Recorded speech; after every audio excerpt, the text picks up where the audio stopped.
Actually, we'll chat for a little bit on the actual gearing up page. Just a wee bit. Just to say hello to people. Okay. What are we gearing up for?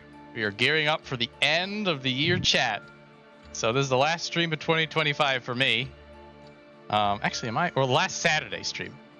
My stream, no, wait, New Year's Eve? No. Yes. Oh, you tell me. New Year's Eve is the 31st. Okay, I actually will have one more stream of anything. This is Sexy Brutale music. I'm bringing this up because Sexy Brutale is a game that I played this year, all the way in the beginning of the year. And they have really good music, and it's also a really good game. But I'll get into that later tonight.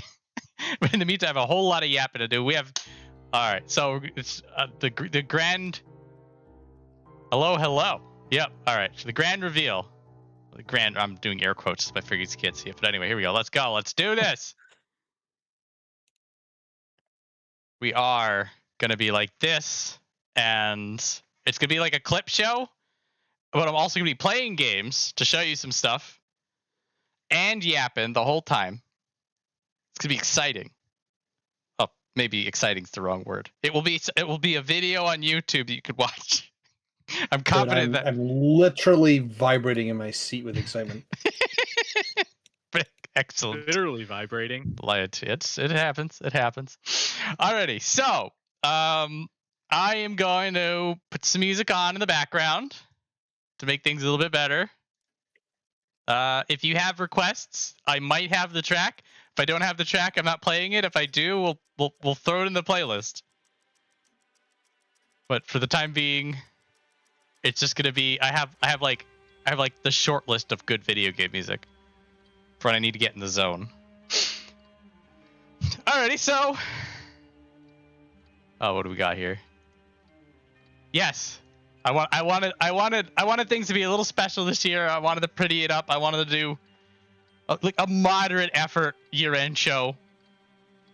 I think I did a PowerPoint one year, then I did a whole I just had a notepad out and we chatted for a whole bunch one year. I put a little bit more effort into it this year. Shout out to Vortal for the good spreads. Very exciting. All right. So we are gonna start by talking about 14, which I do a lot of Final Fantasy 14, so I feel like it's a good place to start. So first, we are gonna talk about my Viola MSQ. Why is this video quality so bad? It'll either fix itself or I'll be mad. We'll see what happens. So this year we did a boatload of the MSQ. And we started in Heavensward Patch content. So this was we did the Anti-Tower, it was the Dragon Ishgard relations, and we ended last week on hang on a minute, here's like the perfect Limit Break 3. Check this out. Boom. Done. Perfect. Done. Ship it. I like the way that Tatsu got denied that one time. I wish it was streaming. That wasn't his fault. It was Lindworm's fault. We did have this discussion. He has had the Virgil moment before, so it's not like he was denied. Look, I didn't agree to the denial. Yeah. He's had it so many times. Yeah. So long as he's had it, it's fine. So I was like, initially I was gonna sit down. I was like, we're gonna talk about like a synopsis of all the stuff that happened through. But I'm like, holy crap, that's like basically 3 expansions worth of content. Let's just I could just do a summary. It'd be me reading it for like 10 minutes. Everybody's eyes would glaze over. That's not really that fun. So as I was going through all the videos, I was just like, okay, what are my takeaways? Because this is one of the big reasons we were doing this was like, what did you notice while playing through the MSQ a second time? Like, what are some things that you gleaned? What are things that maybe you appreciated, you thought differently about? So probably, and this is not really a surprise, the most fun I had during stream is when the train went off the rails and we were just yapping about nonsense. And some of this was like planned, like my me going on my soapbox about Thancred and Ranjit during Shadowbringers. Like I was just waiting for that stuff to happen. But then like sometimes what would happen is that like us in the chat would just go off on weird tangents. Like Medi went off and asked us what our favorite superheroes were, and we had this whole like 15 minutes, maybe a half hour of just talking about superheroes. And meanwhile, the quest is just sitting on screen, just waiting for me to hit the next button. That never happens. We found out, by the way, favorite stream content is always just sitting on a text box for 20 minutes. That's my favorite. That's when I was going back through the videos, I would like, you know what? This was a fun moment. And by the way, we found out that Teenage Mutant Ninja Turtles are actually superheroes. I mean, yes. And also we had discussions about how Robon needs to get a robotic arm like now. Like these are the kinds of important conversations we discussed. And dude, so gun arm, let's go. We had mentioned during that tangent that whenever we get the formal Final Fantasy VII tie-in, it's going to be Robon with a gun arm instead of Barret, which just needs to happen. What if they just both have gun arms? That's fine too. But like if you don't have Barret in it, I don't know. We'll see what happens. So some more specific things I have written down here. When it came to Stormblood, I sort of had it in my mind. Robonotic arm. Also, hello to everybody. I think I said hello to everybody. I'm gonna say hello again, just to be safe. Just cover the bases. So hello, Snooty. Hello, Tatty Bojangles, and hello, Peter Macaroni. That is exactly how you say his last name. Sorry, I read it very quickly and thought I had it stuck in my head, tabbed back, and then forgot what the name was, and I'm like, uh-oh. No, I'm going to say something there, aren't I? Macaroni is correct, actually. Can confirm. So, for Stormblood, in the back of my mind, it was always Gearbania bad, Doma good. Ouch, dude. And so probably one of the most striking revelations I had is that the problems that Stormblood had were in both places.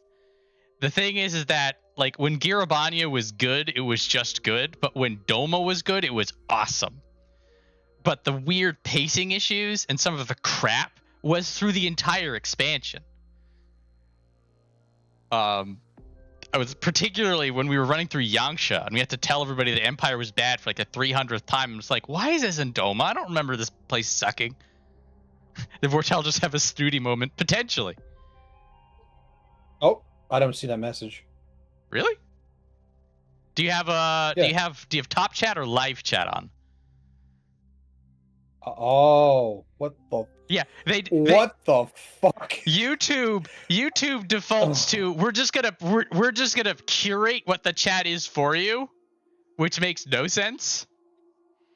So I always flip it over to live chat because that's like here's what people are saying, not what YouTube thinks we need to see. Why the fuck would I not just have it on the live chat by default? That would be nice.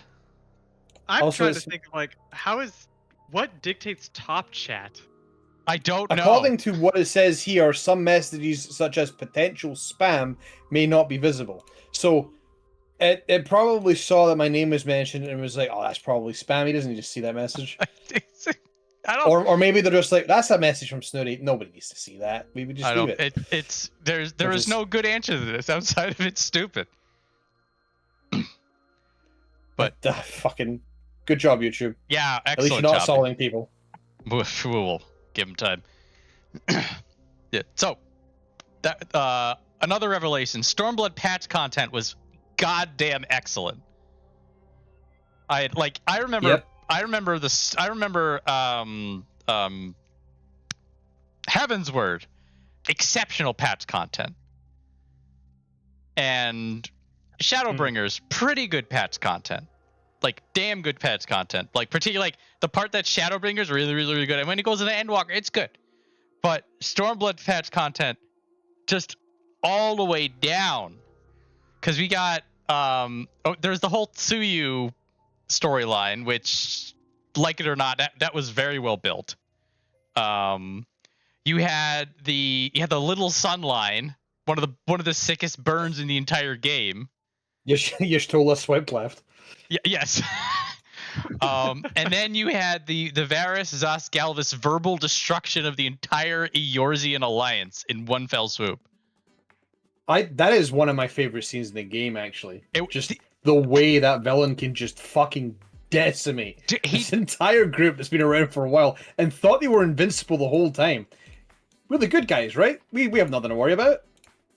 Yeah, he just went down the entire table and just demolished every single person who was a leader of a city-state. And all one patch content, and that was Stormblood. Extremely good. So I went in. I mean, I'm still a Ranjit defender, and I will die on the hill that Ranjit deserved better. But going through it the second time, Ranjit was not done as dirty as I remember. Ranjit actually had some pretty good moments, and as Tatsu pointed out, his earrings defy the laws of physics, which I could no longer unsee. And I just stare at his earrings in every cutscene. Thanks, Tatsu. Thanks for ruining Ranjit for us. Ruined. It was me. I ruined Ranjit. Ruined forever. Yeah, it was all you. I still think he's done dirty. I still stand by what I said, but like he had his moments of being cool. I just really think that they could have done his backstory a little better. But like the Ranjit just running around like serial killer walking at people and just ruining everything, it's really good. So it has been interesting also when we're doing the Shadowbringers patch content, how much they actually leaned into the end times and also name dropped Vina in the patch content. It's just back then you had no idea what the hell they were on about, so you didn't hold on to it. But so much of what goes on in Endwalker has been seeded before, which has been that was interesting. You're just like, oh, okay. They're generally pretty good about that. They are pretty good about that, but it's playing through it, like not knowing what Endwalker was about, and then you go down there and they're talking about like the resistance to the convocation and all this other stuff. You're just like, oh yes, this is all interesting stuff, and then you just, then you go and you pentameld your gear and you just forget all of it. But yeah, there's a lot. Also, the end of MSQ Storm Shadowbringers, where they're talking about the end times. Like, that's what the whole Amarat dungeon's about. But like, they're just beating you over the head with it. To do not remember as much. We had the rep here. We just have him on. We have him on. Ranjit takes the role of Xeno's boogeyman, slow walk serial killer. Yeah, he did it. He did it his own way. There is a little bit of doing what Xenos was doing it differently. I still think you could have given Ranjit 5 more minutes and it would have just done a whole bunch of other stuff. So this is actually relevant to what's on screen, not just stuff I'm playing in the background. But the conundrum of Grahatia. And going through this content again, and then hearing that what's in Viola Cheshire's hand right now is the Crystal Exarch, as he is now, in his beautiful, perfect form.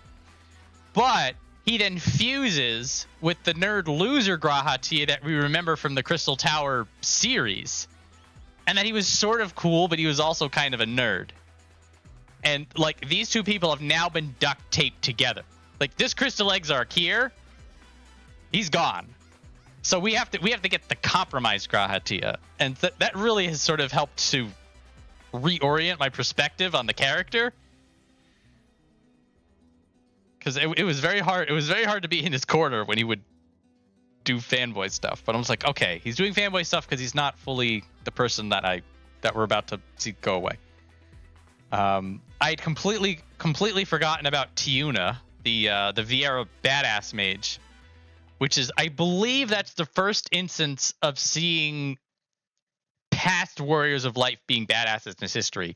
There's a few lines that will happen in Endwalker where we see that there is somebody else who was basically the Warrior of Light from hundreds of years ago, just being a complete badass. But I'd forgotten that one was a big one. And I have here underlined in my notes Boxcar, which has made this entire journey worthwhile. My favorite meme throughout this entire thing is that fucking rock guy. So, I've been having a lot of fun with this. I hope everybody else has been enjoying this now over a 1.5 year long journey through all of MSQ 2 to 5 hours at a time. I will be finishing. I can't take it, Flame. I have to watch him die again. Oh no, ugh. Yeah, this is a rough time. So we will be doing Endwalker, and then we'll be doing Dawn Trail.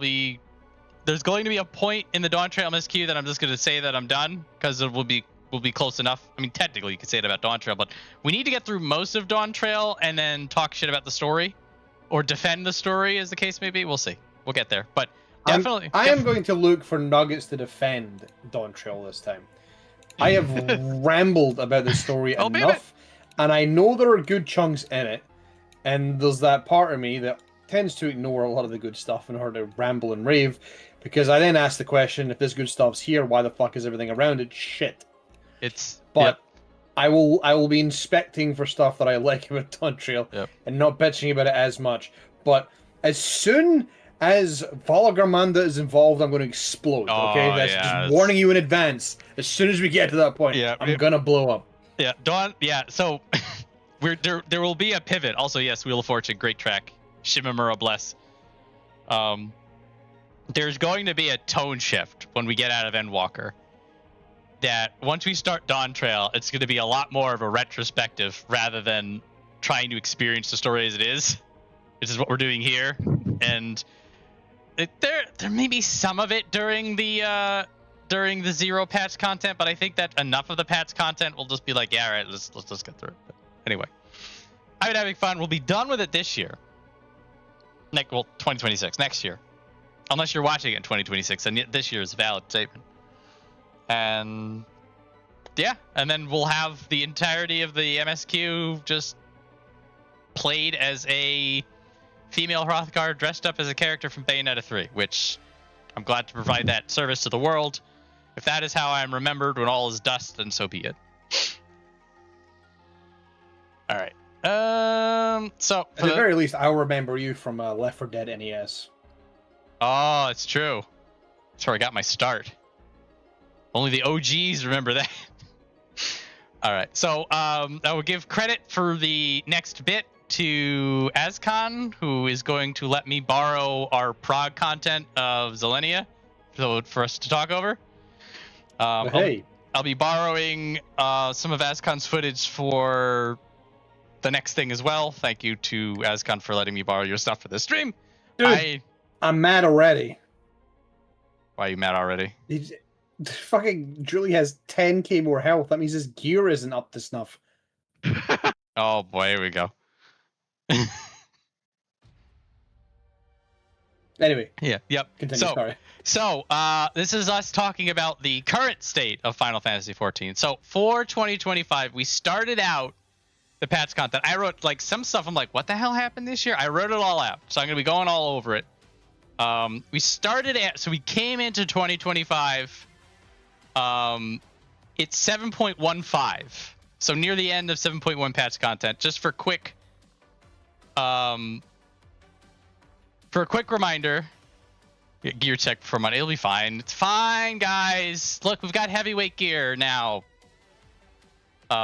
So we had 7.1 was Crossroads. There was the Sphene funeral. We learned how Galulja was made. We also learned that Zoralja's pullout game is horrible. We watched Koana bond with the Hesto and the Ronick. We didn't have a trial. We had that silly duty where we hunted the Thunder Dinosaur. We had the arrival of Fake Sphene, and then this was the beginning of the plot line that you had the special black regulators, and there are only 5,000 of them. Yeah. Oh yeah. He's definitely going down Monday. Full confidence. Necron is in the dirt. So that's what we came in with. It's 7.1. So 7.2 was in March. That was Seekers of Eternity. We were introduced to real Sphene, and then we found out that Sphene's actually a good character. It's just you have to get the real one out. Fake Sphene was introduced to be the puppet of Calyx, and then Calyx was formally introduced as the big bad. We fought Zelenia, which is not on screen right now. We were learning about preservation. We had strong suspicions that Ascians were involved in this because of some of the stuff that Calyx and Fake Sphene were saying. And Real Sphene's kind of a badass. I'll be honest, about this point, I was sort of lukewarm on the patch content, but like Sphene did a lot of heavy lifting for me to get this back together. Yeah, I really did not like I guess now Fake Sphene. Just because she felt like someone's self-insert OC anime girl. Fake Sphene was a very frustrating character, but then they got rid of it. Which is nice. And then it was gotten rid of by Real Sphene, which is helpful. Yeah. And then Real Sphene's like, all right, fine, you're okay, I guess. She handles stuff. She's got it on lock. So there was also so 7-2 was Cruiserweight, which is Wing 2. That was Dancing Green, Sugar Riot, Broop Abominator, and Howling Blade, which are all pretty good fights. Brute Abominator was absolutely wild on day one. That was the beginning of Occult Crescent and also the beginning of Cosmic Exploration at 7-2. So there was a lot of stuff in that patch. Occult Crescent. Yes, the beginning of that disaster. I think 7-5 is the other part of Occult Crescent, and then we'll see if they fixed it. They've been doing some stuff. I just haven't been back yet. But at the moment, it's just so much wasted fucking potential right now. It's absurd. Yeah, Well, I think my big issue with Occult Crescent is that Forked Tower is basically big boy pants or go home. Yeah, it really is. It killed a lot of it for me personally. Yeah. So yes, there is a discussion that Arcadian could be now the best raid series in 14. Ah, right. Yeah, I was actually gonna bring that up if you. Yeah. Didn't, Yes. Well, I mean, we can. I'm gonna ask the chat how many people have gotten through 7-4, and if people have not gotten through 7-4, we're not going to talk about it in detail. But once we get to that part, which isn't going to be in too much time, then we can talk about Arcadian, and we can talk about the Threatened New Variant dungeon, and then make like vague references to the MSQ because it's relatively recently out. We don't want to spoil too much about 7-4. But yeah, I'll definitely want to discuss Arcadian versus the other raid series now that it's done, and we've all done the fight, so that won't be a spoiler. All right, so 7-3 was in August. It was Promise of Tomorrow. Do you guys remember Geode? And the incredibly forced death of an NPC that we're trying to care about. My God. That really annoyed me. Because, like, come on, bro. You knew I wasn't going to give a shit. Why did you even fucking go for it, man? It was a little too obvious.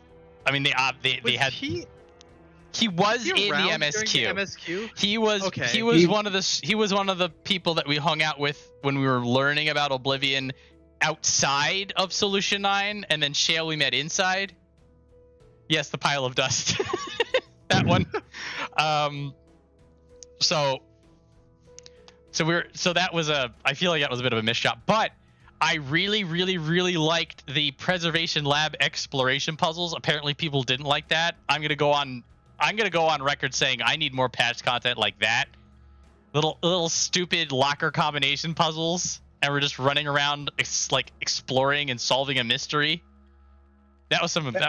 Dragon, my static has unlocked the extreme, and I can't do it because these puzzles are annoying me. I did not sign up for this. This is not what my subscription money is going into. I'm convinced that there is like a subgroup of very noisy people who, if they have to click anything other than left click to advance plot, they are going to be upset. And it bothers me. Yeah, Yeah. it kind of sucks. all is dust. I always love the 40K references. Yeah, it's a little unfortunate. I guess that there's a vocal people that they didn't like that. I hope they do more anyway. I mean, they're not the first time that they've ignored commentary and kept doing things. Yeah, but, yeah. I mean, it's like, oh hey, do you want to play another stealth mission and try to avoid the cone? yeah, That's my favorite. there's Still better than talking to 3 people. oh my god. I mean, I actually don't think it is. The reason I hate that is because they tend to throw in the worst kind of gotchas at the worst time, and it restarts the entire thing if you get caught. All right, that is a my fair biggest criticism, issue. actually. It's actually a big pain in the ass because like sometimes you'll be like sneaking behind. In fact, they don't do it as much in MSQ, but they were really bad about it on side quests. There's one in Garlemald that I can think of. That fucking kid jukes you, and it's near the end that he does it. You have to do the whole fucking thing again. Yeah, some of the gotcha stuff, that's bad design. I'd be inclined to agree that we talk to 3 people all the time, so it's nice to do something else to just tune it a little better. Also, yeah, I'd agree, Pete. Yeah, the group of people who complain about the puzzles are the same group of people that skip through the plot anyway, and so they're not mad at it because it's good or bad content. They're mad at it because they can't skip it, which it is what it is. But so after the lab exploration puzzle, we figured out what preservation was, and we figured out that Calyx has been in living memory this whole time, and then Calyx does the come at me bro. We do Meso Terminal, we fight Necron, we beat Necron, we beat up Calyx, and then we do a very long slow goodbye to everybody, and we're done with Dawn Trail at 7-3. Also, yeah, all of this is gonna be a clip show. Just I'll reiterate that. So everything that's going on are just pre-recorded things. I will be playing stuff, but I will let you know when I'm playing stuff, and I'll let you know when it's a recording. We'll be going back and forth. You could probably also tell because I'll be, playing it, and it'll probably be worse. It's fine. We also get our first name drop of the Winterers. And we're learning about there's other stuff going on, and the Ascians are now officially still about. It's all sorts of intrigue. 7.3 had the second walk, Sand Aurea, which I think was inferior to the first walk. The first walk's like one of the best alliance raids I've run in a while. There's also Pilgrim's Traverse, which is a deep dungeon that doesn't suck. Ah, yes. I'm not really gone back to that, to be honest. We're not in a rush to do it, but like in the back of my mind, when I think about how I want to get like the Necromancer, or actually I'd probably want to do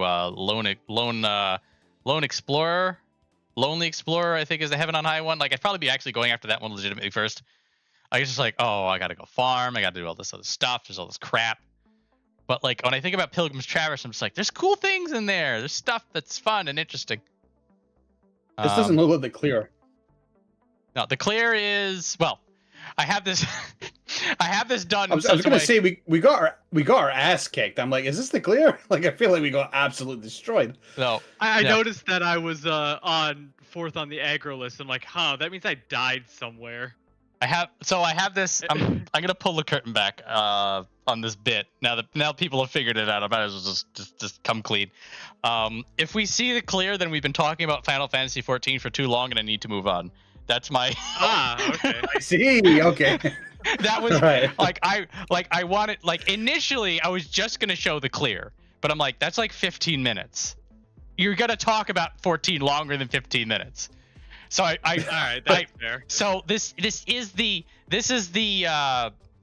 instance that we get the clear. But we're like, right, okay. we're an indeterminate amount of time prior to it. So if Zilenia goes down, then that's my cue that we need to be wrapping this up. But wasn't this another fight that took us to the end of the night in order to actually clear it? Because if that's the case, then we cannot be talking about 14 for 2 hours. This is. Keep in mind that the timer on the display is EST. You're also correct, so you can probably deduce. You probably deduce when the video is going to end with a calculator now. All right. Complete and utter professionalism. But anyway, so that was 7-3. So the story was looking up. Sphene was good. I mean, the Meso Terminal, Calyx, Necron stuff, all those cutscenes, people like the growing dread and panic and stuff going on. Like that patch content was pretty decent. We're also finally tying up some loose ends, like that have just been sitting out there that Dawnchill didn't really resolve. 7.4 tied up a couple more, but I won't get into details about those. At least not during the stream because that will spoil content. So that was 17. Okay, so 7.4. I don't see people whether or not we'll talk about it in more vague terms just to be safe. But we can start by talking about heavyweight. So we had. Okay, so I'm just gonna be upfront. I think Arcadian may be my favorite raid series I've ever had in the game. Yes. I'm not gonna lie. Yes. I think Omega has been dethroned. Go on, Tetsu. The fights that I don't like in Arcadian, honestly, are not that bad. Like, I don't like the first tier of Omega, except for maybe Golbez. No, Exdeath. Exdeath. They use the same skeleton, so I can understand why you assumed that. Well, no, they're both dudes in armor. Yeah, they're both dudes in armor. They're both Actually, no, felons one's a at tree. the end of the day. Technically, But- one's a tree. Holy guys, Jesus, man. What was that about? We had some bad polls, guys. Look, when you're in the prog, you don't worry about these things. But yeah, so it's for Omega. Yeah, but, like, Go on. I was gonna say the fights that I don't like in Arcadian, they're just like, they're okay. I didn't like this thing about it, but it was okay. But then I also actually liked a lot of the other fights. I think another thing that really helps with a lot of the fights is the lore behind it, and the characters that you're fighting are all like interesting in their own way. Whereas there's a lot of just, when we look at Omega, we're kind of copy pasting bosses from other games for a lot of it, and there's not too much in terms of like the characterization. I mean, like we have so many like nicknames for half the characters. We have the fucking Dommy Mommy and Blowjob Brothers. And that's a particular patch. Oh man, I had that written down as the bit. It's fine. Oh shit! Sorry. No, we're fine. It's fine. The Blowjob Brothers came early. I'm sorry. You've been redeemed. Yes. What do you mean, Snooty? What do you mean the first boss unlocked new things? Dude, look. Sometimes it's just putting everything together. Everything, it's sort of like it's like when you have a recipe. It's like a new food to you. But you look at the ingredients, you're like, these are all things I like. You put them all together, and you're just like, oh my god, now I love it. I liked everything before, but you put it all into this one package. It's like trying fried ice cream. You're just like, I like things that are fried. I like ice cream, and you have it together. You're just like, oh my god, my world has been changed. New neural pathways have been created. So heavyweight was Vamp Fatale, also known as Dami Mommy. Red Hot and Deep Blue, also known as the Blowjob Brothers. The Tyrant, also known as the Massive Disappointment. And in terms of design, yes, he is a massive disappointment. The fight, okay. And then Lindworm, also known as All Is Forgiven. Look at the thing about Omega that was why it was better than all the others, and Pandemonium almost had it, except its first tier is disappointing. Studi likes taking now. Valid. If we're swapping when we get to 9M, 100% understandable. But so like it was the fact that like Omega, like the story was good, the fights were good, the characters were good, the theming was good. Like it all sort of came together as like the complete package, and then there was something missing from that when all the other raids, which is really doubly disappointing because tier 2 of Pandemonium was pretty good, and then tier 3 was really good. So really, it was just tier 1, just sandbagging the whole thing. But you go into you go into Arcadian, and the characters are great. Like the whole pro wrestler storyline, absolutely done by people who love it and understand it. The fights are fun and interesting. The character design's good. The music is gangbusters. So there is no weak point. And then like there are gonna be parts of the fight that you're just like, oh, I'm not. You're like, oh, okay, this fight isn't as good as the others, and that's, that some of that boils down to personal preference. But like every tier, every raid, every wing. I say wing like we're doing WoW still, but like every wing of Arcadian is strong on its own. Like if you queue in and it's dancing green, I'm like, hell yeah, let's do this. It's not a difficult fight, but it's just too much fun. And it's okay. The thing is that if we actually like look into the Savage side of things, now we don't have the next Savage yet. That's soon, but the Savages are also considered pretty good across the board. If they can knock this out of the park, and these next 4 Savages are actually like great, then we've actually hit a point where we finally have a full raid that has good fights all the way through. Although we are hoping. That would just be hot garbage. I fucking hate that. That would be sad. I mean, one of the things we definitely need to top is P10S and M6S. P10S is probably considered like one of the best Savage fights in the entire game. That shit is insane and a lot of fun. And P6S is a meme. The way it just like, oh hey, have you guys been practicing how to keep ads under control? Well, I hope you have, because good fucking luck if you haven't. That's the Sugar Riot.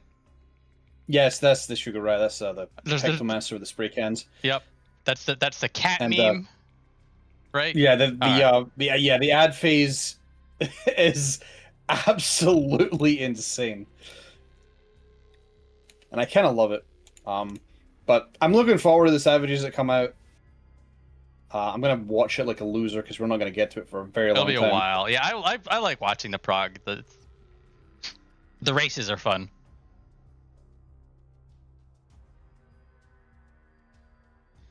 Yeah. So that now we're at 7.4. Just on broad strokes, we are getting set up for what the next expansion is going to be.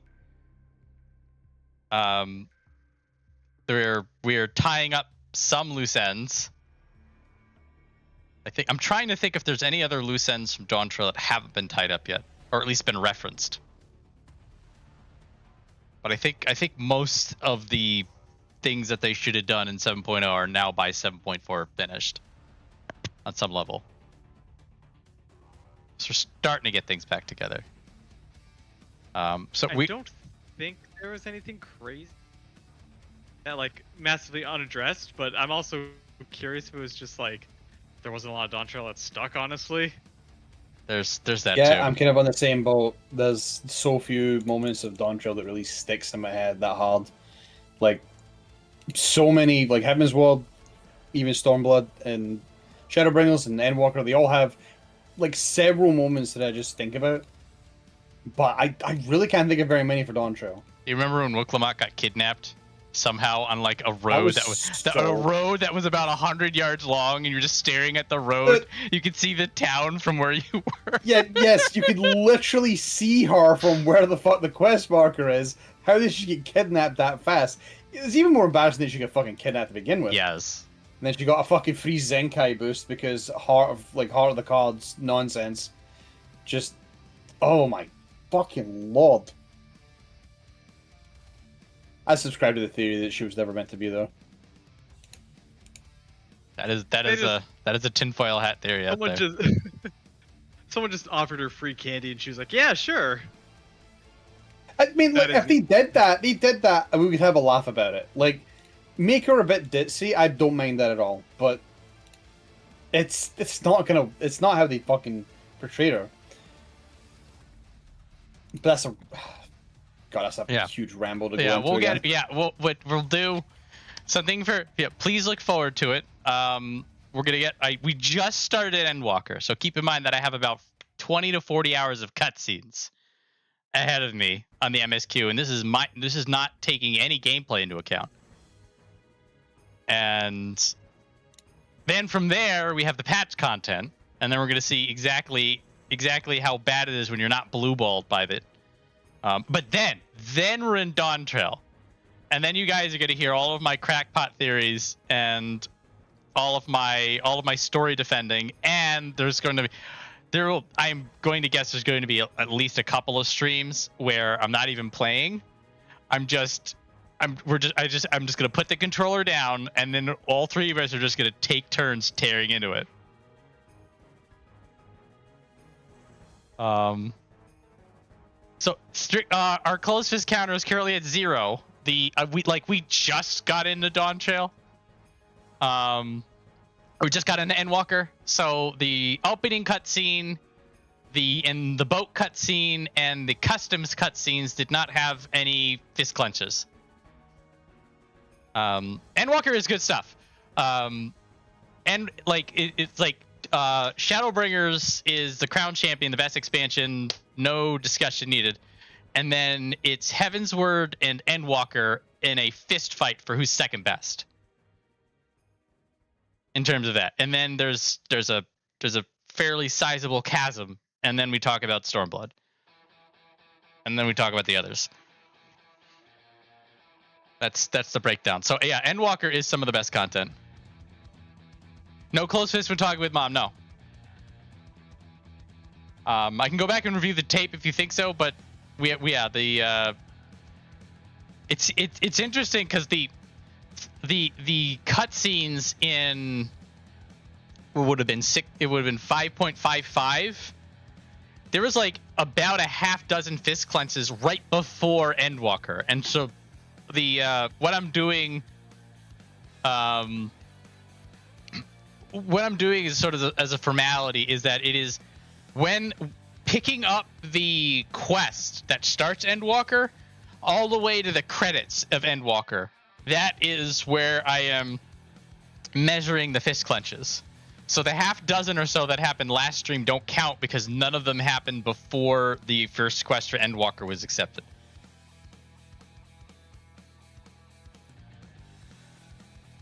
But don't worry, because there's gonna be like 7 in the Endsinger fight alone. Something to look forward to. Something else to look forward to. It'll be all next year. So yeah, 14. Anything to talk about in the patch content that's happened this year that I didn't discuss? I think we're good. Go on. Yeah, I was gonna say, unless you want to get into spoilery territory. I think for the time being, we'll just we can make vague references at 7.4. There is, there are some things about 7.4 I do want to talk about, but it's recent enough that some people may have not gone through it.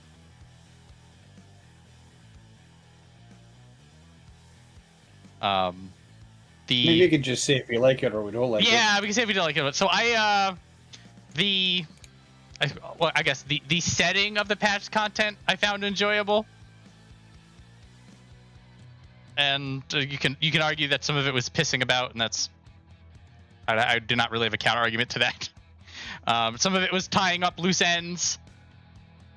Some of these loose ends probably should have been tied up about 1.5 years ago, but I guess they got around to it now. It's late, better late than never.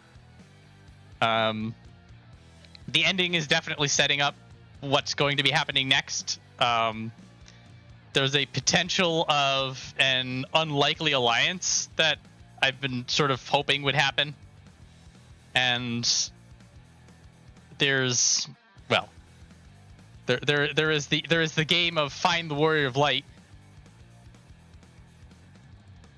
which will probably be ongoing through the next expansion. I'm looking forward to all those. How about you guys? I was really tired, but I was having trouble sleeping, and then I played 7.4, and it helped a lot. Oh boy. All right, I'm aiming. But I was not super into 7.4. However, my detest for it will actually depend on what they do in 7.5. So I want to wait till that at the very least before I give a final verdict. But I kind of didn't really give a shit. As you say, it was a lot of pissing about. I felt like our pants were down, we were pissing in all the water and wouldn't stop pissing. That was it. That was pretty much how I felt about it. And then we're gonna wrap up Cryle as quickly as we can. It's slightly unfortunate, but I would say I sort of want to say what I said to you word for word, but it's just gonna ruin. It's a very explicit spoiler. So I won't. That's why I'm actually curious about 7.5. They could expand, but we need to wait until that happens. Yeah, that I would. What are your thoughts on the anime Dan? Is that the no? That's not po, is it? No.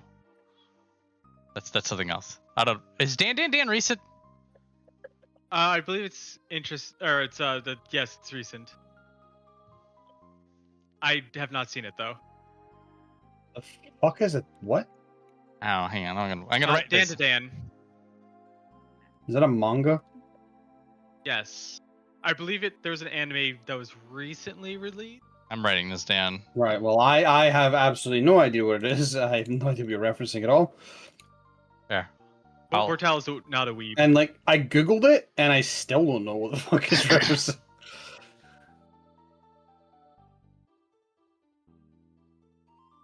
Year or two ago. All right.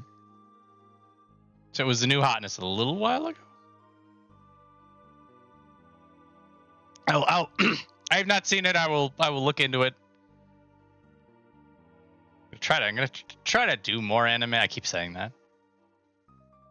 I just need to put it on. I'm trying to. Oh my god! I've been trying to watch Dragon Ball Daima for like 9 months. I'm just like, dude, you need to watch Daima. You liked Dragon Ball, right? Yeah, whatever. Okay, so that's 14. So here comes the bits. Did we want to see the kill, or do we don't need to see? I was there for the kill. We killed it. We killed it. We killed. I was there. I was there. Let's see. Hey, let's so far, I'm actually just watching and being like, man, our team is a mess sometimes. Oh.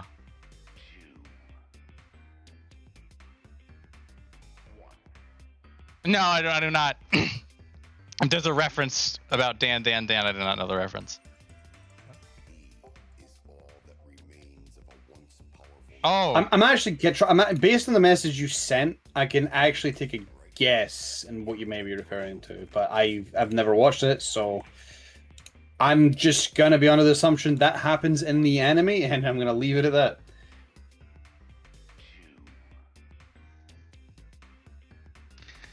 Alrighty. Where are my notes? I have notes. I'm a professional with standards. All right. Okay. So, I am going to now talk about games that I played off stream. In the past, I think the last couple of years, like I would just sort of rattle off. Here are the games I didn't play on stream. And I just sort of talked about it over a blank notepad, and that's been bothering me. So I'm now going to, play or show a little bit of these games that I didn't play. That way I'll be able to have played them on stream, and then I can show you what they're about and tell you what I think about it. And I'm going to start with a game called Sunderfolk, and I'm also going to be borrowing Ascon's footage for this again. Technically, I'm in this footage, but I was not streaming it.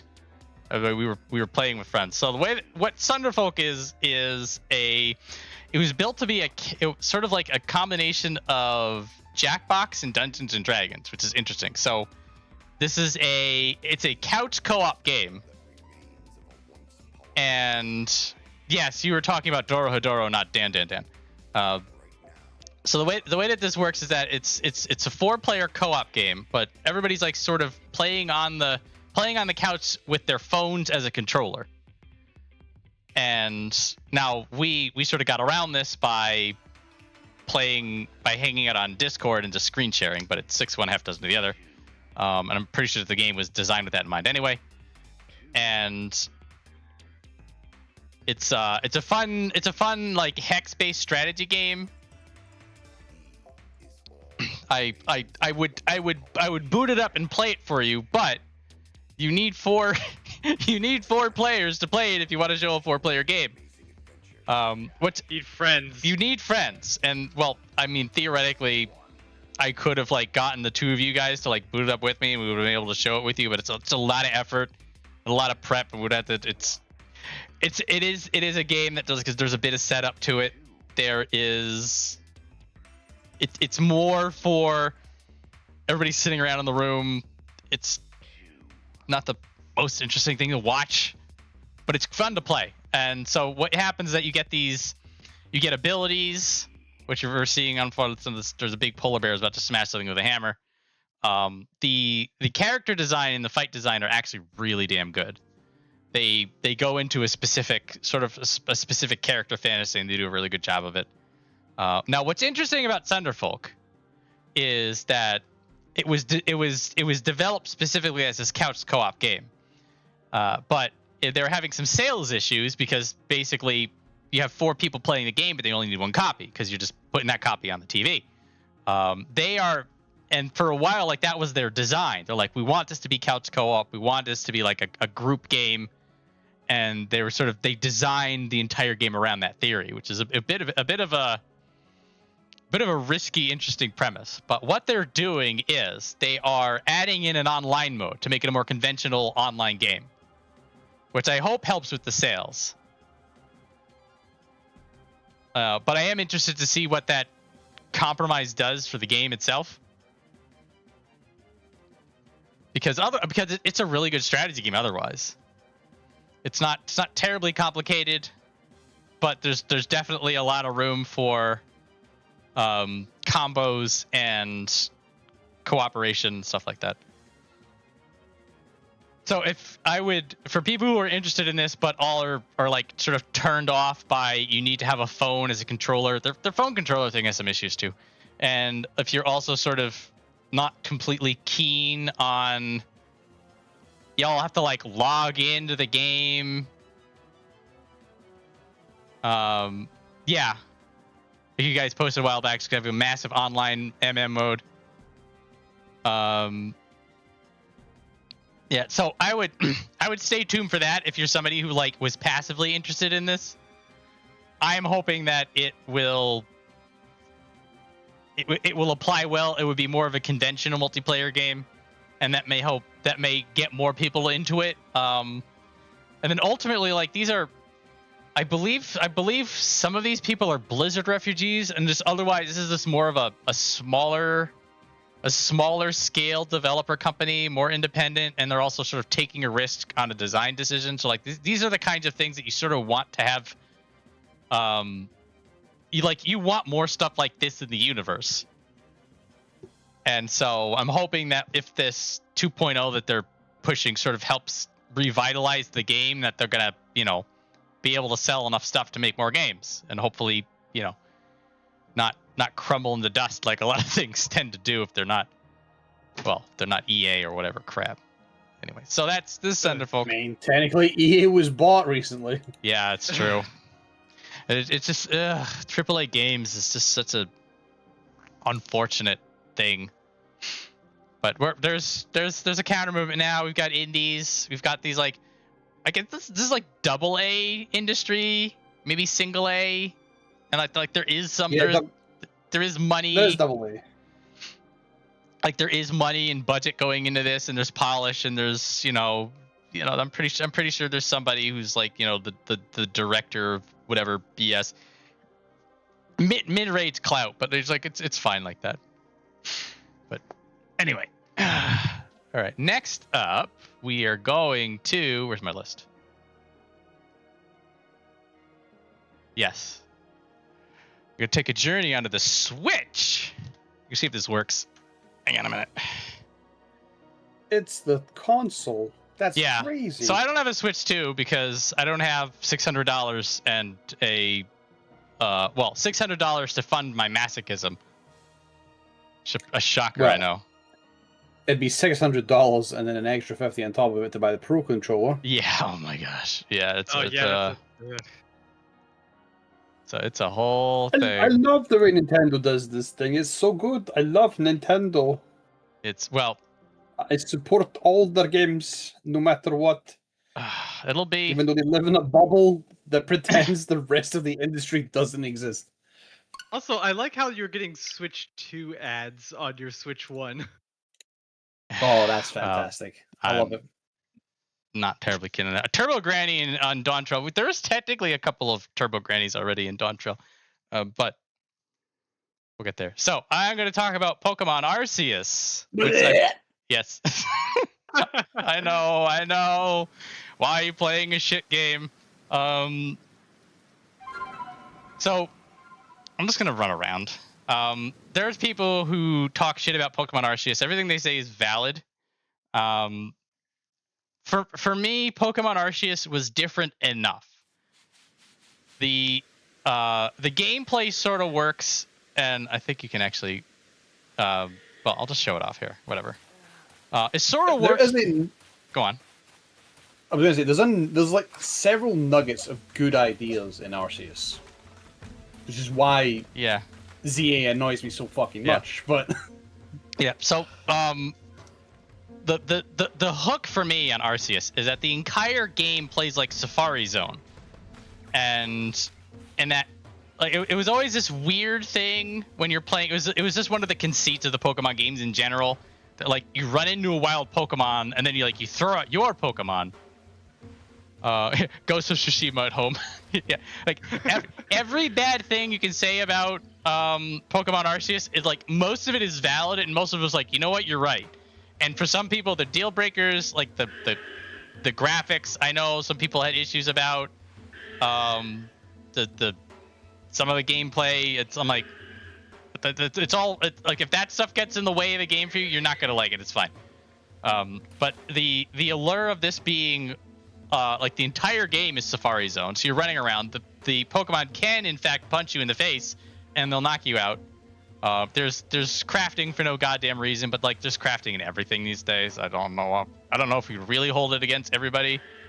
You do have mounts. That's not the mount button. Is the choke okay over there? Like what the fuck? He seems to be having an issue. You have cool mounts. You could be a bird, maybe a cat. There's me taking fall damage. There's fall damage in this game. There's a mount nearby. Last full price game I bought, like Me Love Pokemon. It was finally a game that allowed 3D Pokemon. Yeah, it is fun. It's also like if you like them all running around. So this guy is an alpha Pokemon. One of the so like if you wanna fight him, like you get a targeting reticle, and then you're just like, now I'm gonna hit you with a Pokemon in the face, and you get into a fight. And now from here, it's just a normal Pokemon fight. And like you can run around and stuff during the fight and just take the piss out of it. I'm at end games. Let's see. Yeah, do this. You give him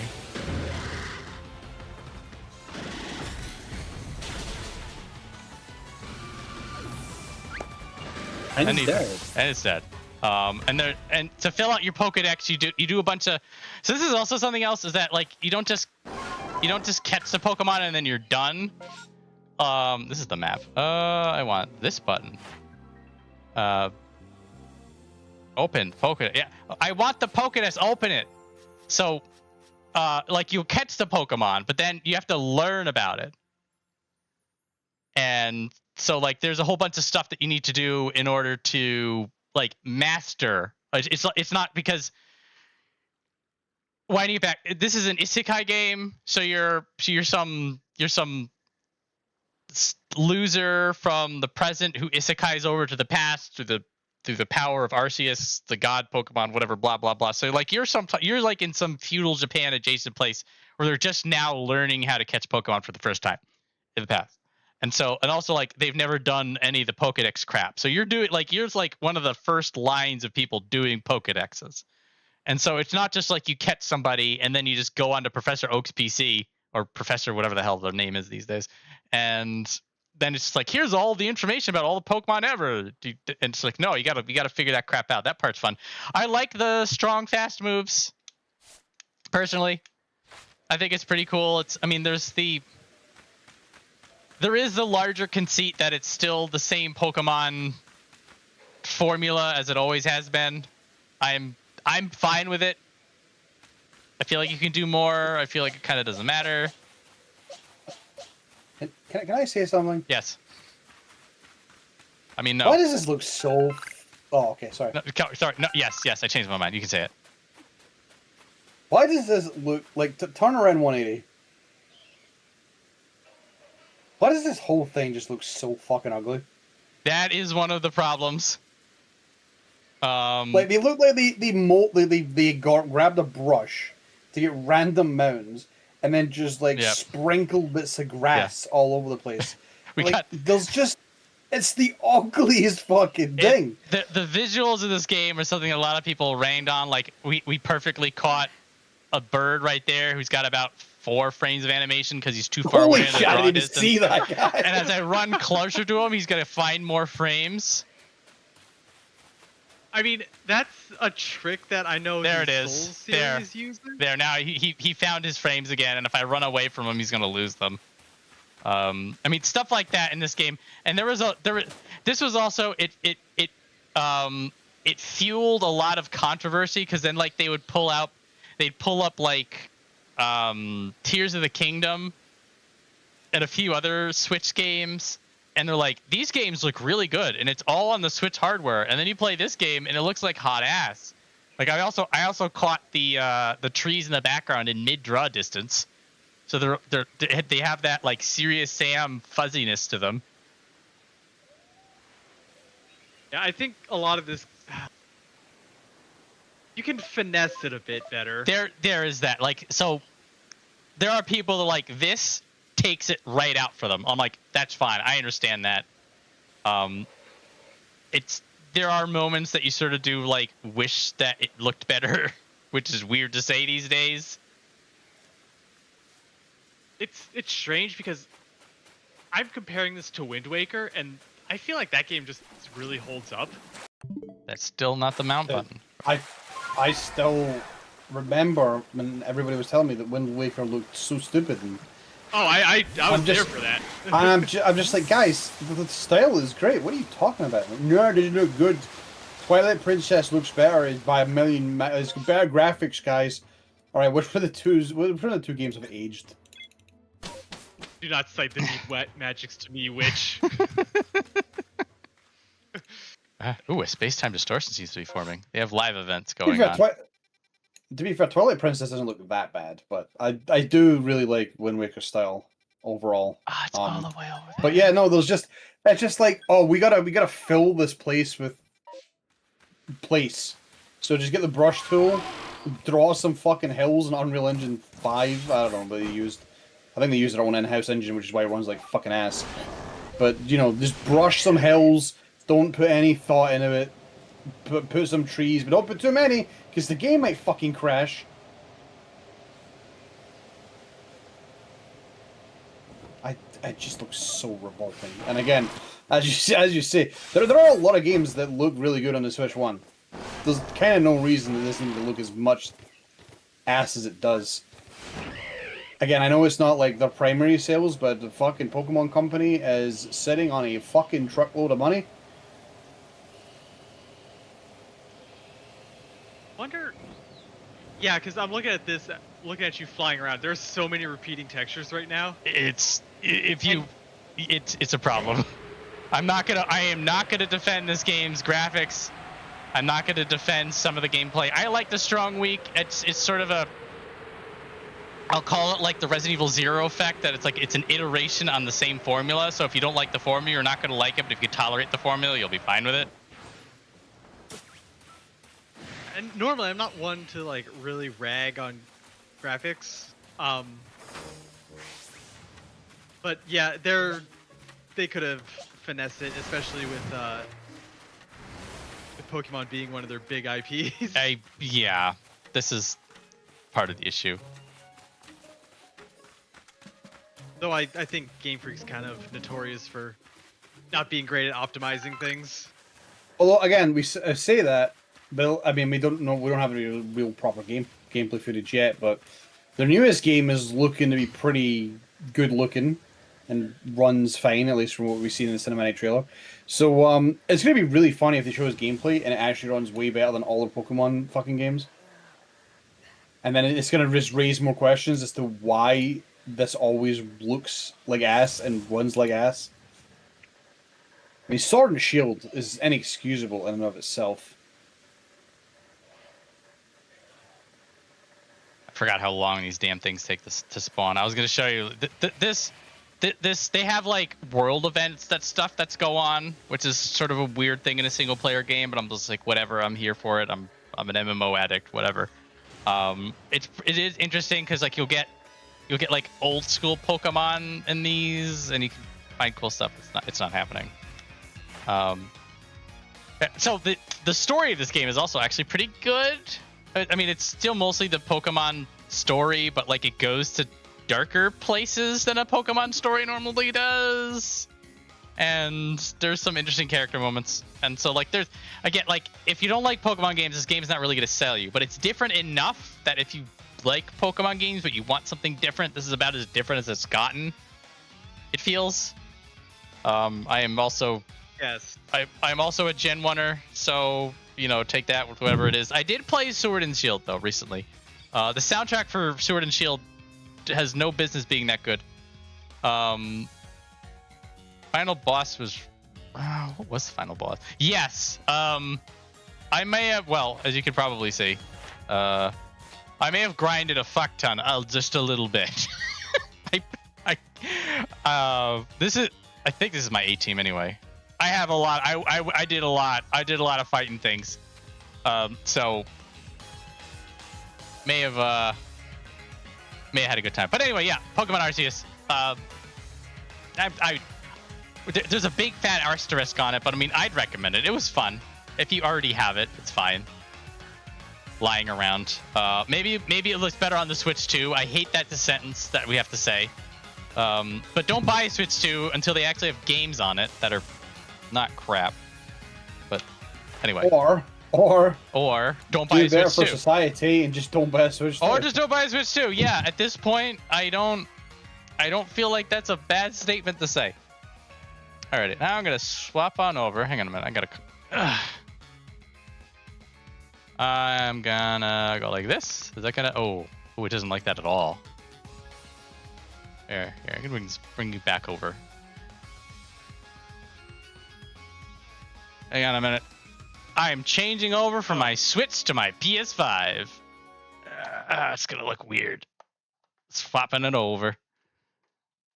No, get off. Release the. Okay, we're fine. We're good. I figured it out.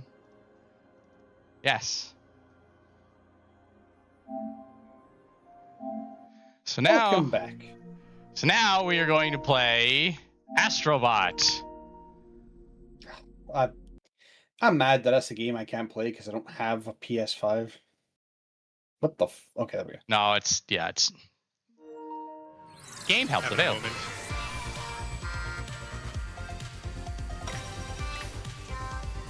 This game is fun as hell. So what was it, 2 years ago that won the Game Awards? It was 2024 it won. It was last year? Oh, 2023 was Baldur's Gate? Yes. So 2023 was Baldur's Gate, and then 2024 was Astrobot. Yes, that sounds correct. Okay, so like everybody was riding this dick, right? Everybody was like, Astrobot's the best thing, oh my god. And like you hear about it and just like it was a platformer. There was like a lot of references to old Sony games. And I was like, I guess? And then when I played it, like, God, they snuck into Shigeru Miyamoto's house and they stole all of his notes on how to make a Mario game, and then they made Astrobot. I'm gonna play the Christmas level because I feel like that's appropriate. It's also this is loud. Hang on a minute. Actually, is it too loud? How's the volume? Fine personally, but Alright. Yeah, it's fine. I can control my volume. I don't know about other people. All right.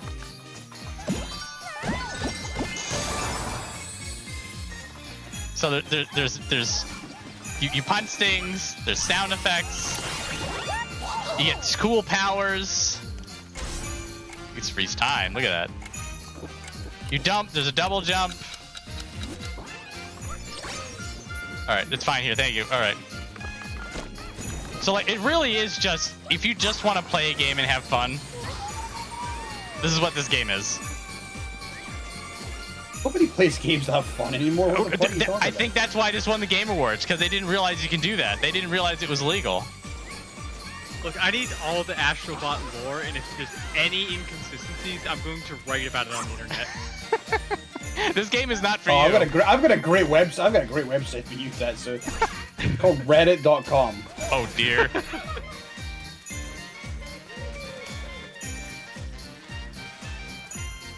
So you run around, you punch robots, you get powers.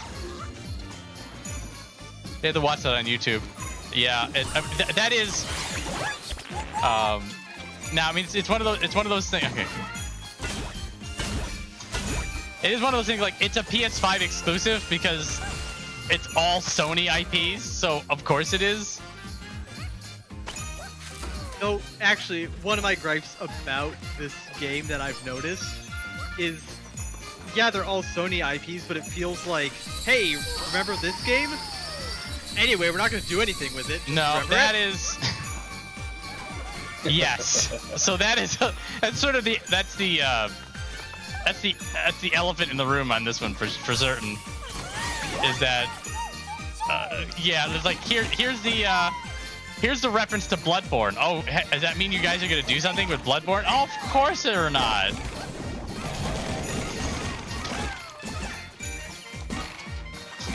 It's more apparent when you go back to that big hub area with all the other. Yeah. So if I go to the hub area on my file, is going to be literally everybody because I 100%ed the game. So I'm gonna put it up in chat whether or not you want me to show you everybody. Which, like, for some people it's just like, well, I don't want to play the game anymore because now I know who's in it, and other people are just like, I want to see what crap is in there, and then maybe I'll play the game anyway. So just let me know, chat, what you want, which way this cookie crumbles. I mean, for context, it's just little Astrobots in various costumes. Yes.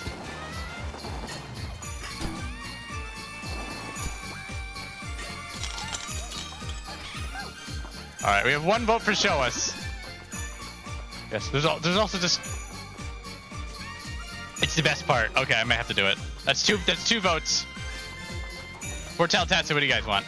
You want to see? I mean, go for it. Alright. I'm probably not going to play this Alright. game, but if I am, I'm not going to be like, oh, those guys are in it. I guess I'll not play the game. Yeah. And Well, it's a fun game. Well, it's sort of the. But yes, Yeah. Spider-Man is by Sony. All right, we're showing. All right, here we go. Here we go. 328 dudes. We're gonna have a walk around memory lane, and then we can like point at things and be like, "Hey, Sony, you can do anything with this?" And this part's fun. You get to see everybody. They all greet you when you show up, and then they all run over to their little corner. We have here's, you go over here, it's like, oh wait, that's Nier Automata. That's a good game. You go over here, you're like, oh, this is Suikoden. That's a good game. And then they'll all make little references. I really don't want to be in that. You're like, remember this guy? Get caught.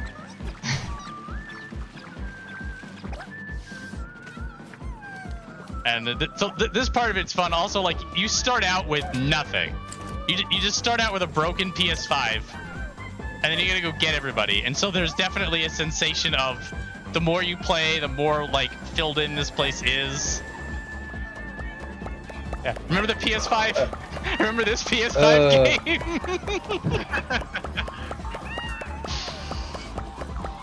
Yeah, I remember that from Final Fantasy 14.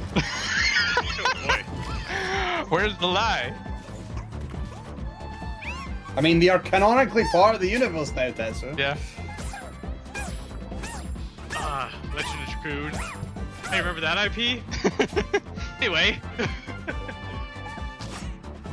Oh, hey, Tomba. Holy shit. Yeah. I need to play Tomba. Dude, Background there are some deep pulls. How about this? Rayman. Oh my god. I didn't even notice that was Rayman. How about for this the first Sony 2 IP? seconds. Hey, hey! Oh, gee. I wonder who the fuck these guys are. Oh, it's Croc.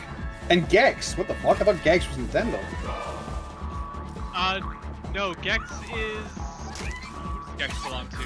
He belongs to a third party. I can't remember who exactly. I know it belongs to the third party, but I thought like his main game was on the N64, unless he did have a PlayStation 4 I wasn't aware of.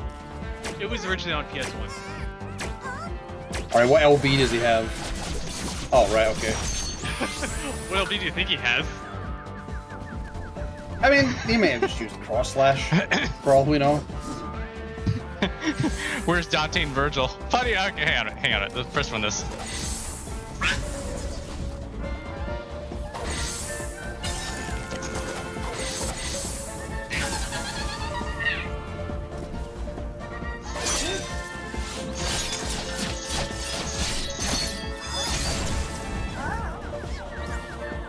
Really funny if you just deleted your save file. It would be actually hilarious if one of these guys, if you hit them too many times, they just shut the game on you. They don't do that.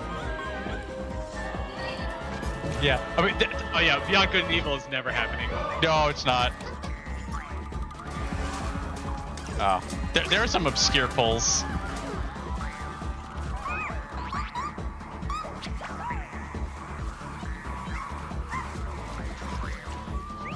Let's see. I'm looking. Oh yeah, this schmuck. I never finished Death Stranding. Oh, here he is. It's that guy. Yeah, it's that guy.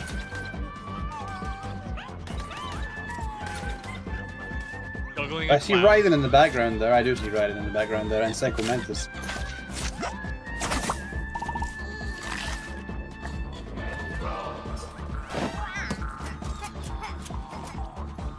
So this is part of the fun of it.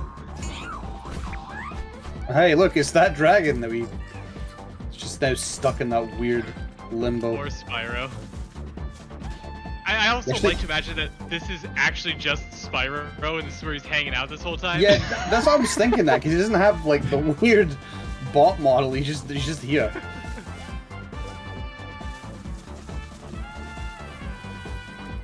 I'll be playing this game shortly. It's Stray. Oh boy. Oh, it's Octodad. My God, I haven't seen that guy in a while. This is what this game is. You're just like, oh yeah, this guy. Hey, remember him? Who's that guy? I have no idea who that guy is. Oh, hey, it's Arthur.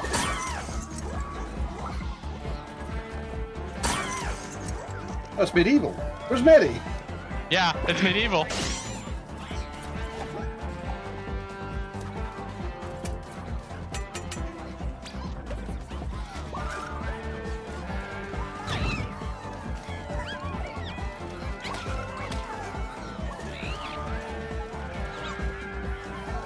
It's triangular face. My favorite guy, Triangle Dude. Triangle dude. Oh, hey, it's that Persona thing. The Persona thing. Yep. It's Jonkler. This is the prankster boy. So yeah, if you like Mario games, you'll like this. If you have a PS5, you'll like this, I guess. And then you play the game of, oh, remember this IP? Alright, well, hang on a minute. That guy just start trying to give her cuddles or something? Yes, because you can't murder people yet. Where are you? Where are you? There you are. When? Bloodborne on PC when? When? I have it on PS4, it doesn't matter, I don't know. I'm doing the I mean, it meme. matters to me, I can't fucking play it. I know, it's on the PS4! Oh, I haven't finished Dark Souls 1. sack boy. Try to explain Look, Sackboy. man, I can skip Dark Souls 1 to play the better game.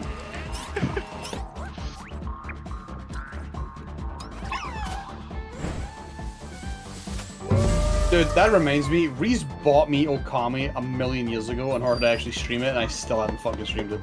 It's a good game. I actually did not know there's a PC release. They threw it around. Ah, okay.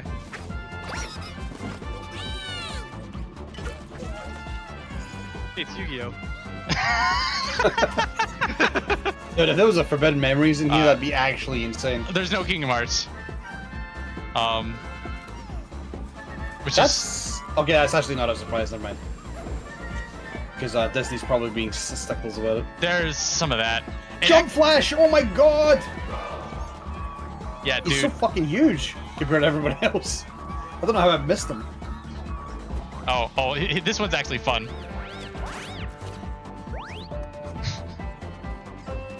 If you want to hit him again, you gotta go chase him halfway across. The Jumping Flash was like probably one of the first PS1 games I've ever like seen, and I couldn't remember the name of it for about a decade and a half, so it was annoying me because I couldn't find it for so goddamn long. For some reason I thought it was a Sega thing, like Dreamcast. I can see why you would think that actually.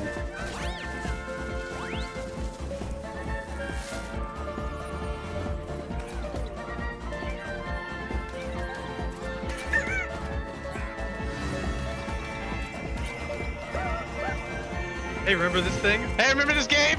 Okay, anyway. Where's the new Soul Reaver game? What do you mean they're not gonna make it anymore? What do you mean Silicon Knights has been dead and buried for 15 years? How the fuck am I running into like new characters when we've just been here? Like I just saw Parappa the Rapper, and it's like we've walked past that 20 times, and I've only just now noticed them. Yeah. Well, it's also like if I'm making a loop up here, you're not gonna see anybody down there. And if I'm making the loop down there, also they're like very like remember that game, The Order 1880, whatever the hell it is? Sony remembers.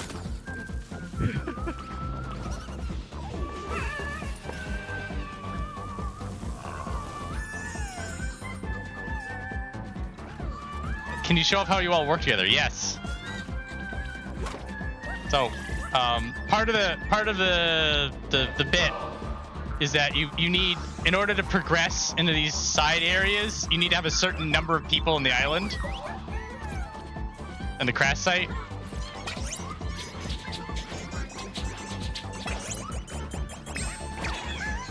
And they form a bridge and you walk across it.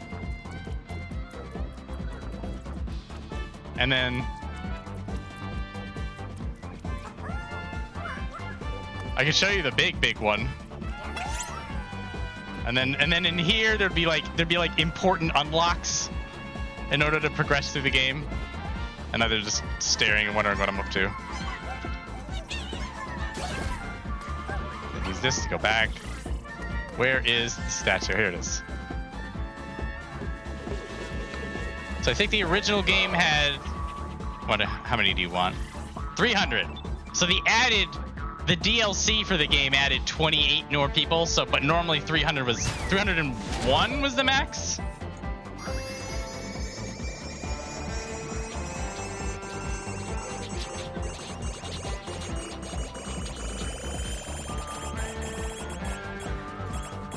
And if you look over, like the entire place has now been cleaned out because they're all making this massive wall to the heavens.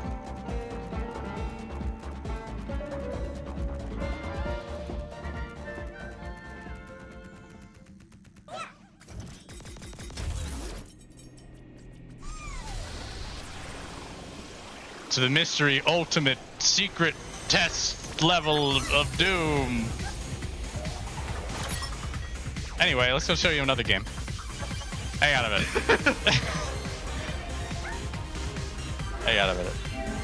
All right, so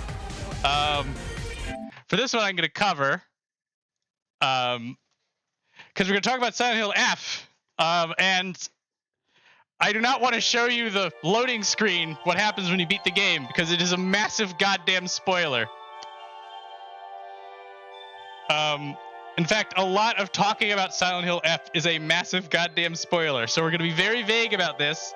And then when we do things that are spoilers, I'm going to be like, this is a spoiler. And I'm going to write it in the chat. It's going to be very hard to miss. Anyway, Silent Hill F came out this year.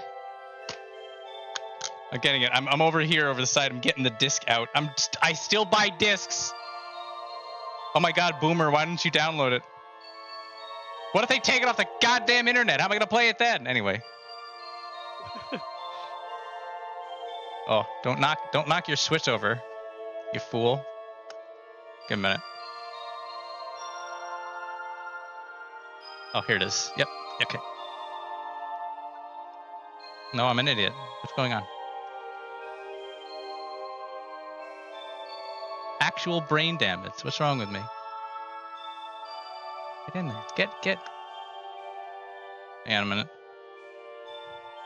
Uh-oh.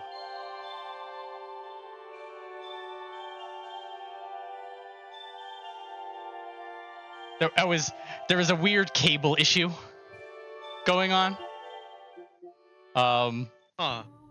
No, well, I say cable issue, but like there was a cable that was right in front of the disk drive, and I went to move the cable away, and I almost knocked my Switch over onto the ground, which would have been very. So then there was sort of like a moment of like bomb defusal that I had to like move things around so there was a wide enough hole to put a disc in. See, these are only keys now to download the game. Yeah, it's God. Gaming is dead, guys. All right, so Thank fucking God, honestly. Tatsu, this is gonna be a massive spoiler for you. I don't know how much you care. But just look away. Hold on. Yeah. Well, we'll see. Well. I mean, I personally don't care, so I'm fine. You can spoil as much as you want for me. I know you're fine.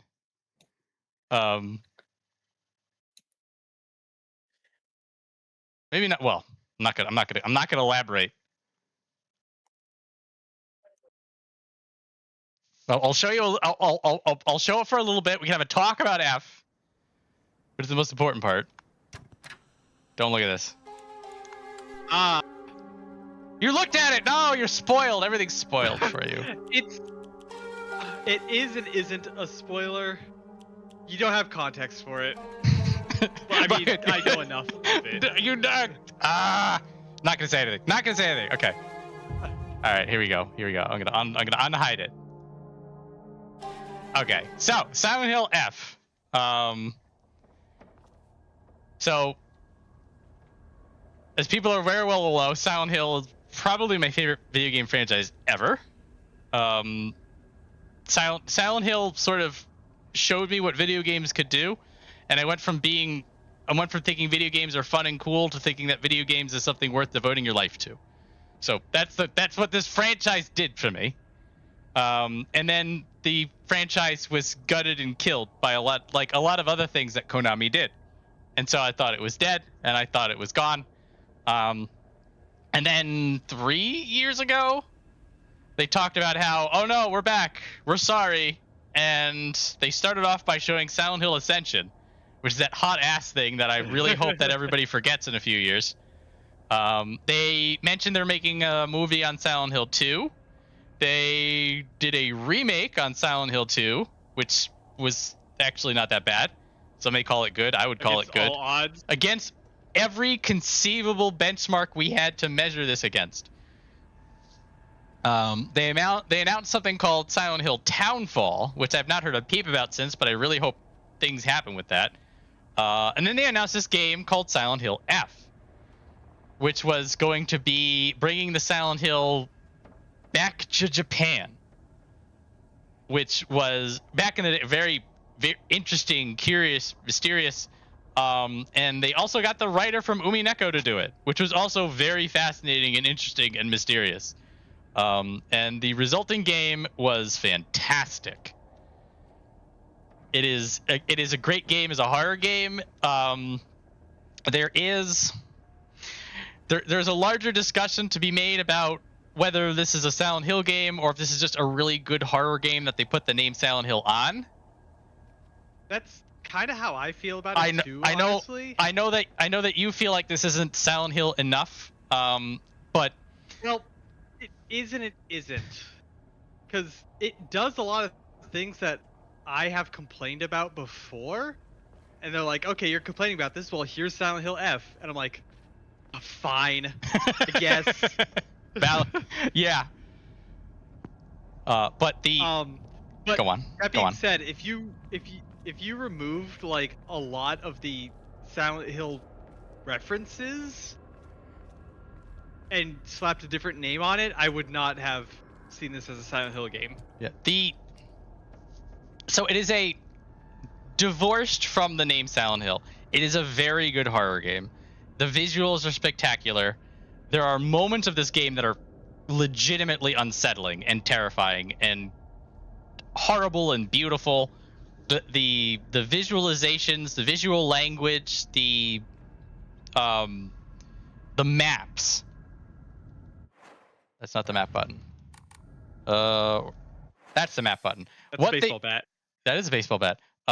What they did with the maps in this game is sensational. What they did with the journal in this game is exceptional. I'm not going to look through this. That's a really bad idea. So, actually, I don't think it went. I'm not going to get into it. So the journal gets updated with things. It does. There's a larger question about whether or not this, where I specifically am in the story, would have the things that are really bad, but I'm not even going to get into it. The story's really good. The visual, like everything in this game is good, and this is also a game that like it is so easy to spoil things. Probably one of the most like spoiler risked games I've played in a while. Like you can't talk about why the game is good. And you can't talk about certain parts of the story, and you can't even talk about talking about certain parts of the story, because even referencing certain things will tip people off if they know enough about it. But it's all really good. And some of the things I don't like about it, or that are problems about it, I can't talk about because then that would ruin things. And I will say that this is a game that if you are interested in it, the less you know about it, the better the experience will be. But what I will show you is game for debate on whether or not I'm not going to get into that particular point.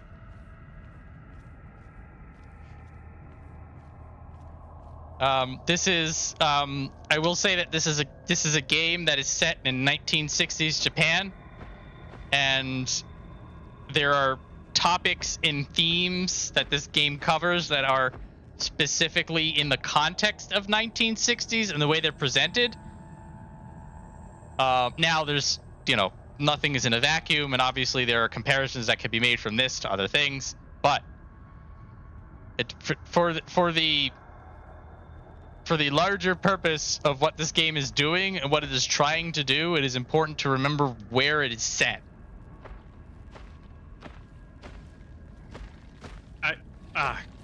Again, this is part of the issue. I can't really speak too much on it because it would be spoiling it. Yes,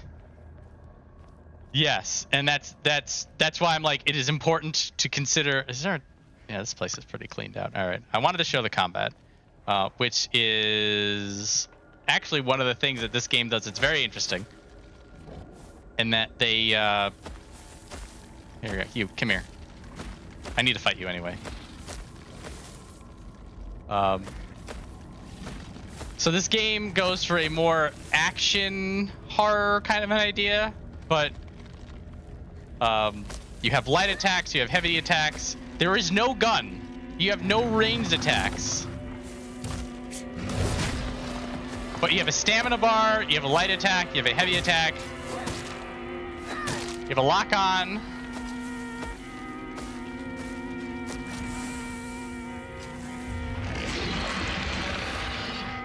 And there is a lot of depth to this combat, more than you would expect from a Silent Hill game.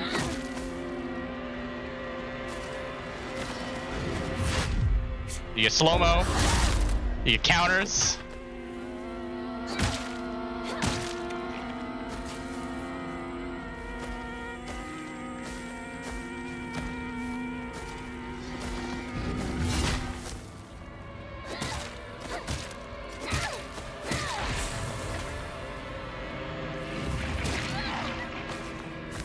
There's weapon durability, which is a very interesting take. So if you notice on my baseball bat's a little bit messed up now because I need to find a new weapon. Yes, I know. All right. Okay, so the combat's pretty good. You need to be able to be pretty good at combat. This save file is on easy mode, so I kind of didn't need to be that good at combat. Easy mode is it allows you to play the game. Apparently, they made it even easier mode than easy mode. Like they added in after the fact. I'm not gonna be interested in that. I beat this game in hard mode. Hard mode whoops your ass.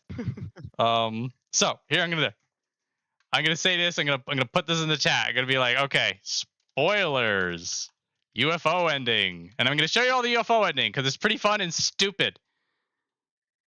And then when I'm done, I'm gonna say spoilers over.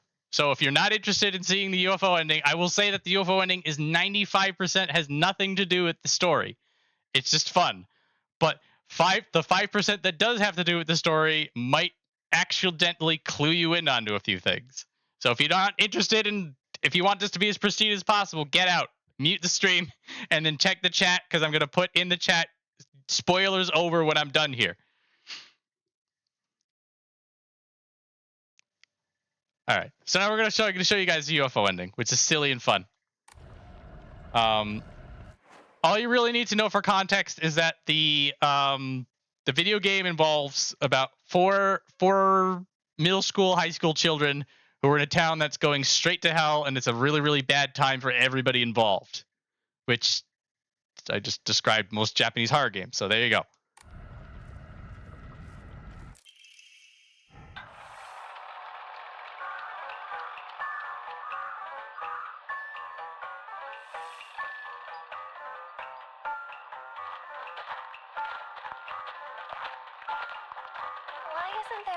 Town.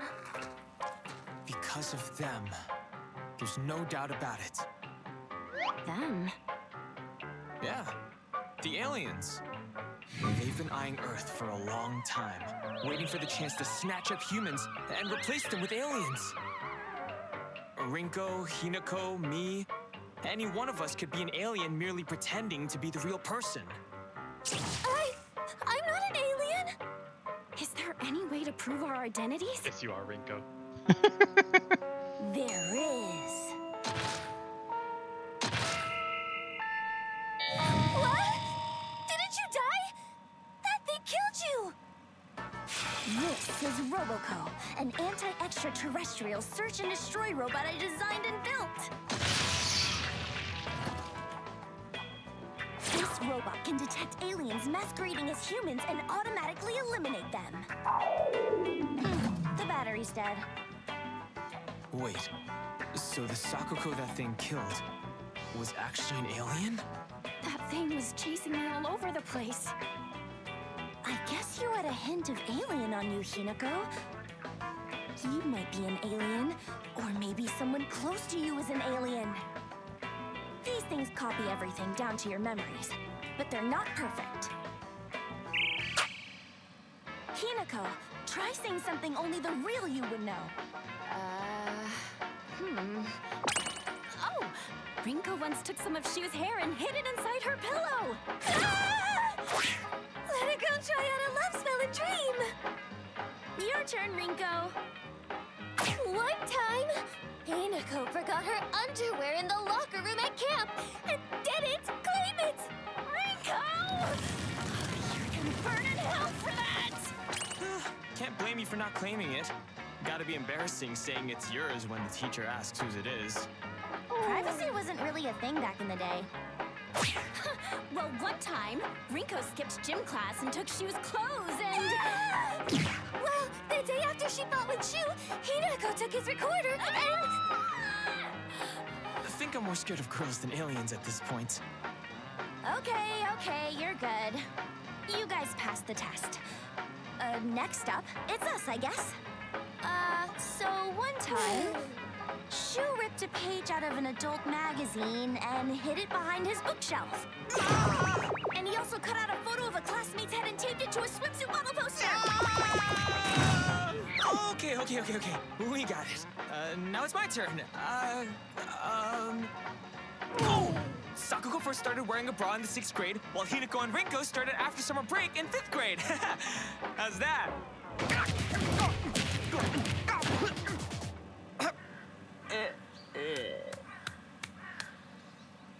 Well, we didn't find an alien. But we did find an enemy to all women. Hinako, we're heading home. What about the aliens? Everything all right? Oh, the neighborhood watch got together and took care of them. Bye-bye! See you tomorrow! For dinner tonight, I'll make your favorite Hamburg steak. Mother, I told you that's Junko's favorite.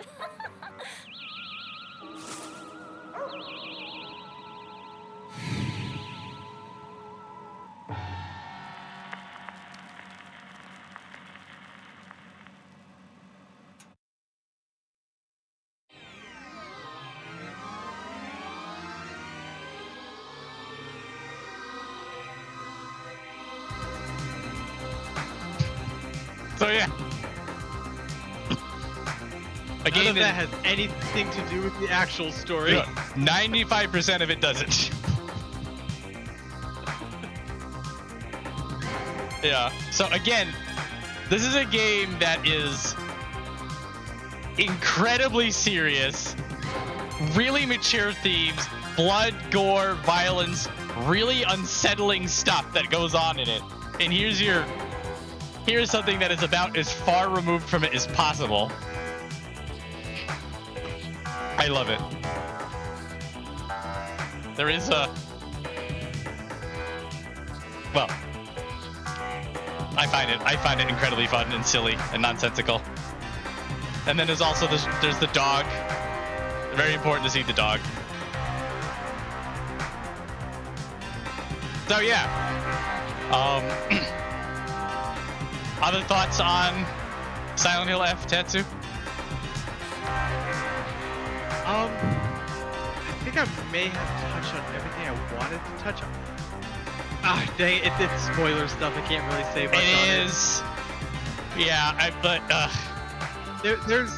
there's some parts where I'm like, dang it, never mind. Yep. There's this what this is though, and for me the first Silent Hill game was like this. To an extent, the second Silent Hill game was like this. Like once you and your friends beat it, or at least play enough of it, you can get together and you will talk about this game for hours.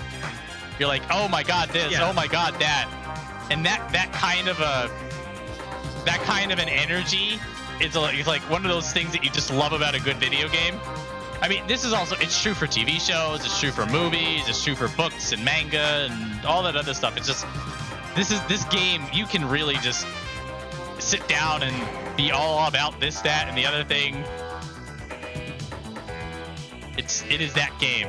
And so like, they did it. They made another Silent Hill game. It's good. It's been done. It wasn't down for, or it sure as hell wasn't. It sure as hell wasn't. All right. Well, yeah, let's. All right. Well, y'all can just watch me do this. So I'm just gonna close this out. Gonna hide this. We'll go here. We'll talk about Stray next. Hang on a minute. Silent Hill F spoilers done. It's okay. You can come back. Like so. All right, let's do Stray. I also played Stray this year. All right. Gotta do my very, very careful. I have it in such a way this should be a little quicker this time.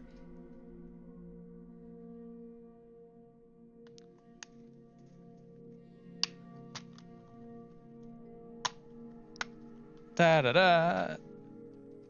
Over and under and through. There it is.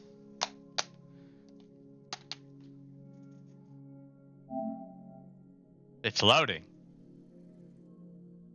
All right, I don't need to be in chat anymore. All right. Yes, play that one. That one. That one. Yes, let's go. We did it. So Stray was a game came out a few years ago. Made a whole bunch of noise because you played as a cat. That is literally the game. You play as a cat, and it's like, what do you do while you're playing as a cat? And they're like, a generic action adventure exploration game ? And then everybody shrugged, and that's what we did. It for what it is, it's fun. So here you are. You are now a cat, and you have a button. And if you push the button, you meow. And because you're a cat, that means that you get to claw things whenever you want. And sometimes it's actually important for you to claw things. Sometimes it's not. Sometimes you just do it because you can. So here, let's claw this too, because we're cats.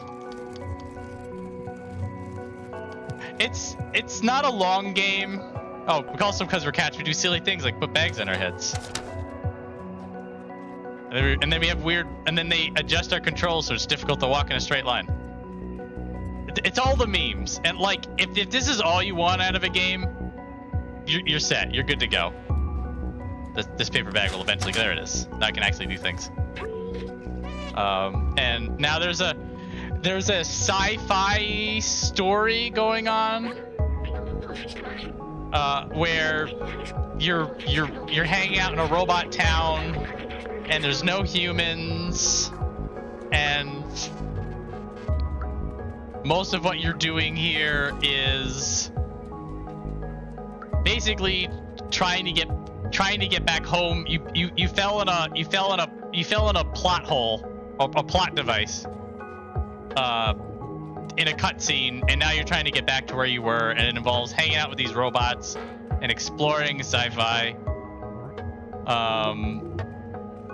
It's not a long game. It's not a very involved game.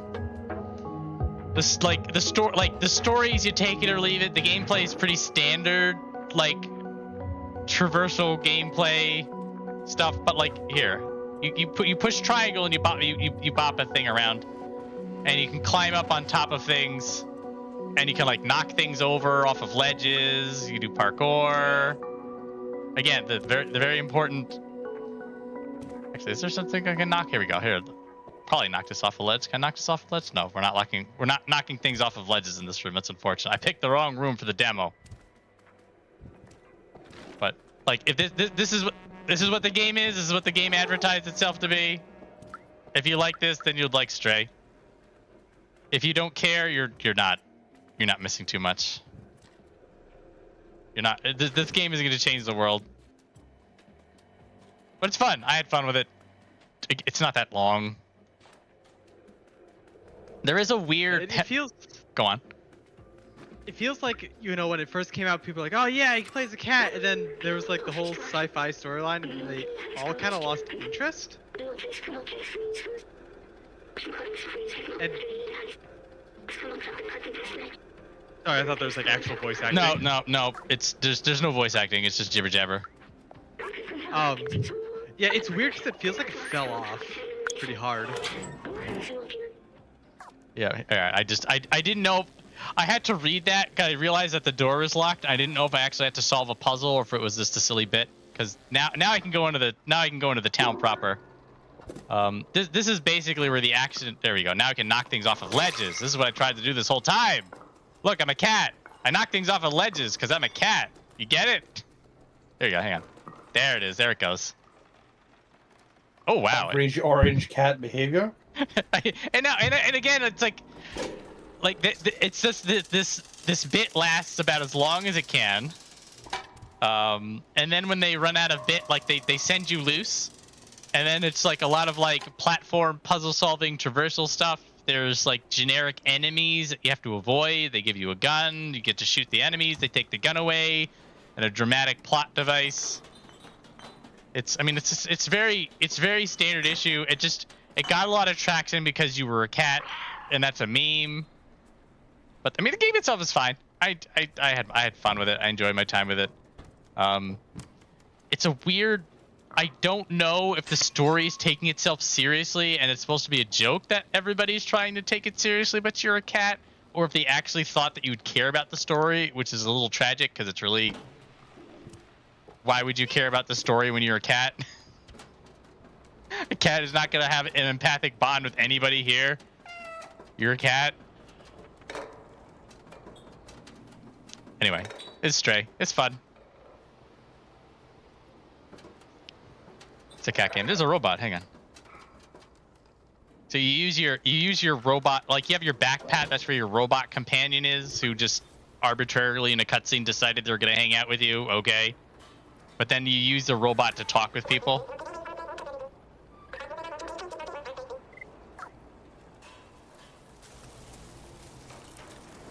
Yeah, it's also one of those things that, like, it's like if you have played any type of action adventure game ever, like you're just like, okay, I know what's gonna happen here. Okay, this is what this point is. You know, you get to this certain point, you get to this certain plot twist. You're just like, I see what we're doing here. Like this is just nothing. We're not innovating the medium with this game. But the game did not set out to innovate anything. It set out to make you a cat, and then you're running around as a cat. And just like, they succeeded. Because look at this. I'm a cat. I'm doing circles. And then there's these, and then now you can curl up and go to sleep as a cat.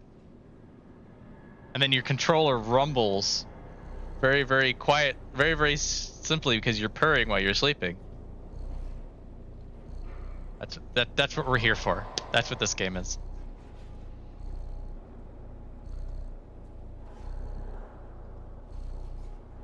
Anyway. I liked it.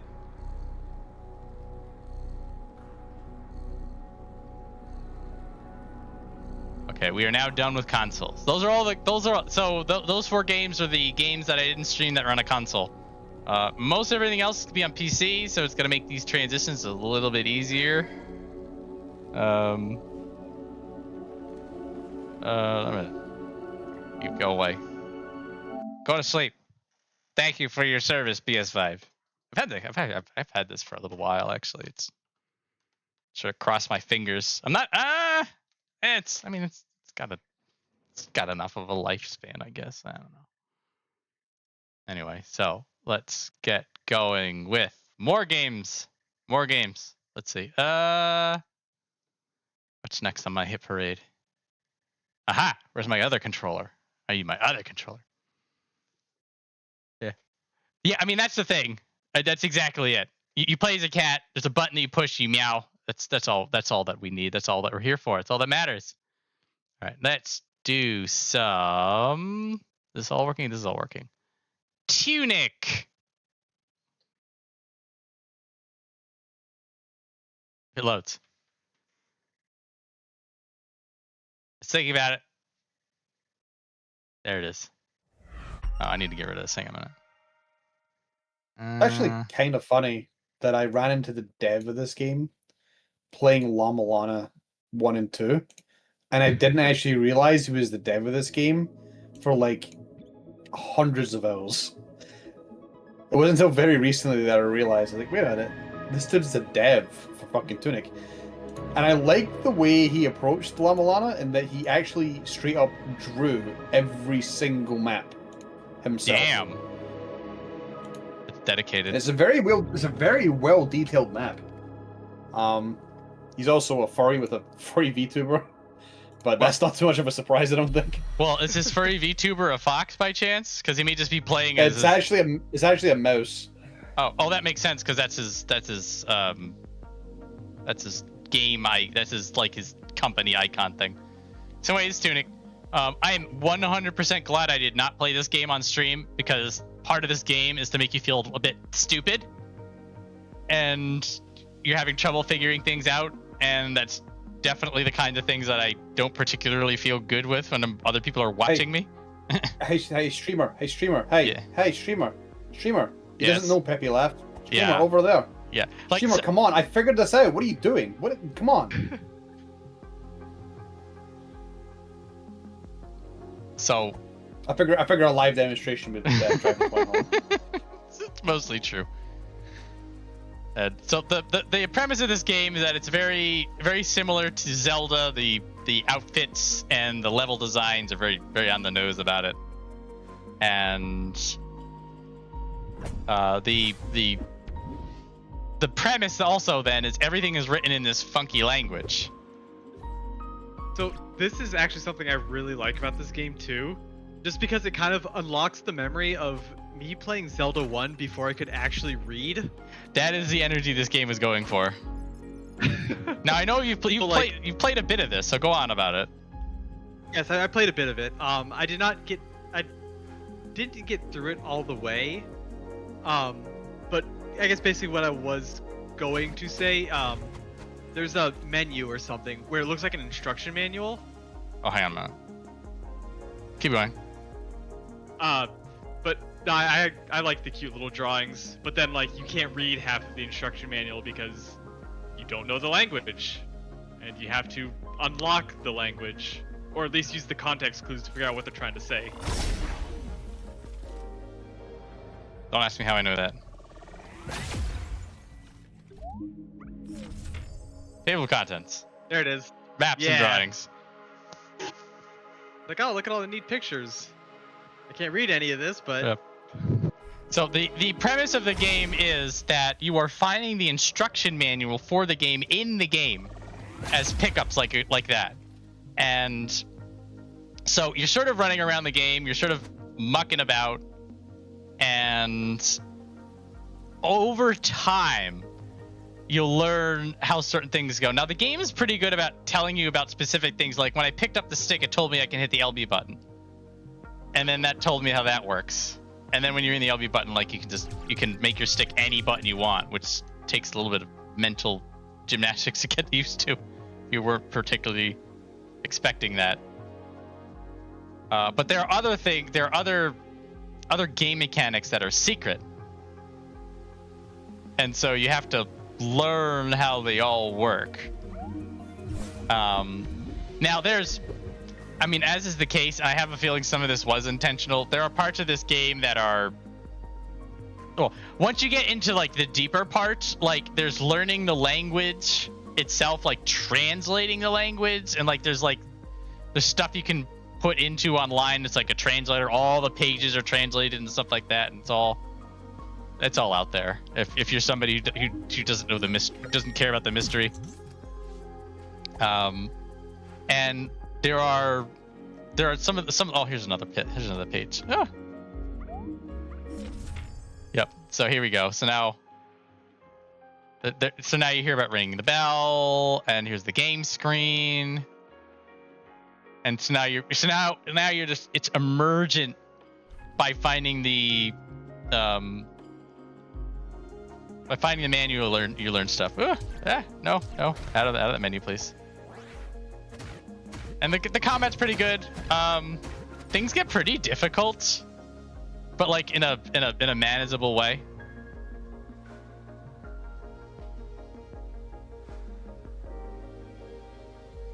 It's a fun game. I would definitely, if you don't mind feeling stupid, you like exploring and that sort of that almost childlike wonder, but at the same time you do need to be a bit of a gamer, this is a good game.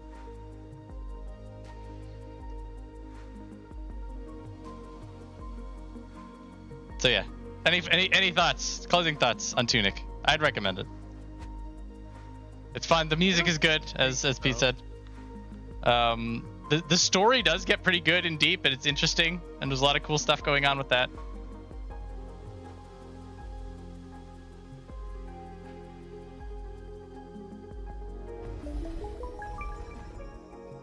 Anyway. I basically need to play the game before I can see anything on it. Yeah, I would. Yeah, it's fun. I am, again, definitely... Where is... I think this is my file. This is the real one. Where the hell am I? We do not question slot 4. No. All right. Anyway, there you go. Look at you go. That should tell people basically all they need to know. All right. So Tunic is good. Tunic is fun. What is next? Aha. I might as well get to this because I know a lot of people are gonna have a lot to say about this. Where are you? Elden Ring Nightreign. Ah, yes. All right. This actually may be a good opportunity for me to bow out now. Wow. My eyes are on fire, actually. Right. I am extremely tired. Okay. Thanks for joining. And I get nothing to say on Elden Ring. So I think I'm just going to head to bed now. The guys will understand why I need to go to bed early. Yep. Tess That's is fine. just pretending because he's a girl. Wow, okay. Anyway, I will catch you later. Come on, Nightreign, show up on stream. There it is. I just had to complain about it. I'm not gonna do a run, but I might do a run next year. I might do some streaming of Nightreign in 2026. Which technically I have been streaming Nightreign, just on everyone else's stream. Yeah, that's true. So Nightreign. I guess no matter what I say about it, I put in 100 hours, so I guess I like it. It's fun. It is a co-op with the others. Probably. I'm not. There's a part of me that did want to like play this game by myself. This game is not like you can play by yourself, but you're really not supposed to. Yeah, you kind of need to be like you have to be really good at Soulsborne games to get enjoyment out of it. Yeah. I do not like playing alone, honestly. It feels like a kind of a weird struggle. A lot of the fights are meant for 3 people. And I can totally understand if it's a game you want to play solo, and if it's a game you enjoy playing solo. I feel like this game was meant for 3 other people, or rather, this game was meant for 3 people. Yes. And that is the way it's supposed to be enjoyed. And if you want to play it solo, go for it. If you want to play duos, go for it. But I like it with 3 people.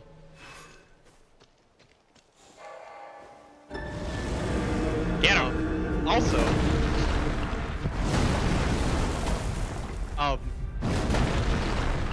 this is an interesting take on making a multiplayer Elden Ring. Because I think what most people kind of wanted was just a Soulsborne co-op without the weird, like, summoning people. And they were just kind of like, nah, we're going to do this instead. And it's fun. Now, I think it would still be better if they had,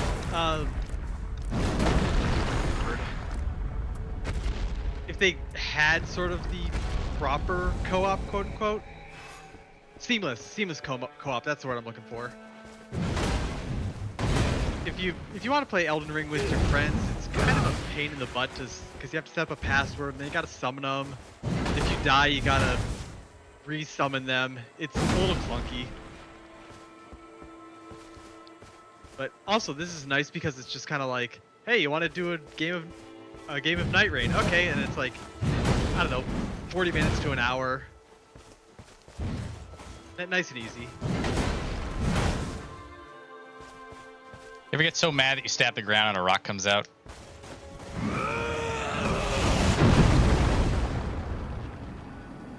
Sometimes. Look, the ground had it coming. This is something about this game that I guess one of the things that will always win me over is that this game pushed towards ridiculous whenever there is a choice. There's lots of like really good serious story, and there's precision, and like each character has like an incredibly deep skill set. Like here's Mr. Unga Bunga, but there's actually a lot to Unga and or Bunga-ing than you would think. Now you don't have to pay attention to any of it. You can just hit the R1 button until either you or your opponent is dead, and you'll do pretty well for yourself. Whatever, Edward Elric. That's true. But once you get into it, like about trading and about stamina management and about what kind of weapons you want to do and doing all sorts of weird stuff, like you're just like, damn, this guy's got a lot going on, and like every character has that moment. They're also pretty good about sort of being like, here's the class fantasy, quote unquote. Yes. Oh, you want to play Mr. Bow Guy? Well, here's the guy with the bow. He shoots things. Also, you can mark people and deal more damage to them. I feel like all the characters are fun to play, even though like there are some that I don't personally enjoy.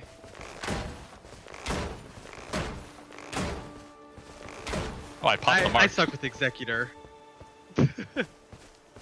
I suck with Executor, but he's still fun to play.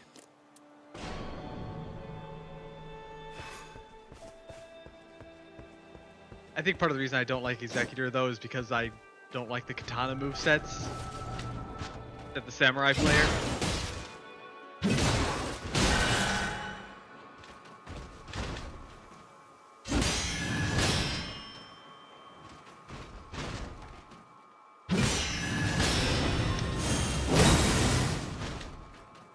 Did he dodge that? What a jerk.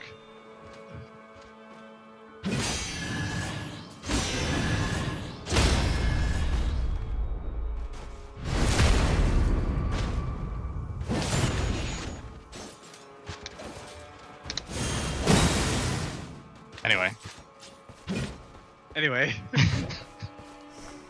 I felt the compulsion.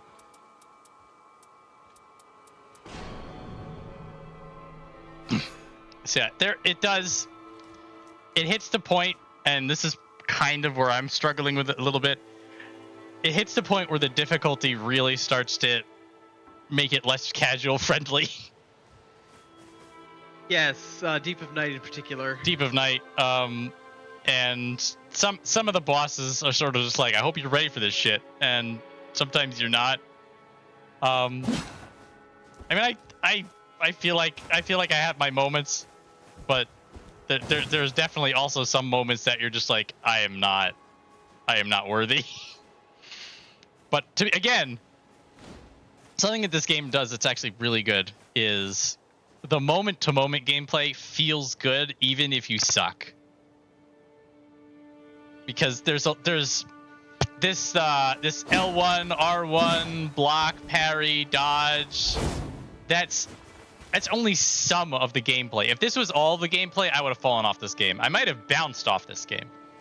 But a lot of Nightreign itself is about strategy. It's about sort of moment-to-moment decisions. It's about optimizing your routes. It's about game knowledge. It's about item knowledge. Like you can leverage your brain to make up for the fact that you can't push the buttons good.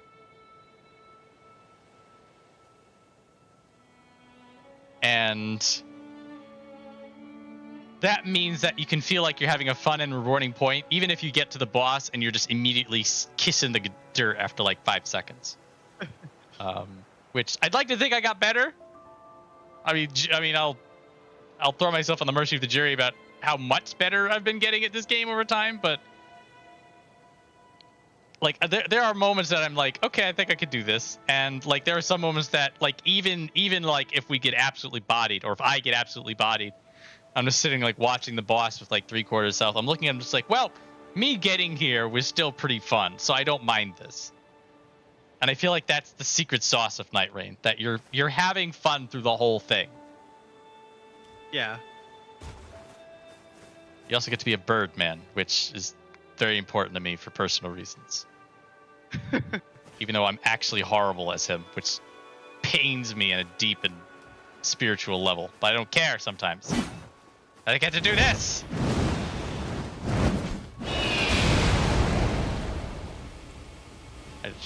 I push that button and I'm less depressed in life. That's all you really want. That's all we're doing here. Yes, you can jump, and you do this crazy anime speed run. It's good. It's good. Additional thoughts on Nightreign? It's fun. It's fun. Okay. I'll do this, I guess. Do the thing. You did it. New character. Characters are good too.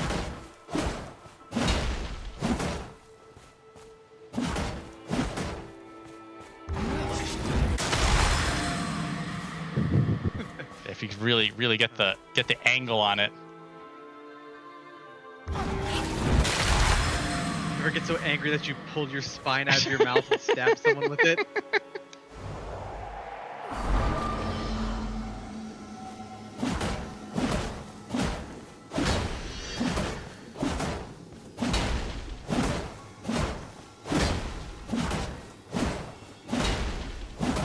Feels good. Anyway, good shit. Really good stuff. All right. Who's next? What's next? I'm gonna come back in. I'm gonna be the Undertaker. And I have no idea what's going on. Let's do that one. That one. 100 line Last Defense Academy. I've not beaten this game. I'm totally not Danganronpa, but it's Danganronpa, and you're gonna like it. Short answer, yes. 100 line Last Defense Academy is about a 200-hour game. I'm 40 hours into it.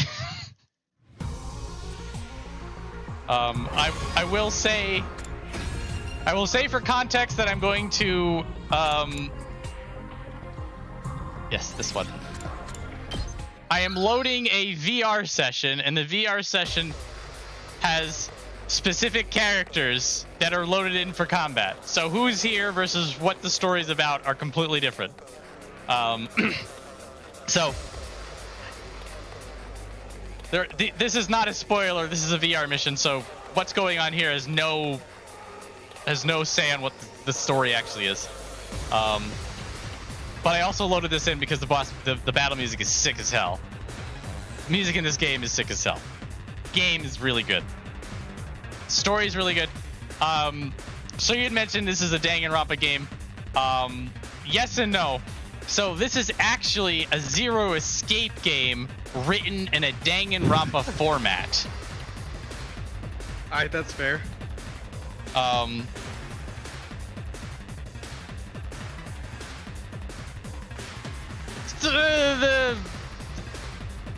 The title screen sort of has spoilers, but if you don't know what it is, then you don't know what the hell's going on. It doesn't say anything. It just looks something different. I dropped frames apparently. I don't know when that was. Maybe when I booted something up.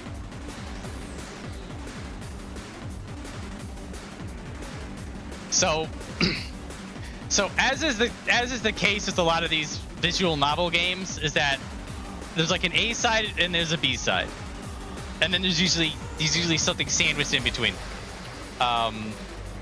So like for Danganronpa, you have your daily life, you have your socializing, and that's the glue between the visual novel and the Trial series. And then the Trials is the gameplay. For Last Defense Academy, you have your visual novel, you have some mini games running around stuff. That's the glue. Stream's been silent. Okay, I don't know what OBS is on about. And then the B side, the gameplay, is actually a grid-based tactics game, like this. And let's see. My turn. the tactics part of it has actually been really fun, and this is always sort of like the if the actual gameplay is good in these visual novel games, it really sort of helps keep the momentum going. And if the actual gameplay is too scarce, or if it isn't really that interesting, or if it's sort of buggy, then it really makes it hard to get through the visual novel part. So the strategy game part of it is pretty interesting, and it really rewards you if you know what the hell you're doing. But you don't. Well, actually, there's a couple. Oof, caught that one. Nah, had to sneeze, caught it. There are a couple of missions that things get a little bit spicy and dicey, but for the most part, if you have a general handle on what you're doing and you have enough game knowledge to understand the mechanics. Also, if you've played these kinds of games before, then it's not gonna be anything that you don't understand.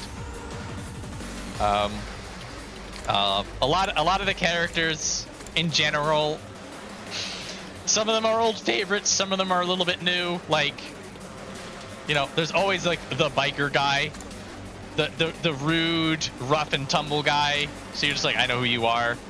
Here's a generic protagonist. Here's a super edgy chick. Here's a sort of really strong, really scary chick. Like it's all a lot of the stuff that you'd expect.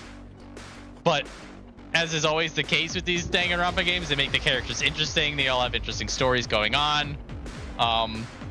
A few of the characters in this game are like some of the best iterations of some of the tropes in the Dangan series. But again, and this is the big thing, 200-hour game. You have to be in it for the long haul, which is why I haven't finished it, because the long haul is long.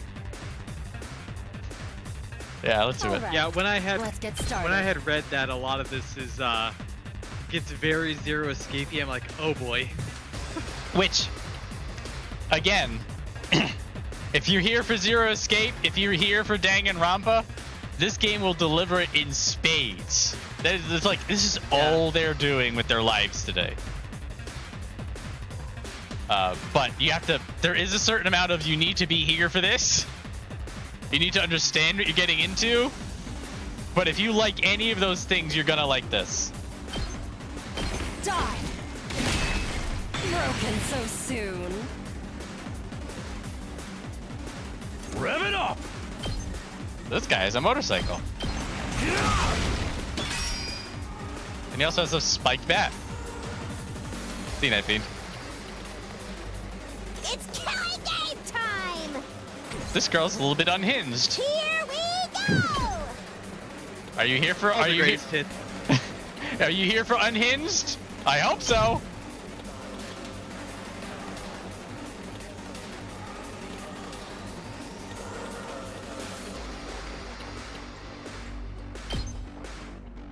No, get off. No, cancel. Oh, wait. There it is.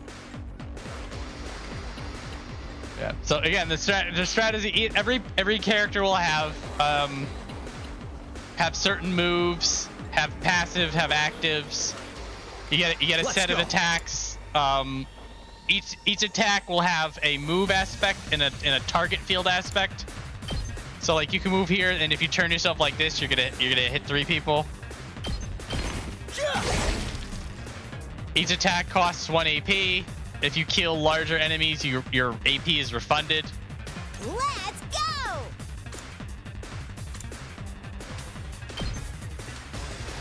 go! Typically these are all tower defense games. Primarily, obviously, there's, sometimes there's no tower. And so this thing, you have to protect. If it goes down to 0 HP, you lose. And then you just got to kill all of the baddies. There's an explanation, like if you die, it's not permanent. So like they get around the Fire Emblem thing. So like if you lose one of your dudes in combat, like it's not like you have to restart the fight. It's kind of nice. So yeah, pretty good tactics game. There is a lot of story. A lot of messed up things happen. If you like Dangan, if you like Zero Escape, this is what that is. I need to get back into it.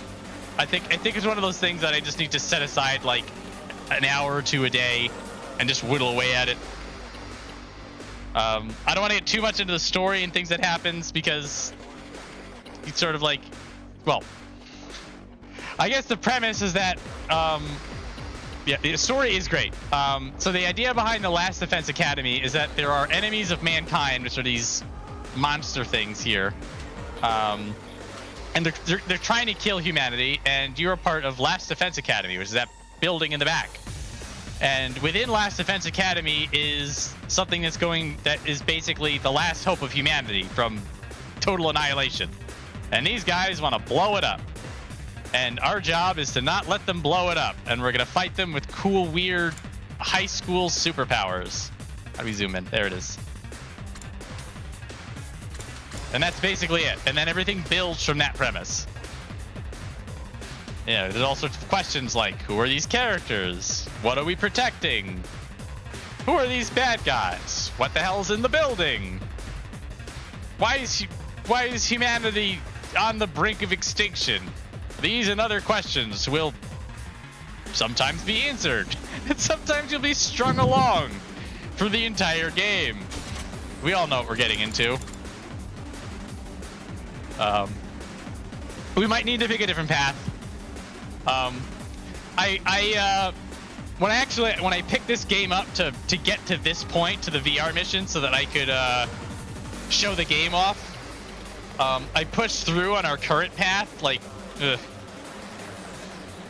It's, well, I'd get into it, but it's pretty deep in the spoilers, so I'm not gonna. Hang on a minute, actually, I'm gonna. Where is it? Damn it. There it is. Gonna hide it. So the only my big grievance with this game is that they don't just let you quit. You have to go to the menu, and then you got to go to the main menu, and then they let you quit the damn game. Yeah. Now I'm going to the title screen. Now I'm at the title screen. And then when I'm at the title screen, I'm allowed to quit the game. I feel like this was meant for like a switch or something that you could turn off. All right. Now I've actually ended the game. 4 menus later. I don't know why they don't just let you quit directly from wherever the hell you are. Confuses me. But anyway. What is next? What is next on this list? Alan Wake. Okay. I have a very specific scene from Alan Wake prepared for you, ladies and gentlemen. Yeah, there's... Emma. Alright, it's showing up. We're fine. Oh, I know it. Okay. So, probably the worst thing going for Alan Wake is people describing it as a horror game. Technically it is a horror game. It is more accurate to describe this game as as sort of a suspense mystery game that has horror elements. Because the game is scary. It actually does horror really well, but that's not the point of Alan Wake. The point of Alan Wake is to tell a very, very weird, interesting, compelling story that is written exceptionally well. So I'm gonna jump into the middle of it for a little bit. There's mild spoilers, but the thing is that you're not gonna have any context for what's being mentioned, so it's gonna be sort of confusing. But I came to this spot specifically because I really need to introduce people who have not played Alan Wake to these characters, who are exceptionally good characters, and sort of like show the strength of the Alan Wake brand. There is Alan Wake 2, which I haven't played yet. There's Alan Wake's American Nightmare that I watched Pete play, which is pretty fun, but you really, really, really need to play the first one to understand what the hell's going on. Theoretically, Alan Wake intermeshes with other Remedy properties. Remedy likes to have their games intermingle in the same universe, for better or worse. Anyway, here we go. I'm gonna continue the game. Just enjoy.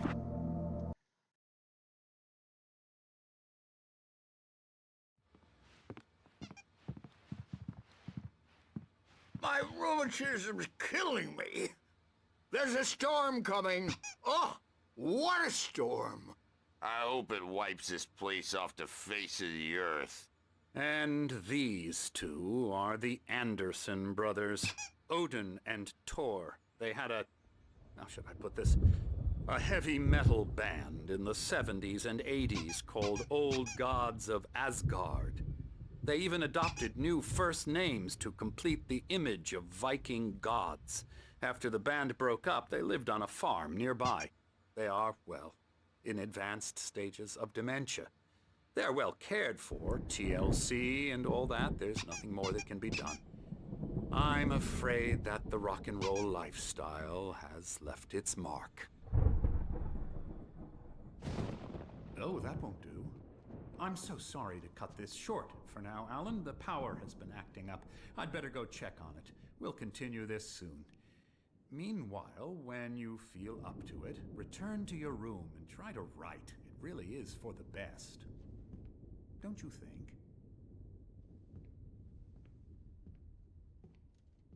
I'd like to bash his head in with a hammer. Oh, he'd love to fish out our secrets, but he has no clue. He's not crazy enough. Not crazy like us, Sonny. Yeah! Being crazy's a requirement, Sonny. Who else could understand the world when it's like this? It takes crazy to know crazy. That's the sanest thing I've heard in a while. Say, you're all right, Tom. Hey, we like him, don't we, bro? He's got to go to the farm. The Anderson farm. Valhalla!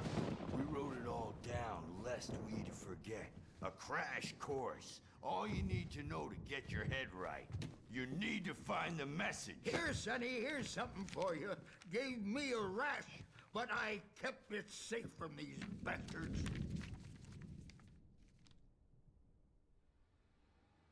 My head was clearing up, or according to Hartman, I was sinking back into the fantasy.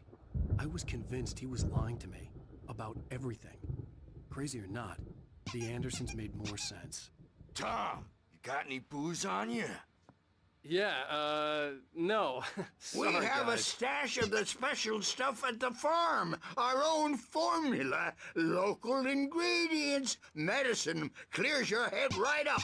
Makes you remember like moonbeams on the brain. Oh, I just noticed. Leather patches on the elbows? That's not very rock and roll. Tom just lost is all. Baba Yaga got to him too, the damn witch. She used us all. Taken from all of us. Took my thunder, the witch. And my ravens. What were they? Memory and thought. The hag. She took something from you too, didn't she? That's what she does. We're better off. This place, the lake, it gives you power. If you're a creator, an artist, God. Nightmare shifted in their sleep in the darkness of the lake. Yeah, that's the one. She makes sure it comes out twisted and wrong. Just ask the lamp lady. She knows what happened to that other writer. She's been using you, boy, and you let her. You went and opened the door for her, didn't you? Now, it was already open a crack. And whose fault is that? We're morally corrupt, disease-ridden, old and stupid. Doesn't mean he had to open it all the way, goddammit.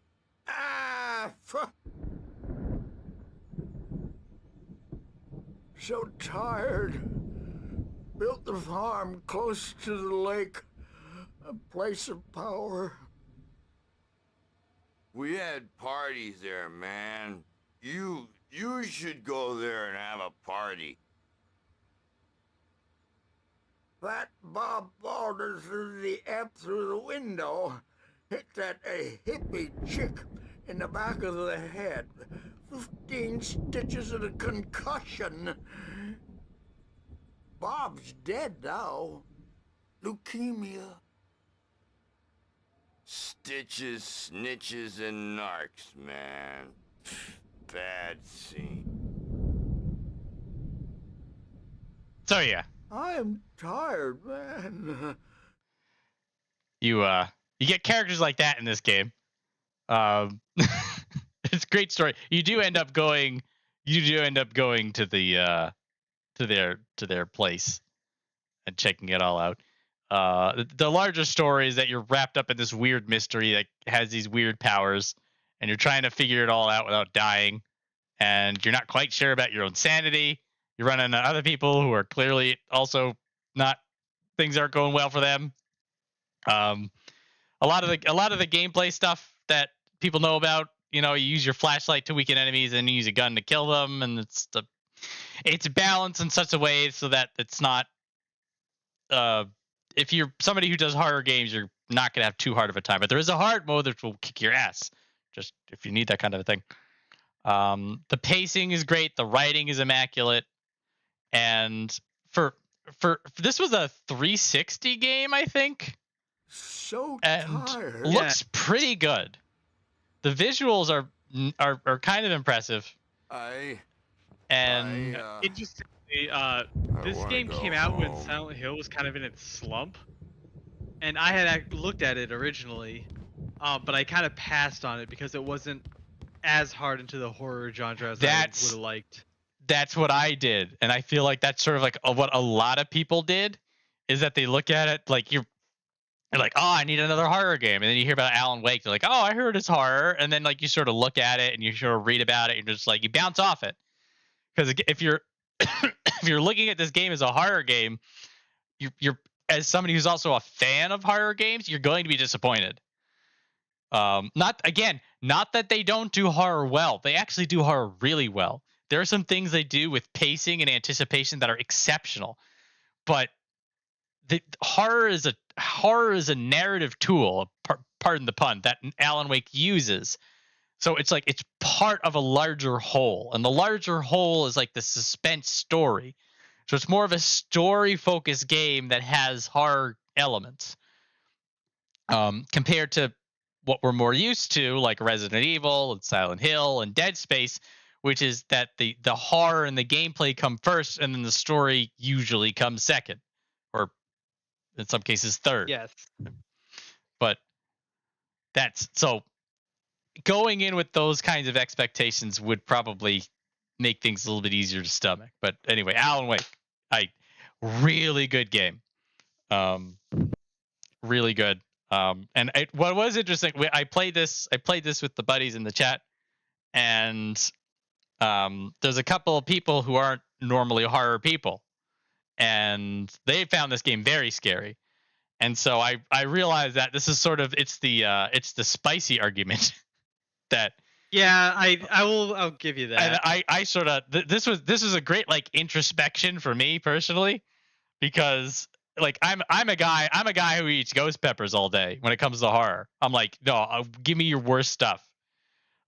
Meanwhile, if you don't do horror at all, a game like Alan Wake is actually gonna mess with you, because again, it does horror well. It does, like, it's not. Also, it does. It's the PG-13 horror. Yeah, in that PG-13 horror is actually probably a better descriptor. In that, the thing, like, if you're PG-13, like, if you don't have, I'm not going to call it a crutch, but if you're not just throwing blood and dismemberment and graphic violence at somebody, like, you've got to work to get that horror in. Because also there's the spoken understanding, because you're PG-13, that there's not going to be any dismemberment. There's not going to be anything horrible. You're just like, well, how are you going to mess with you? It's just like, oh, buddy. Oh, yeah, it's totally doable. Yeah. But PG-13 horror is sort of a discussion on its own. Yeah.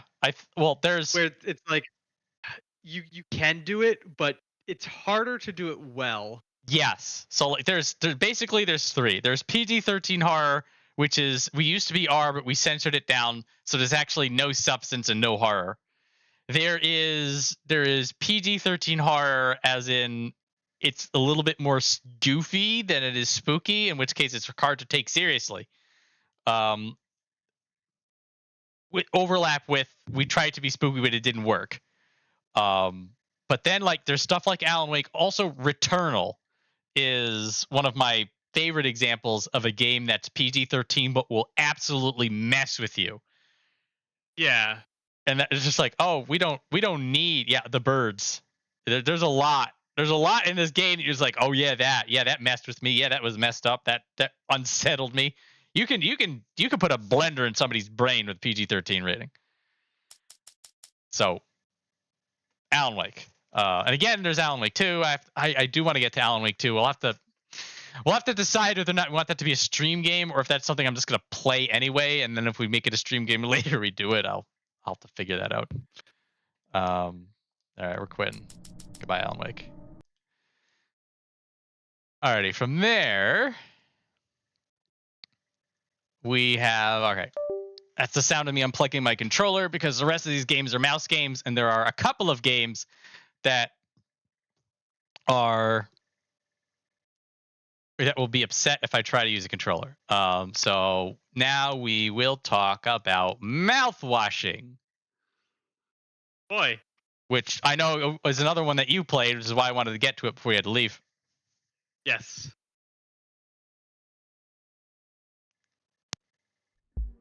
Yeah, so overall, I really enjoyed Mouthwashing for its narrative. I will say, gameplay-wise, I wish there was more to it. There is. So, I've heard from Mouthwashing. So, first off, looking at this kind of aesthetic, I am a sucker for this. I want my PS1, PS2 retro horror aesthetic all the time now. Like, this is definitely my bag. And so if you show me a picture like this and you're like, oh no, it's a good game, I'm probably gonna get it. I was tricked into playing a walking simulator. I don't like walking simulators typically because there's no gameplay. Mouthwashing has what I will call just barely enough gameplay that it's not a walking simulator. And I will say literally just barely. All right, so this is earlier on in the game, just so that I can walk around and sort of show things as I'm talking. I'm just gonna skip all the story. I'm gonna stick all them talking. So the premise is that you are part of the crew of a transport ship, and so you're on a spaceship and you're transporting goods across space, and there's an accident that happens, and so you're stuck and you're stranded, and the cargo that you guys are shipping is a whole bunch of mouthwash, and you guys are running out of food, so you start drinking mouthwash instead, which is just a great idea. So there's really good story beats. Things get really spooky. So you're stuck in the middle of space in the middle of nowhere. And there's all sorts of those things going on. Go. Definitely makes eyes at The Shining. Yes. If you have at the very least seen the movie, you kind of know what to expect. I love stuff like that. I liked this game. It is a good game. I did have fun with it. I do. Part of me wonders that if I knew it was a walking simulator, would I have actually played it? I'm actually not sure what the answer is to that. But there's some. It does have those shining moments. There's a lot of surreal moments that you're not sure if what's going on is real. Yes. Actually, that was also a good thing to bring up because I really like those. There are sequences where reality just kind of falls apart a bit. Yes. Yep. And it always seems to catch you off guard. The pacing on it's pretty good. It works really well with this art style. There's also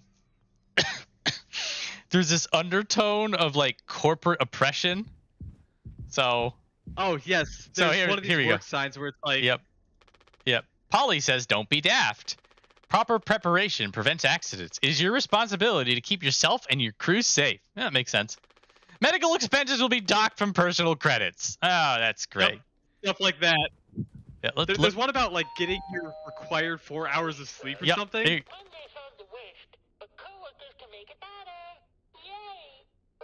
Yeah, you have this mascot who talks and to the court. So Polly says, "Rise and shine. Sleep is the best rest after a long day of work. Earn that rest. Don't overdo it or fall behind. Do not indulge in over 5 hours of rest." There it is. Yes. So there is a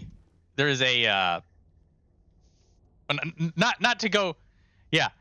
Corporate future hell is definitely part of it. That you start to learn about how things on the ship may not have been that good before the accident happened, and now that the accident did happen, things are worse. All this foam and stuff was like emergency sealant from the damage from the ship. Basically, it's plugging the holes in the ship right now. Yes. So you can run around the ship. You can explore the ship. Go on. I don't remember if it's confirmed that you're like on an asteroid or if you're just floating through space. I think you're adrift. I think you crashed into an asteroid. Whether or not you're still there, I'm not sure. Basically, that foam is all that between you and the cold, heartless vacuum of space. Yes. This game is not long. It's only a few hours. I think it's like 2 hours, maybe. Yeah, it's not. It is not long. I can confirm this real quick. Like I have 3 hours of playtime on this, and I have beaten the game, dicked around a little bit, and then got to this point in the story in order to show it off. Yeah, it's about 3.5 hours. It's a pretty quick in and out. It's just like it's a nice afternoon of unsettling horror.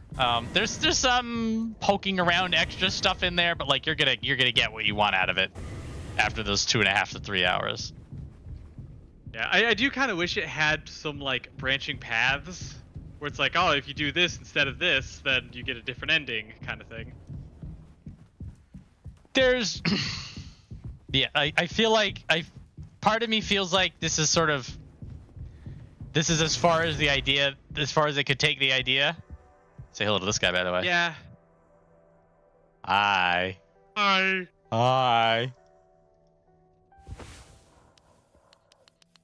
He got a little messed up in the crash. Shove it right in his eyeball. That'll be fine. Anyway, so yeah, it's there's no happy ending in this game. No. Well, this is also part. I mean, it's part of that larger cosmic horror adjacent thing that you're in a bad situation. You're not quite sure if it's gonna be better. And then happy ending for some people, maybe. Happy ending for no people, maybe. Not a lot of optimism in this game, I'll tell you that much. Yeah, no. This is not a feel-good game. Not a feel-good game. But it was good. I did enjoy it. Like, looking back on it, I'm glad that I was tricked into it. But yeah, it's a walking simulator, so be with some gameplay. Just be prepared for that.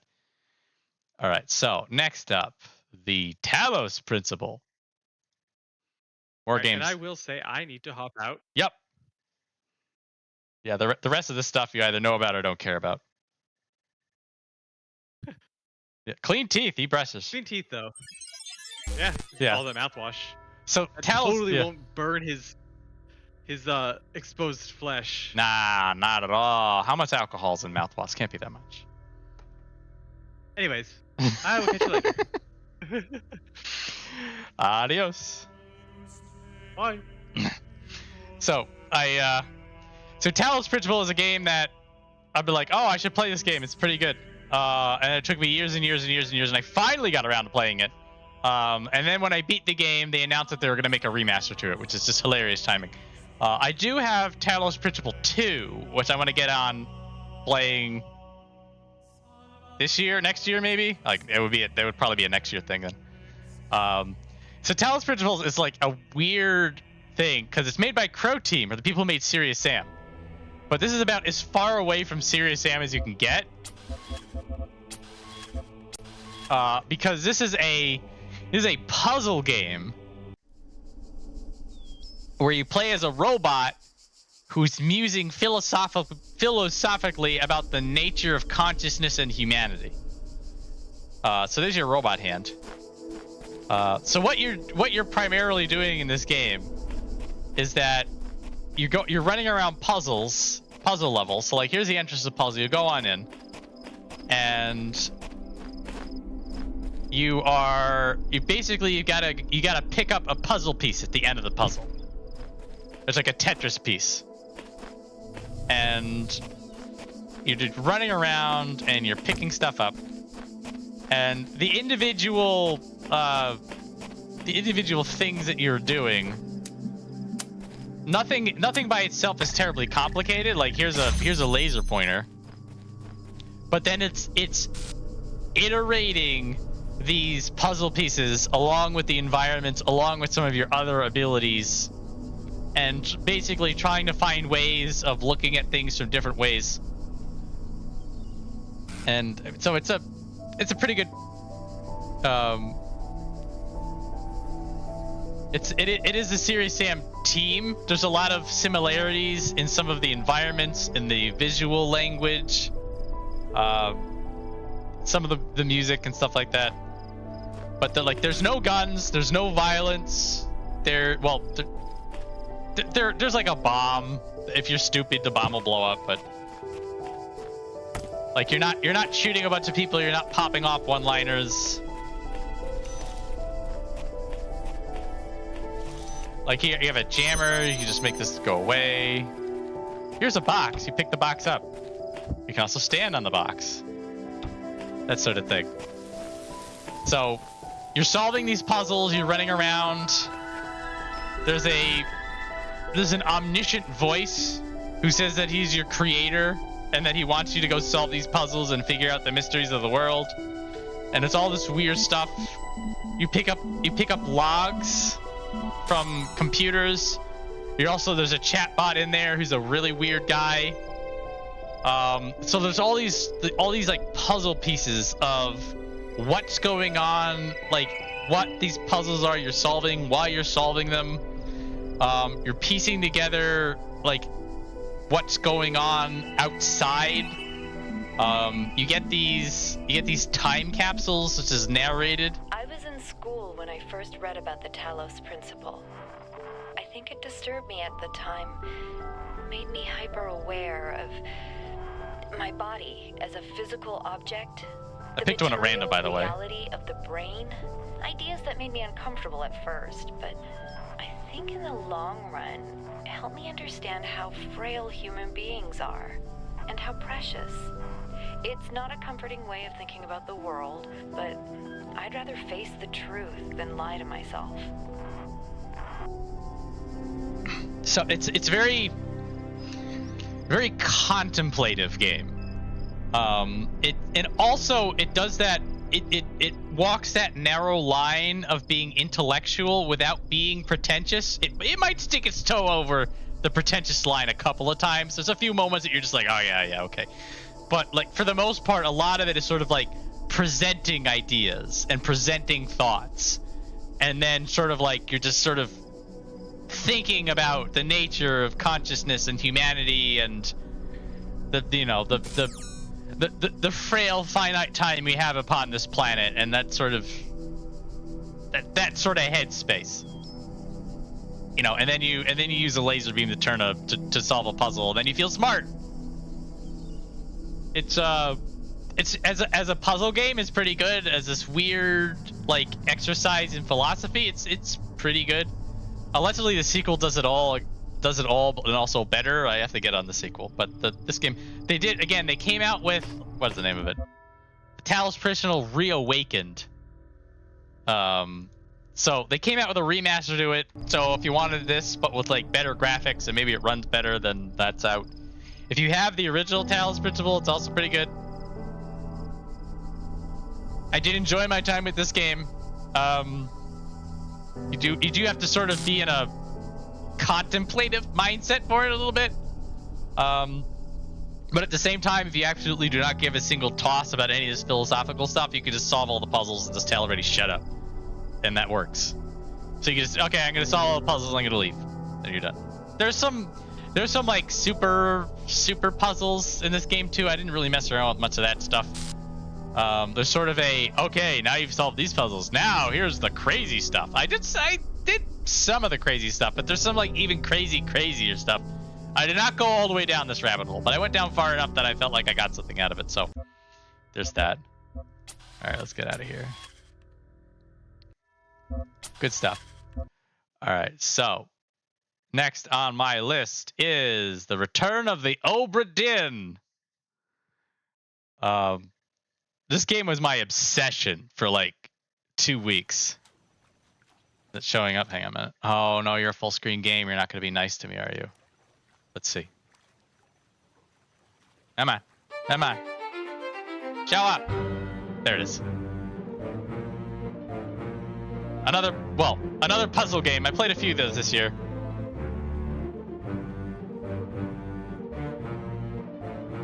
It's the Attract is just a great medley of a lot of the music in this game. Game has awesome music. Awesome. The art in this game is really good. I will show you. So it's one thing I'll show you from the menus. So you have, it's a 2-color art style. You have the ability to, oh, come on. You have the ability to change the color of it based on different older game systems, which I found that was a pretty nice touch. They also, possibly my favorite way of describing look sensitivity in any game.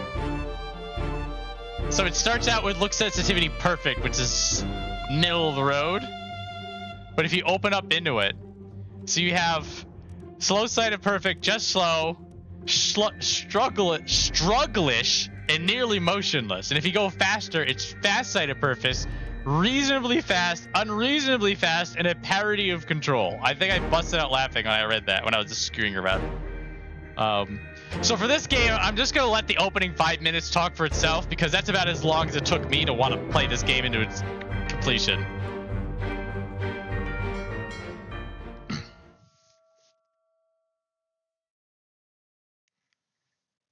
So the premise is that the Obra Dinn is a ship that was lost at sea, and it's got all of this crew. It's the crew's gone, and I think you click in. Or you're just reading it. The ship shows back up, and you're the investigator who has to go on the ship to figure out what the hell's going on. Attention Chief Inspector, Insurance and Claims London Office. The Obra Dinn has returned. Dispatch the Falmouth immediately and prepare a full assessment.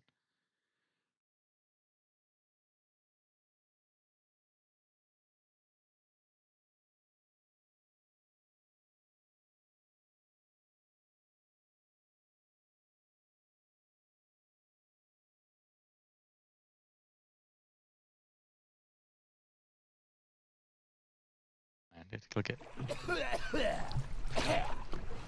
Company man woke me up. Said you'd need ferry to the Obra Dinn. Not many eager for that job. Seems a bit late if you ask. I didn't. What's in the box? I don't know. I'll hoist it up in a few minutes. Hey! How? Carefully.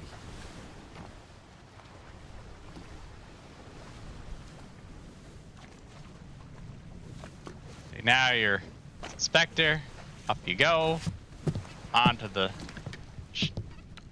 onto the deck of the Obra Dinn. And you spend the game on the ship, investigating the ship, trying to figure out what the hell's going on. I love this like 2-color art style. Have is a tab button, EQ. No. Oh, caps lock's off. I know. Oh, you don't have a journal yet. Shiny.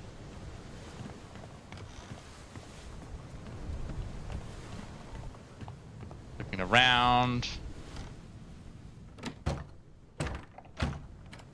Door's locked. Door's open. Look inside. Here's a dead guy.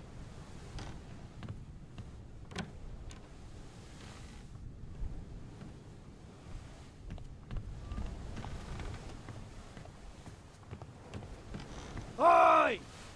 It's too heavy!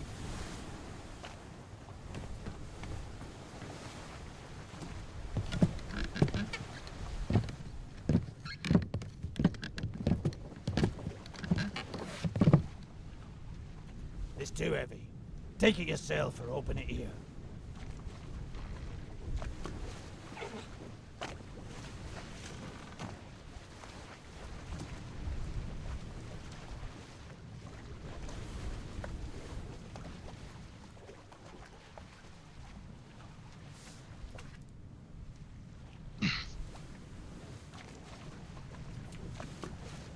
Trust that you now find yourself aboard the Obra Dinn. I expected this day to come, and my every intention was to tell the ship's strange tale within the passage of this book. Regrettably, failing health has allowed me to produce only the basic outline that follows. Your presence on the Obra Dinn is critical. I leave the discovery of its fate and the completion of this book in your hands.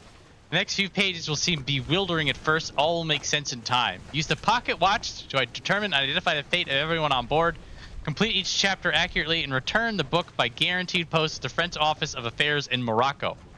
The bargain chapter will remain unknown to you. I possess the details within, but I've elected to keep them private for now. Signed, Henry Evans.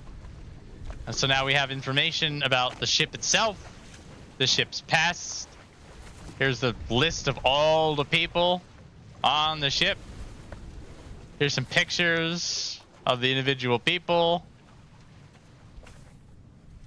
And then here's the story, the unwritten story that we will be writing by playing the game.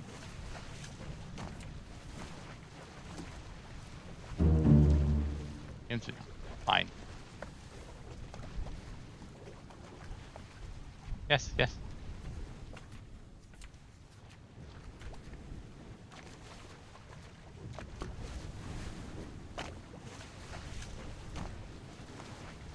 Chapter will remain unknown until you leave the ship and return the book to me.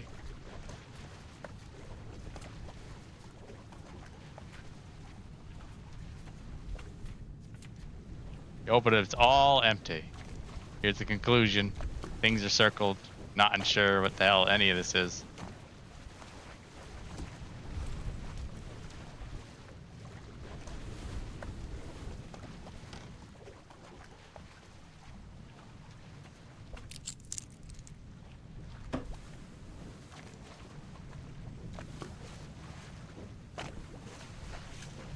So now we have the book, and we have this watch.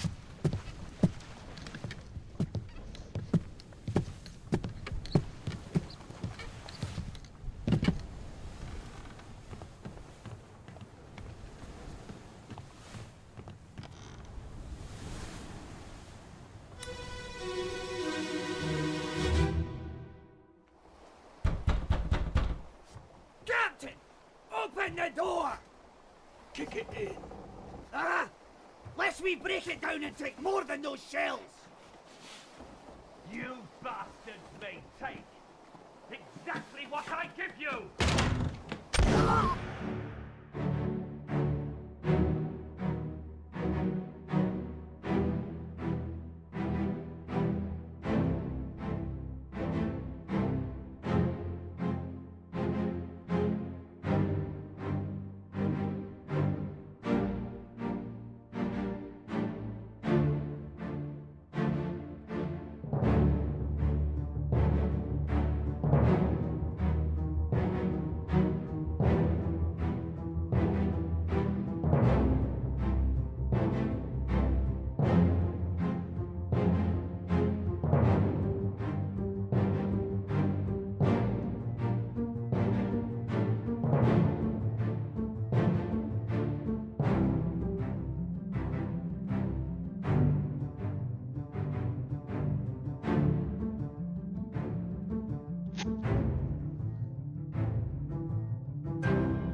So it's ultimately a whodunit.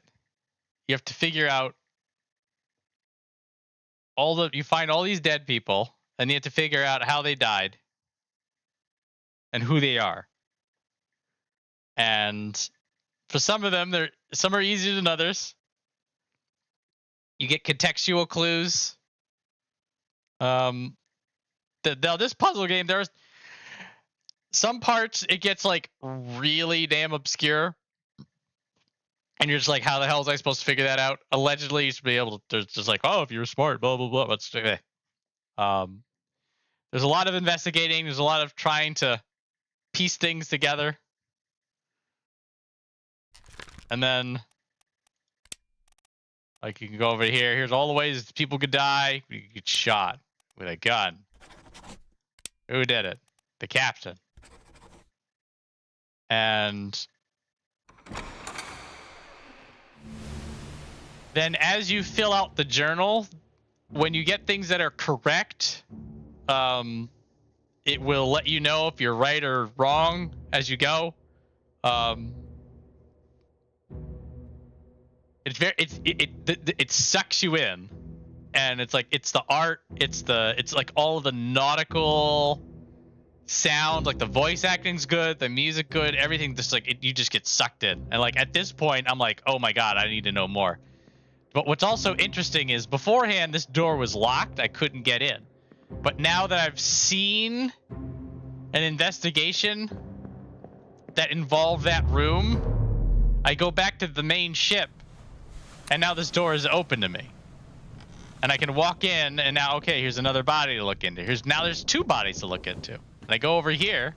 You can walk around outside. You can check everything out. Now this door is locked. But once you look into these guys, this door becomes unlocked. And so as you investigate the ship, more of the ship becomes available to investigate. And so then you're going up and you're going down, and you're sort of getting like really wrapped into the fate of the Obra Dinn. All very nicely done. This is, because this game is like primarily a puzzle game, it's also one of those awkward to stream games. I had no intention of streaming this anyway. The only thing, like, if I ever do stream this game, it would just be to just like show everybody the answers, which is, maybe that's fun and interesting. And maybe that's the only way people are going to experience this game. But I went back and forth over it about whether or not I wanted that to be a stream, and I just sort of went against it. But I figure if this is something that interests you, this is what this game is. And if it's if you'd rather have somebody else play it so you could watch it, then let me know, because I could play the hell out of this game, up, down, left, and right. It's good stuff. It is really good stuff. Alrighty. This will be a quickie. So the guy who made what's the name of the damn game? Scrolling. Not these. Go away. Oh, I know I did that. Oh, has it really been this long since I played this game? Oh, it's horrible. My Friendly Neighborhood. The guy who made My Friendly Neighborhood made a couple of much smaller games. And I played both of those this year, and I'll just give a very quick go through.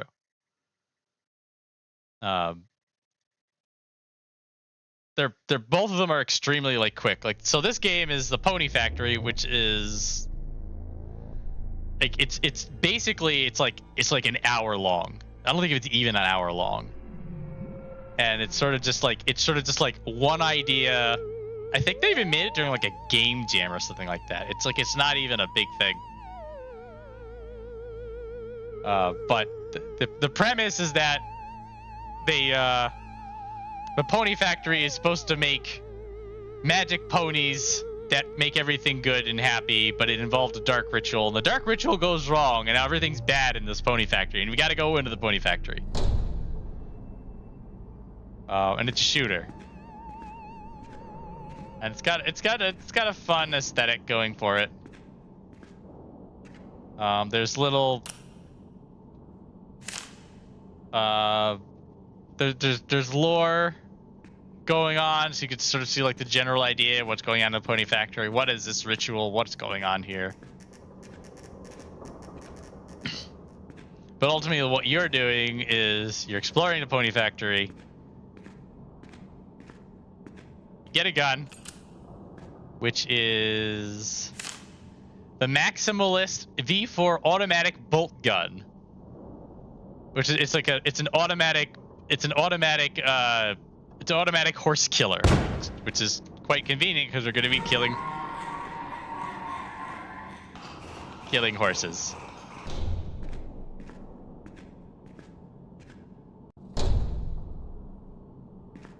You go through. It's a little spooky.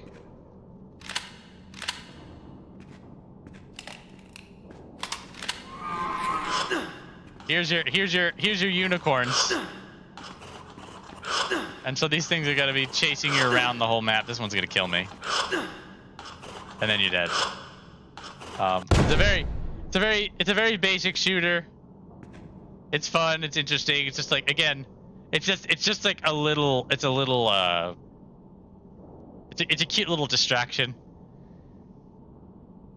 If you see it on sale for like $1, think about it. But I mean, it's all right for what it is.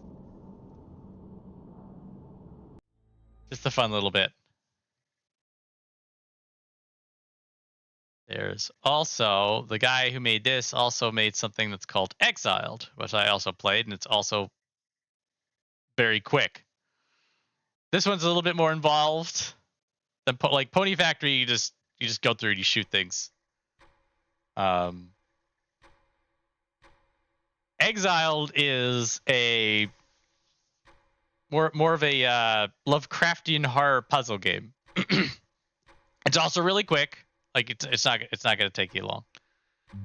My beloved Charlotte. The last here's the story for it. Found there.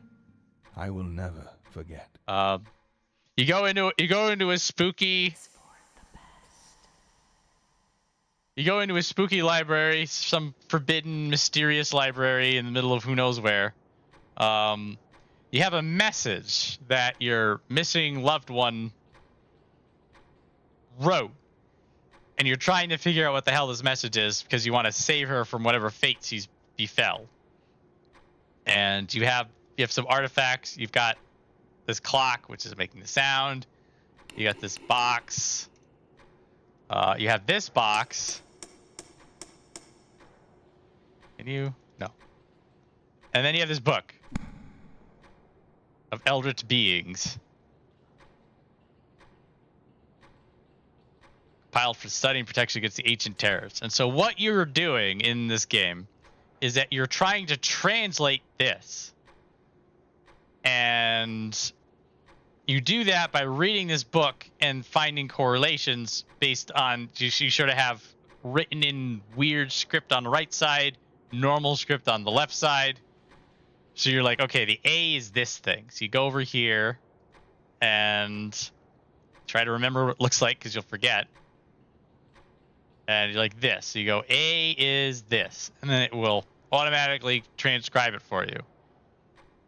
And then you're reading through. Some things, some passages are written in English. Some are written in these symbols. This thing is then the gimmick.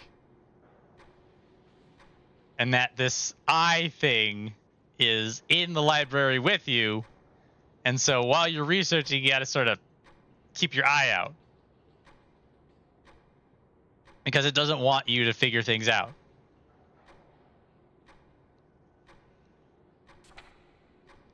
And then you go through the book.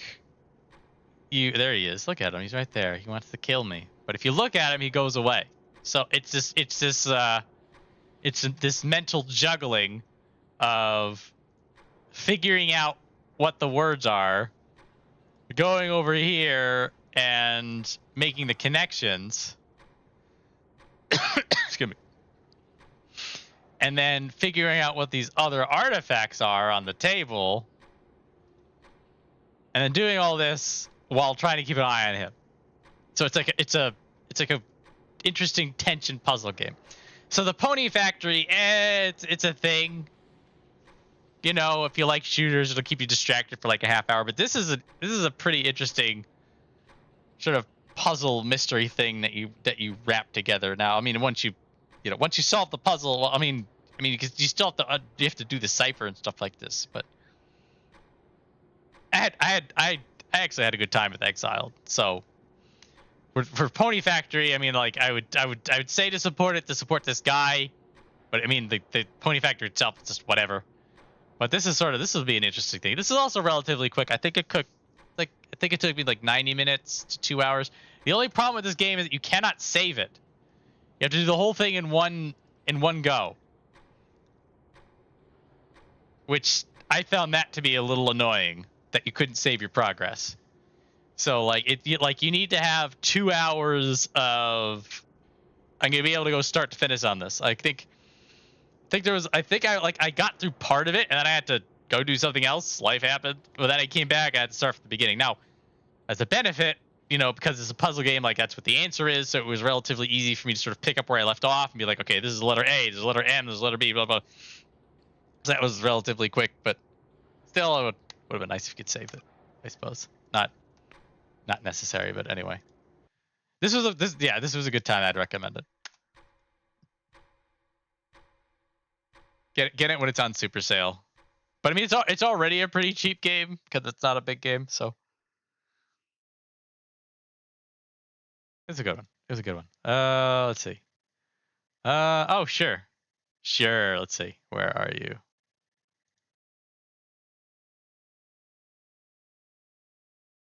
So this was a game I had already played before. So are you gonna play nice? Are you gonna play nice? It's gonna play nice. Hey, Bioshock. My beloved. This one. So this is another like one of my favorite games of all time. We played through it again recently.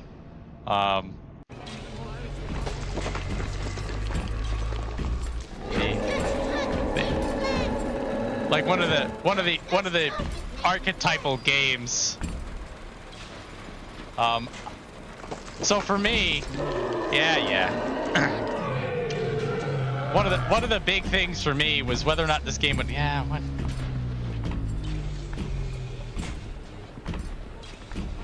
would this game hold up playing through it again. The gameplay actually held up a lot more than I thought it would. The story I knew was really good. The visuals are pretty nice for what it is. And everything is pretty good. Yeah.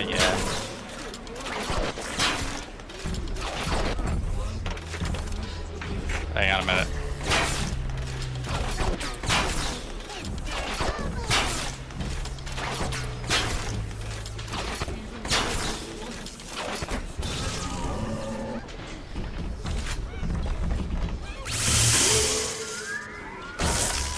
Nice knowing you. So this was the beginning of the moral choice thing that was going on at the time, that you could be good or you could be evil. And so you can push this button and then all of a sudden you're a bad person.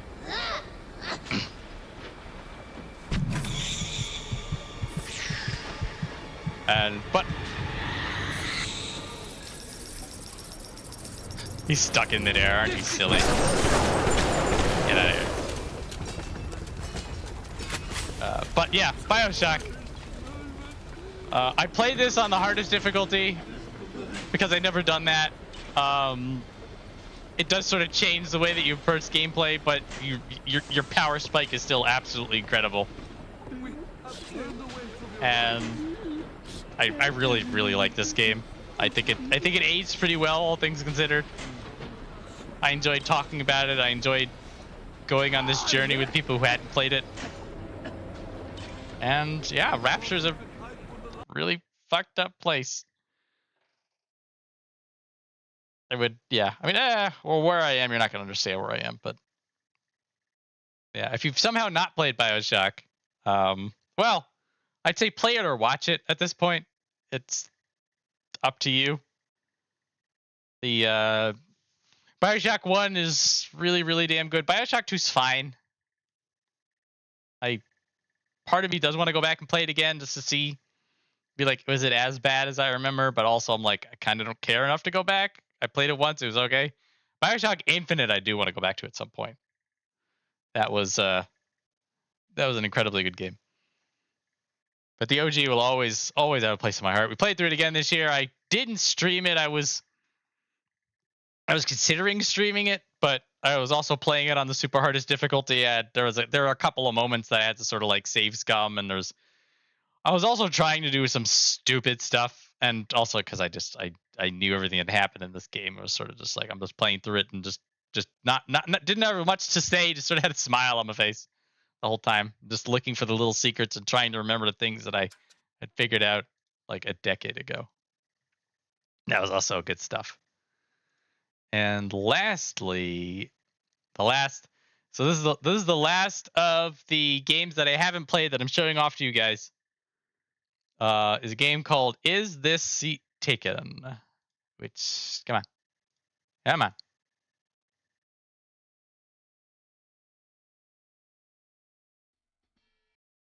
Believe in you. I believe in you. Which is another puzzle game. I tend not to stream puzzle games. I'm guessing is a takeaway from this year. I prefer to play them in the on the side at my own pace. That way, if I'm stupid, I don't feel bad about it. Just be stupid at my own time without people watching. So this is a smaller, cozier, sort of a cutesy, old school game. So the premise of Is This Seat Taken is that there's a bunch of people and there's a bunch of seats, and you got to put the correct people in the correct seat. So I like this example because it involves clowns and dating, which amuses me. So you have all these shape people, and each person has a specific place that they want to sit, or specific. In this case, this is like a dating bonus episode. Normally, you're on a bus and you're trying to get people to be sitting on a bus or a car correctly. But on this one, it's like speed dating. So you got to find the person that people want to sit next to. So you're looking at this person, and they want to be with somebody who makes me laugh. So you're gonna put him over there. Now he's upset because he's not sitting with anybody. And you go over to this person. They also want to be put with somebody who wants to make them laugh. So you put them over there, and then the both of them are happy because they're sitting where they want to sit. And you go through and put people together. You read their list of demands. And then there's things like proximity. Some people want to be near some people. They want to be away from some people. And then you're just sort of messing around with that. You're trying to put all of the pieces together. It's a fun little puzzle game. It's not terribly complicated, but it looks pretty nice, and you feel smart for solving things. Definitely, it's a good on sale game. Very chill. I think they called it a cozy game. I guess it counts as a cozy game. Let's see. You want somebody who can cook who's also an intellectual. Like you. I want somebody who dresses elegantly. You want someone with a mustache. They're happy. I want an intellectual, and you want somebody who's dressed elegantly. Which is actually him. So you go like this. And then he just wants someone who's dressed intellectually. He wants someone who's cooked and also has a mustache. So you want to put him there. And then he wants somebody who's dressed elegantly, who's not an intellectual. He wants an intellectual. And then once everybody's happy, you get the thumbs up. So you confirm.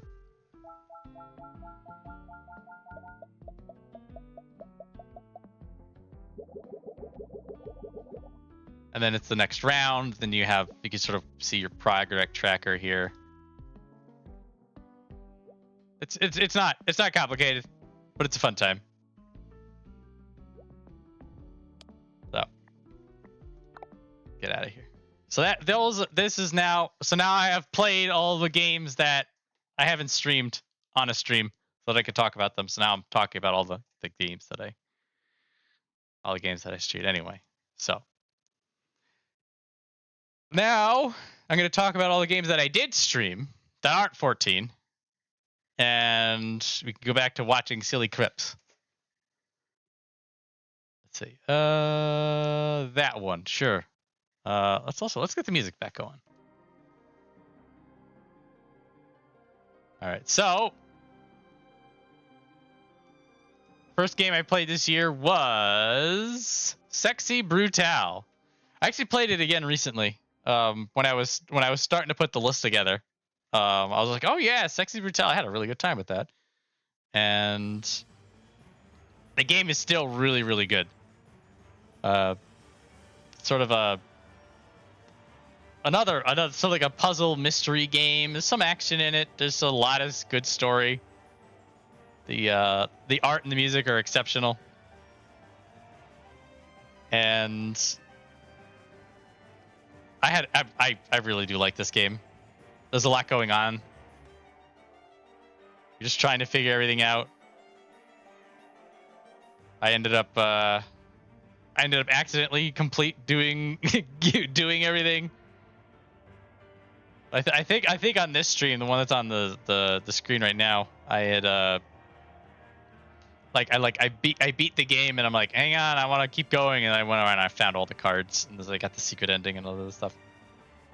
This was the beginning of the year, all the way in January, and I played this game, and despite everything going on with me back then, I still had fun with it. So I feel like that speaks to how good this game is as well.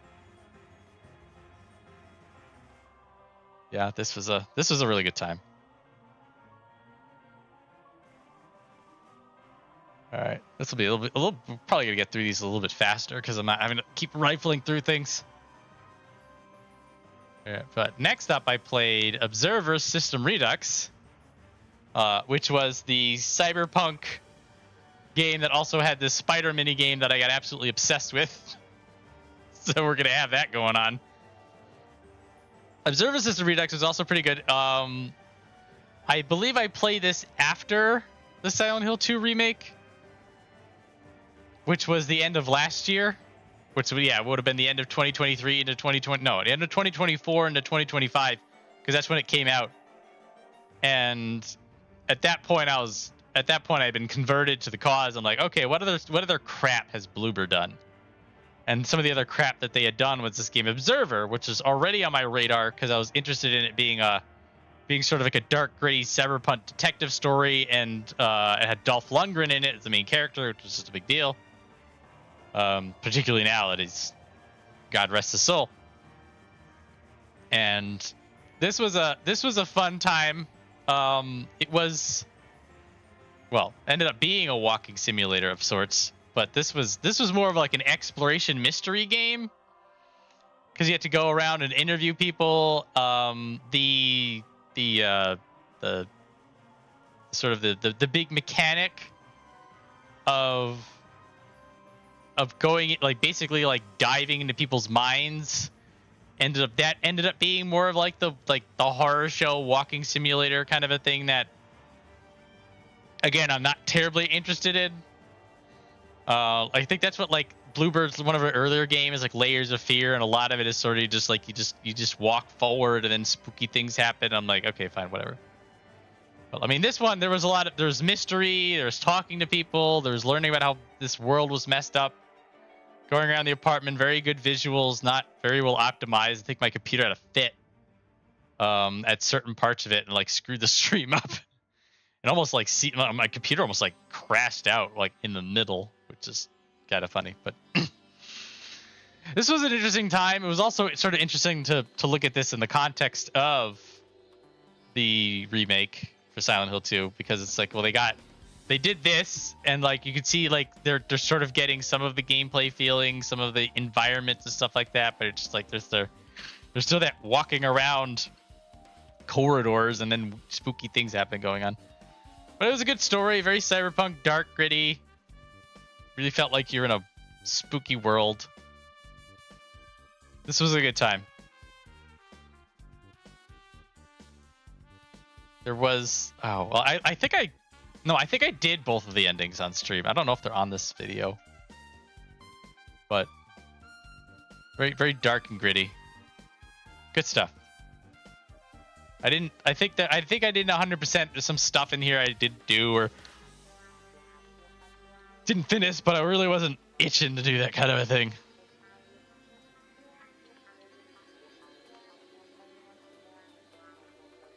This was, oh, come on. Scrub through.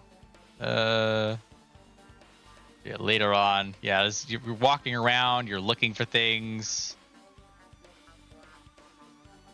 They play this on a controller? No. Yeah, it's a lot of mystery, a lot of trying to find stuff. Really messed up world. This was good stuff. So after that, I played Sorry We're Closed. I absolutely adore this game because it's a whole bunch of things put together that should not work together, but it absolutely looks brilliant. So it is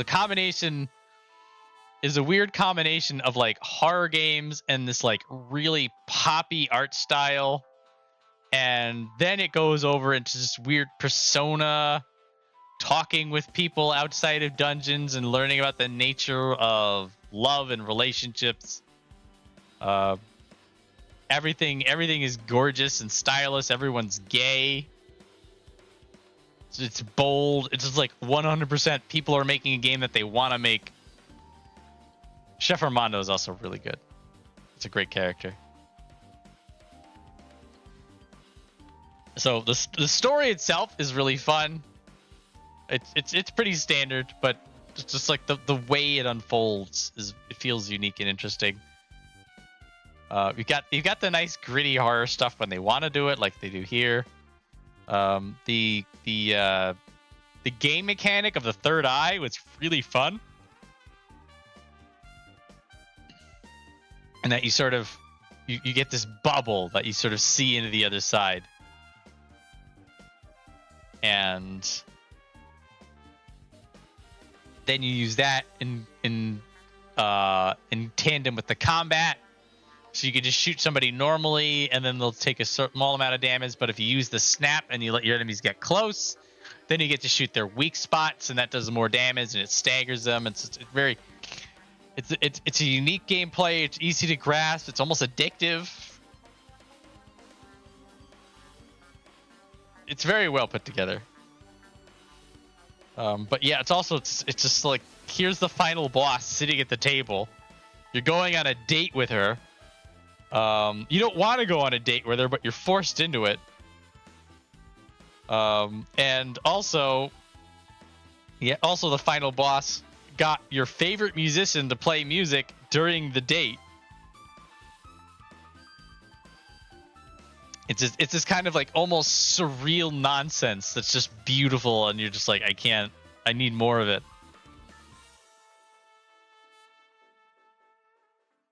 There's a snap ability that you get to sort of go between what's finger quotes real world and then the quote finger quotes demon world. And then what's interesting is that in these sequences, like, it gets inverted. Like sometimes everything's ugly, and then you snap your fingers and it's pretty, and it goes the other way around. Then you're talking, like, here's also like all the enemies that you go and you're fighting and you're killing in the dungeons. Like you go and you're talking with them and you're hanging out, and they're just like normal people. It's very inspired. Postman Creed, my buddy. So good. Yeah, I absolutely adored Sorry We're Closed. It's definitely one of those games that I feel like I'm going to be picking it up and playing it like every few years. I'm just like, it's time. I gotta go play Sorry We're Closed again.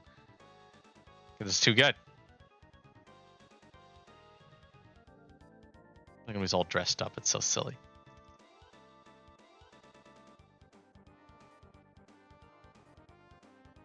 Now we're gonna go on the date, right? Yeah, that's where we are. We're doing the date.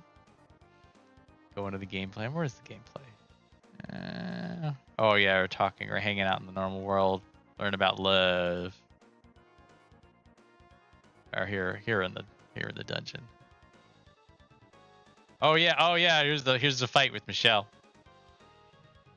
Who's stuck. The combat, the combat and the gameplay itself wasn't terribly difficult. I think I did eventually go through and beat it on hard mode. It's not a...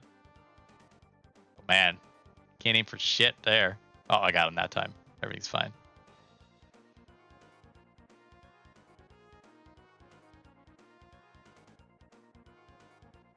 Yeah, so you get a combo if you're able to shoot everybody and do the snap properly.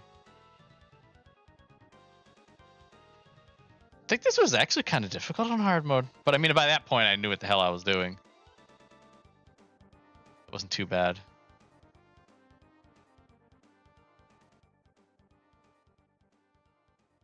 Ooh, I died. Embarrassing. You're dead. Well, anyway, I had a lot of fun. Probably one of my favorite times the entire year. It was so early in the year. Like all these bangers. It was Sexy Brutale and Sorry We're Closed like right next to each other.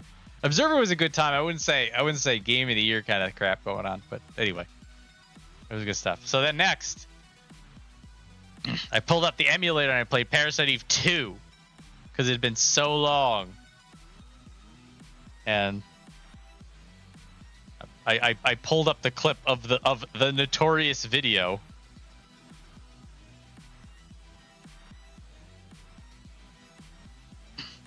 That we had teased, because this is all the way back when Azcon was coming to visit and we were playing Parasite Eve together.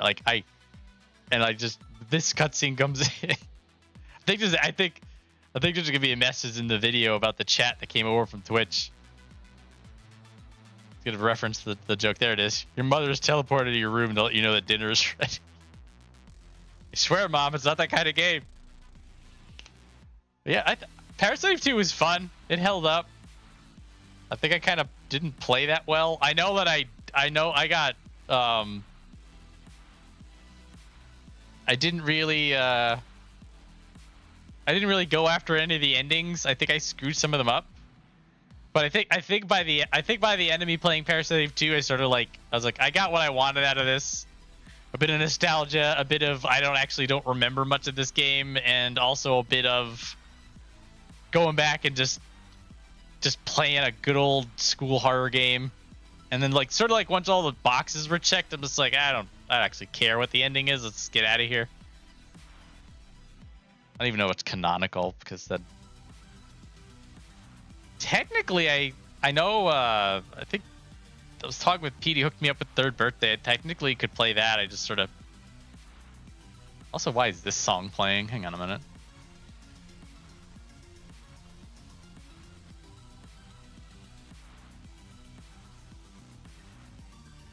Really on this? Okay, we're fine.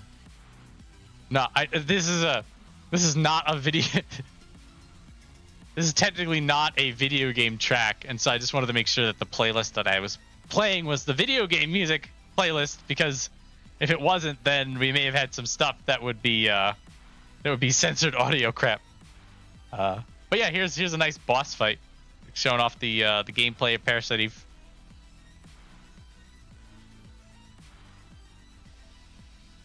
And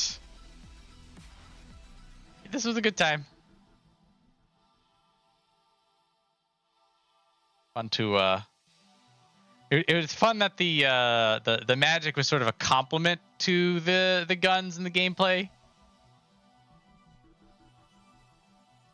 And that you can just go full mage and ignore your guns, but then things weren't really gonna work that well because you'd be mana starved, or you could just ignore your magical abilities and just do guns, but then you sort of have a little bit of a hard time of it. Got bonked. Yeah, I mean this game is kind of weird. It did held up. I think I got stuck in a couple places. I mean that's what happens in these PS1 games.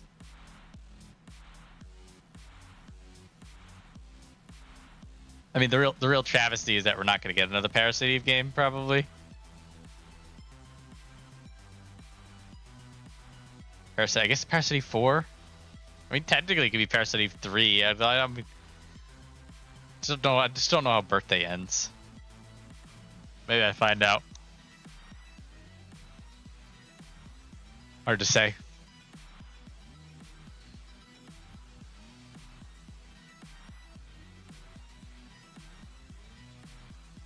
So after Parasite Eve, I had Dredge.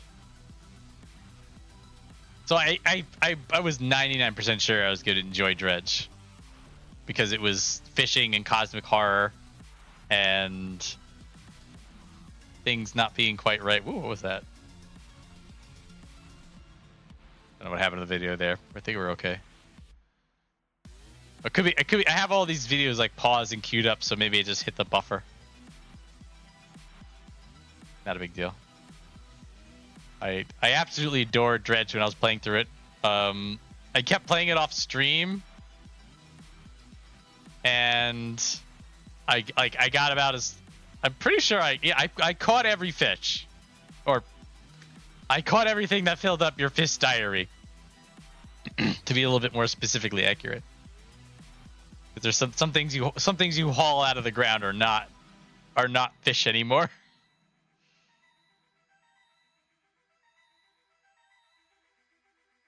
But yeah, I played through this whole game. I ended up playing through the whole thing again. I was like, I need to play this game again, so I went through it. I played it again.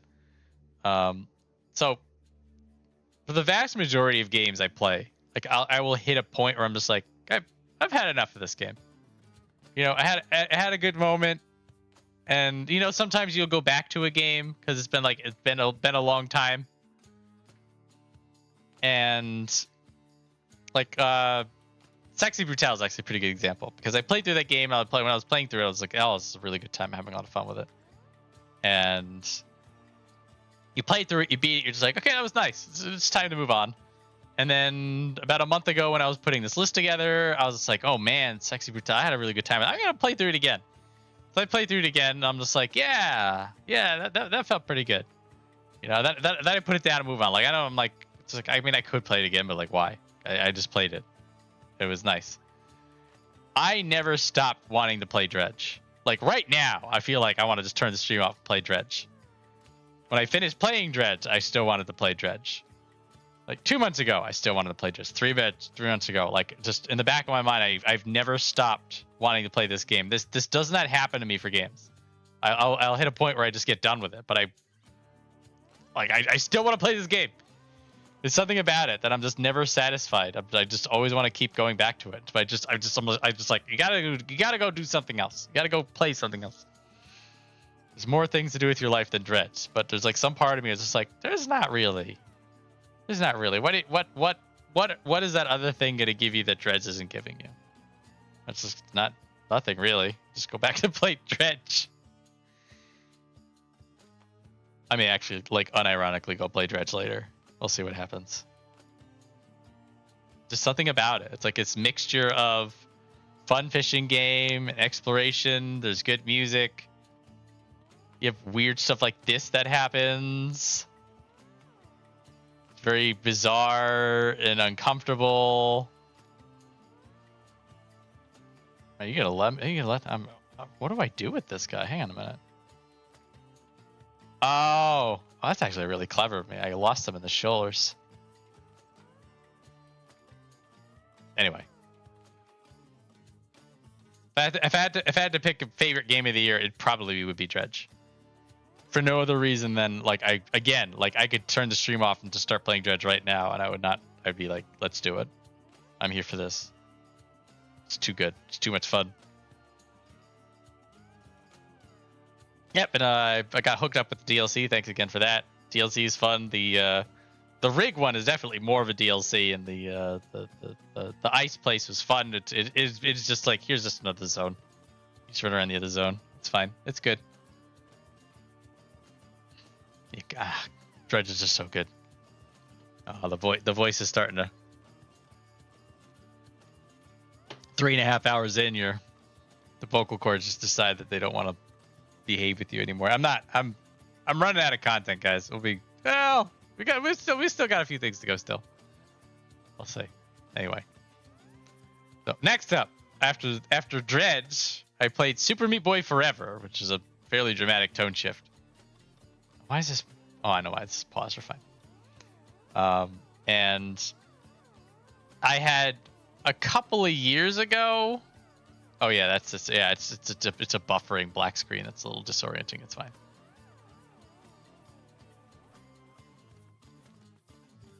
Where do I get this? I thought that's how I got it. Okay, never mind. Yeah, so I think it was 2022, 2023. I started playing this game, but I sort of bounced off it. Like I was having fun playing it, but I sort of just like, I'll do it later, and I never did it later. And then this year I got back to it. I'm just like, now let's get into it for real this time, and I got into it for real. And this game is wildly difficult, but I had a lot of fun with it. It was sort of this test of patience and madness, but at the same time, it was also compelling. Also, the forever definitely made sense. You're just like, yeah, you could play this game forever. It does the seed system, so like every map is like procedurally generated, so like you could play through the game again, and the maps will be slightly different. Like, I mean, if you get to the point that, like, you memorize the seeds and stuff like that, like you've probably played this game too much, or it doesn't really matter to you. But this was from thinking back from my time playing Super Meat Boy, this was like, damn, they've really stepped up their game because things are even more intense. I think the final boss level, I think, took me like 45 minutes because it was that much of an intense prog. But yeah, I mean, I got so I beat the game proper, which was already pretty much a pretty difficult experience. This is the Dark World of, I think this is Dark World of the Forest, which is level 1, and they ramp this crap up so dramatically that I was just like, nope, we're good. We don't need it. I got my fun out of it, and I did have fun with it. I did enjoy it. I am scared of this game a little bit because like the amount of insanity that must happen later on is just big oof. I did have this Meat Boy Mortal Kombat guy, which is way too fun, which also definitely carried me through some of the darker moments, just knowing I was this kung fu guy. Yeah, this whole thing is one prog for one section of a level. It is definitely not for the faint of heart. I mean, I did not have a faint heart. My heart was able to get through it. I looked pretty good doing it, I'd have to say. I don't know. I had my moments. Yeah, this was yeah. This was fun but difficult. It was definitely a challenge. I enjoyed it. So then I think for this one I'm gonna unmute the video. So no, not this one. Hang on, this one. Here we go. Hey man, if it was on the ban list, they wouldn't let me select it, right? I'm talking over it. I think so. Oh, come on. Comes a voluptuous vixen vowing violent vengeance. Papa sees Caesar. You better pray those fucking pigs catch up with you before I do.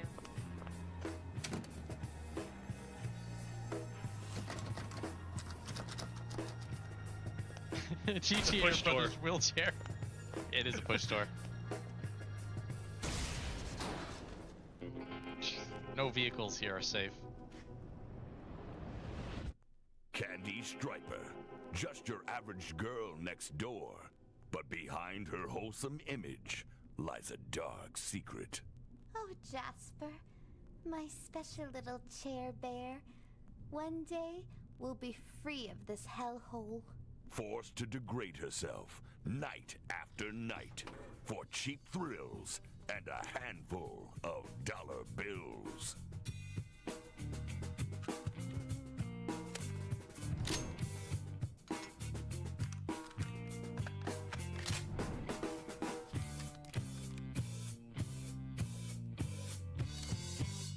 I swear, Caesar, I'm gonna shove this gun so far down your throat that I've gotta force my hand up your ass to pull the goddamn trigger.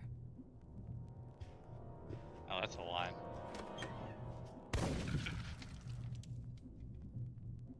Fuck, kid! Didn't your mama teach you to knock? Oh, Varla, I'm sorry. I thought I heard Jasper's car pulling up outside and couldn't wait to see him. Well, you're not gonna be much good to him with no head on your fucking shoulders. Not that you'll be much good to him now anyway. What do you mean? He's gone, sugar. He's left me? How could he? He didn't have much choice in the matter. Oh no! My baby's been wheeled away by another woman? No, girl. Jasper's taken that great stair lift in the sky. That can't be. His only went up one floor. Man. His batteries are flat. Oh, that silly Billy. I always told him to carry a spare. He's fucking dead. No! I love this kind of stupid humor, by the way. I'm sorry. Here. He would have wanted you to have this. I love candy. Now dry your eyes. We've got a scumbag to kill. Fuck, where are my keys? Oh, Coco and Cindy took your bike. They wanted to go to the biker bar to turn some tricks. Really? Anything else I should know? Just that.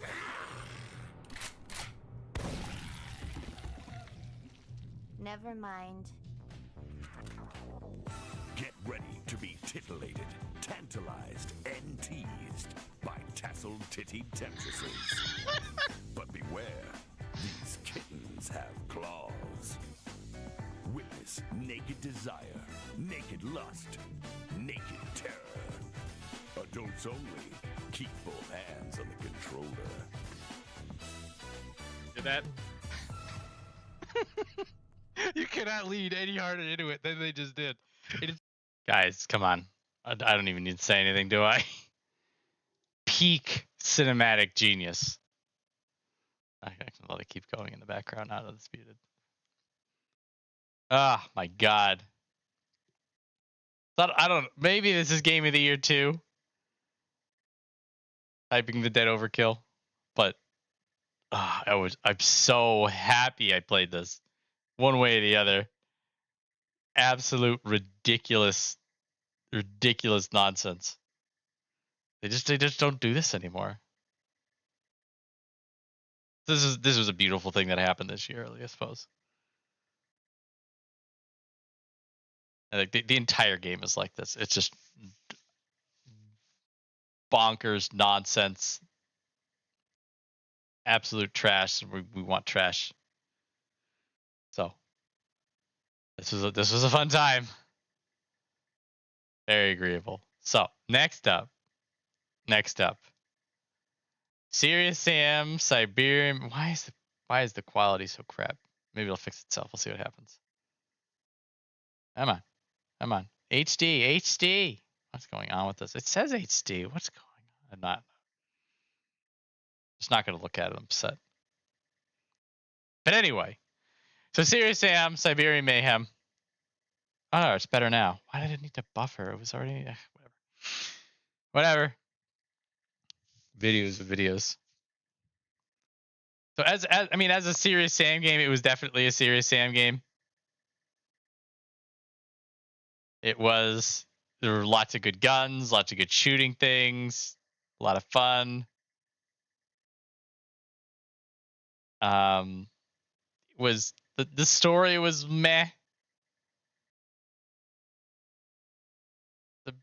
This weird larger problem with Serious Sam 4 actually being a little too serious, and like leaning into the support cast in a way that doesn't need to. Like, you can have other goofy characters or stuff like that on the side, but it's just like it's Serious Sam. His name's on the box. That's really all you need. But the game really was good. The weapons were fun. It got difficult in the end. I got my ass kicked. Sort of got my gamer card checked a bit, but it's whatever. It was a fun time. So what we're showing here is the world famous pipe conundrum, where we were running through this map and we see these weird ass yellow pipes,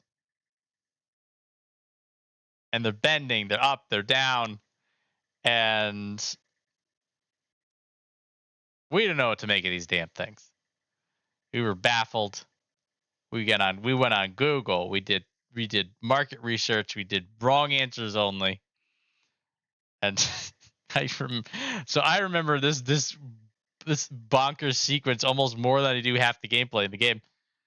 But partially because I think what ended up happening with this is that these are gas pipelines that need to do this sort of bendy thing, because it helps with pressure on the gas pipes. But the problem is that these pipes are so narrow in diameter that they can't push gas that far for being how short they are. Like, the volume of gas that would be pushed is not much. Now, I'm not a gas engineer. Maybe these are as big as they need to be, but we were completely baffled. Something feels wrong about these damn pipes. We were on these pipes.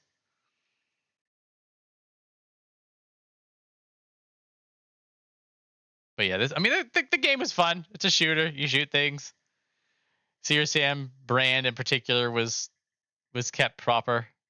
There's a lot of things there. You had those sections near the end of these massive open fields and just hundreds of enemies and all the ammo you can carry. That was fun. I enjoyed that. It was a good time. It's sort of, I don't do shooters nearly as much these days, but it's sort of nice to dip your toes back into them now and again. So to go back to my roots, as it were. Way back in the day, I did a lot of like Quake, Quake 2, and Quake 3, and some Quake 4. I did a lot of Quake. I did other gamers too. I did Serious Sam. I had the Dooms, Doom 2, Doom 3, Resurrect. Yeah, you get it. Shooting things, shooter boy. It's my deal. Nowadays I barely play shooters. It's sort of now and again thing. I think I did Forgive Me Father last year near the end. And then I did this. I'm averaging like 1 or 2 shooters a year. It's not bad. Keeping the genre alive in my heart. Push gun and face, pull trigger. It's very gameplay. It's mucho gameplay. Yes, but yes, this if nothing else, the pipeline argument will be immortalized. Well, here. This unlisted video on YouTube, because I can't put it on Twitch. Dumbasses. That's a big thing that happened this year, I suppose. Twitch decided in April, in their infinite wisdom, that they're no longer allowing you to save replays, highlights of any length. They decided that's not what they were used for. You can't use Twitch as an archive. It's a streaming service, so you stream. That's it. You can't save your videos there. You got to go save them somewhere else. And I decided, hell, if I need to store all my videos on YouTube, I might as well just stream there anyway. Then on Twitch has been which has been doing all sorts of bad things lately anyways that are really not helping the cause. But anyway.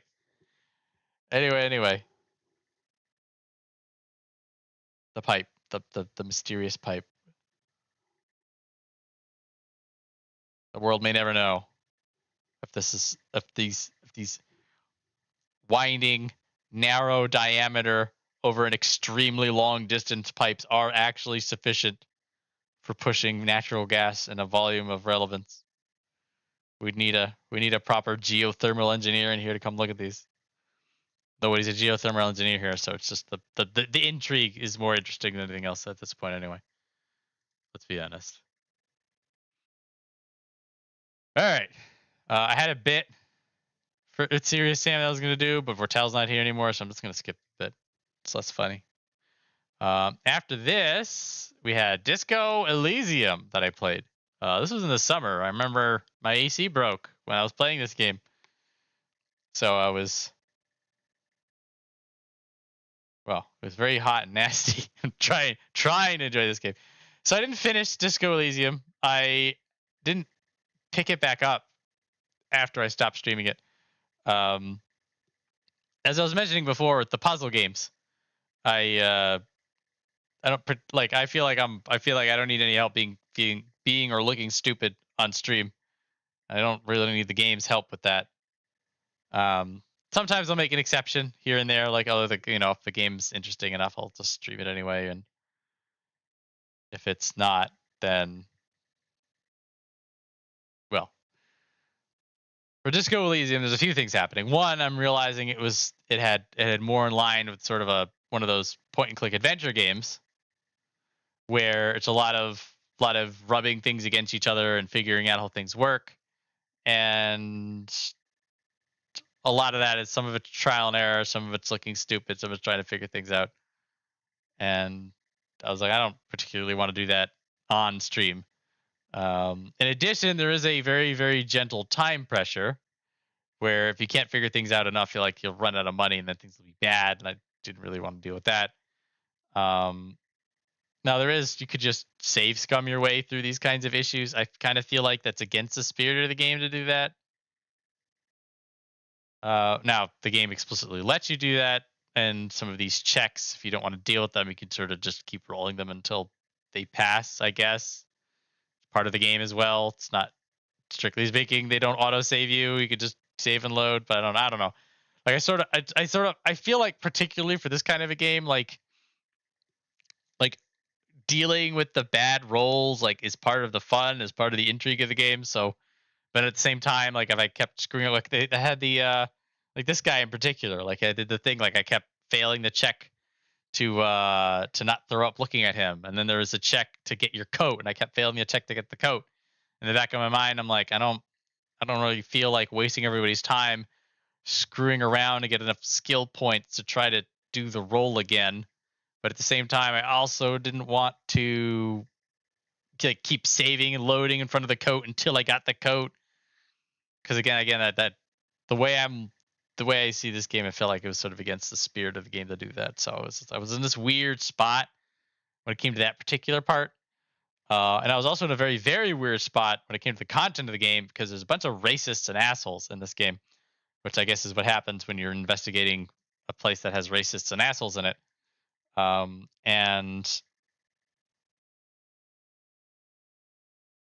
I felt like I had a point where either I would have to actively avoid that stuff, which for some parts of the game was impossible because you have to interact with these people in order to continue the story, or I'd have to get on a shoebox in the middle of the stream and be like, guys, I do not endorse what these people are saying. Racism is bad. We should be inclusive. These people are horrible. And then so then I'm taking out of the stream on this fucking PBS public service announcement because these people are awkward. And then there are parts of the game where you need to engage with this. And so on one line, and so then it feels hypocritical. Be like, racism's bad, okay? And then you go talk to the guy who's racist. So there's more time being racist on stream. It got into this weird space. I was not terribly comfortable with it. And so I just called it off. I do want to keep playing this game because it's a fascinating, fucked up world, and there's a lot of depth to it. And I think if I don't have people watching me playing it, if I can just sort of sit there and enjoy it and decide if I want to save or load or whatever on my own, then I'd be able to enjoy everything. And from what I've heard, like this, I'm not even deep into the story yet. Like there's a whole bunch of crap that even has to come, and you get your hands in it. Like I can sort of see it. Like you're sort of like skirting the edge of this larger conspiracy going on. And so we may get dragged into that. And there's a couple of like the way that they mention things and the way that things are presented to you does sort of imply that there's like a larger arc at play. Some of that stuff is intriguing. But I put this game down and never got back up to it. Kind of wonder at this point if I'd have to restart it, but I already restarted it once and then I literally got ridiculed by that guy in the lower left-hand corner and to death. I may just pull the save and just like read through stuff and figure it out. I don't know. It's on the to-do list, but when it comes to side queue games, well, I gotta get back to 100 Line, and well, still a lot of Hello Kitty. Still playing Hello Kitty. At this point, it's almost spite playing it, but I'll get into that in a minute. But yeah, from what I played at Disco Elysium, I did thoroughly enjoy it. It got a little too weird to stream, so I wasn't enjoying the process of streaming it anymore.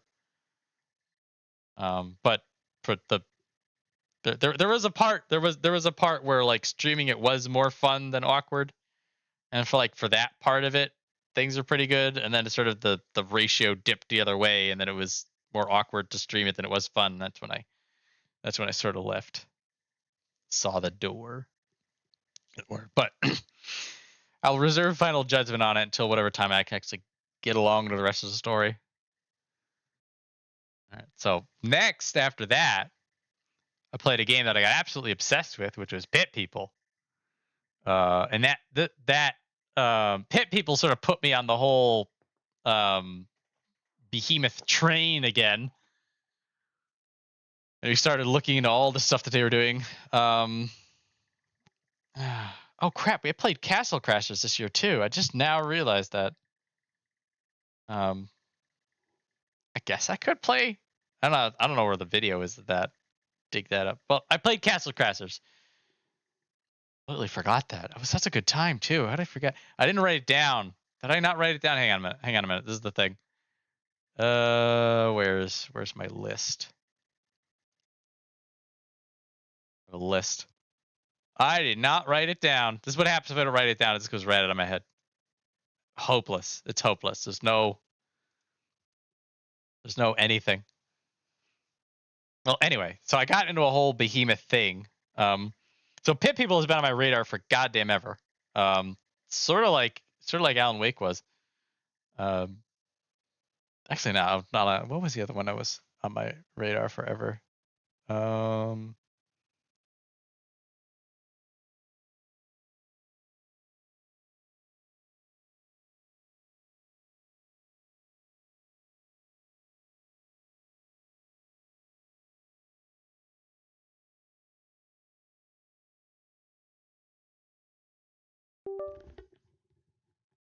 I think my headset ran out of juice.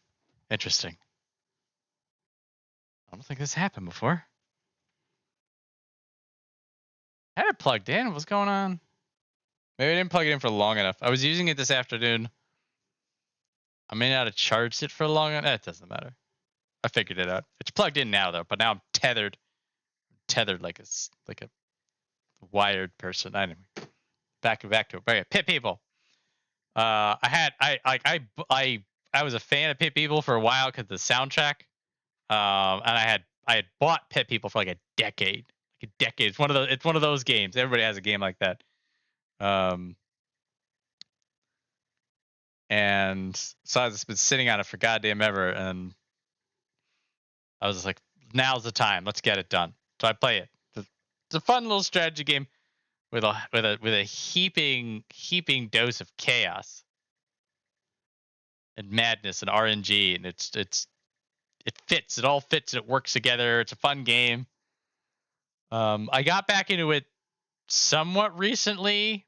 I had one of my last goals in the game was to 100% the get all the side quests done, and I did it. I got max side quests. I'm proud of myself for that.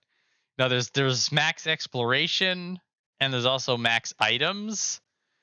Max exploration is more of like a tedious, just drive around the map and hit all the places that you didn't hit before. So I wasn't terribly interested in that.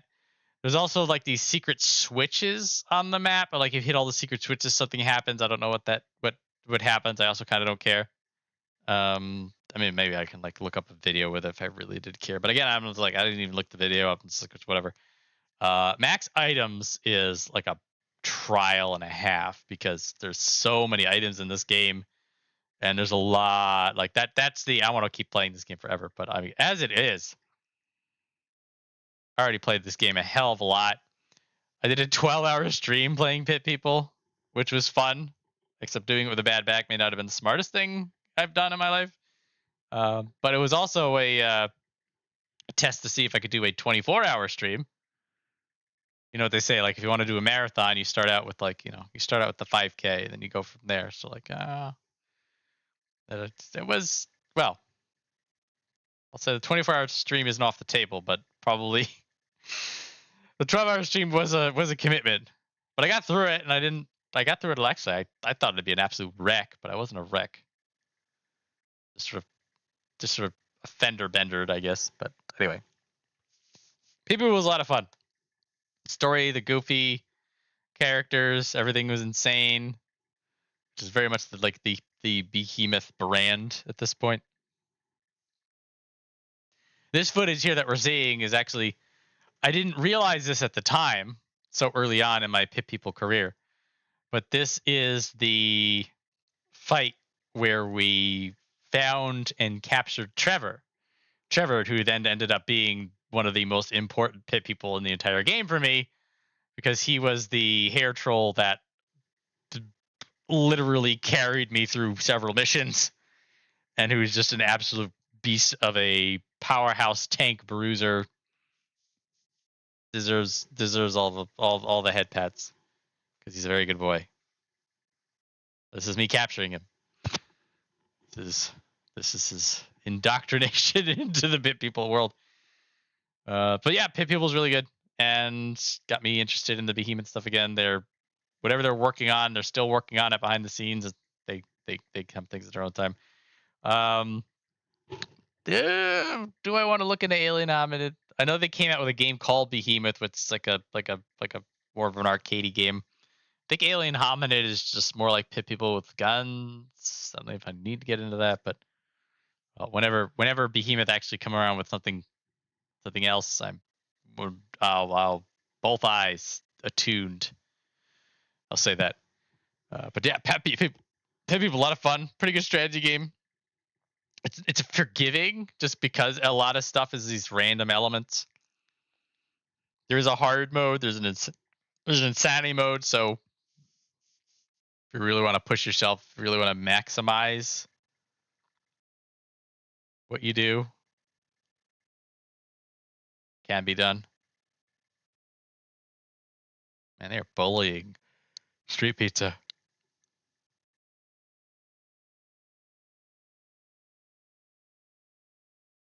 Oh man, that's Trevor too. So I didn't want to kill Trevor. I wanted to kill the other one.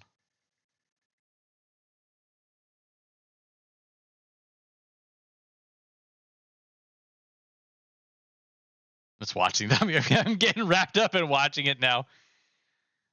This was a game that was also really fun to watch, in addition to being fun to play.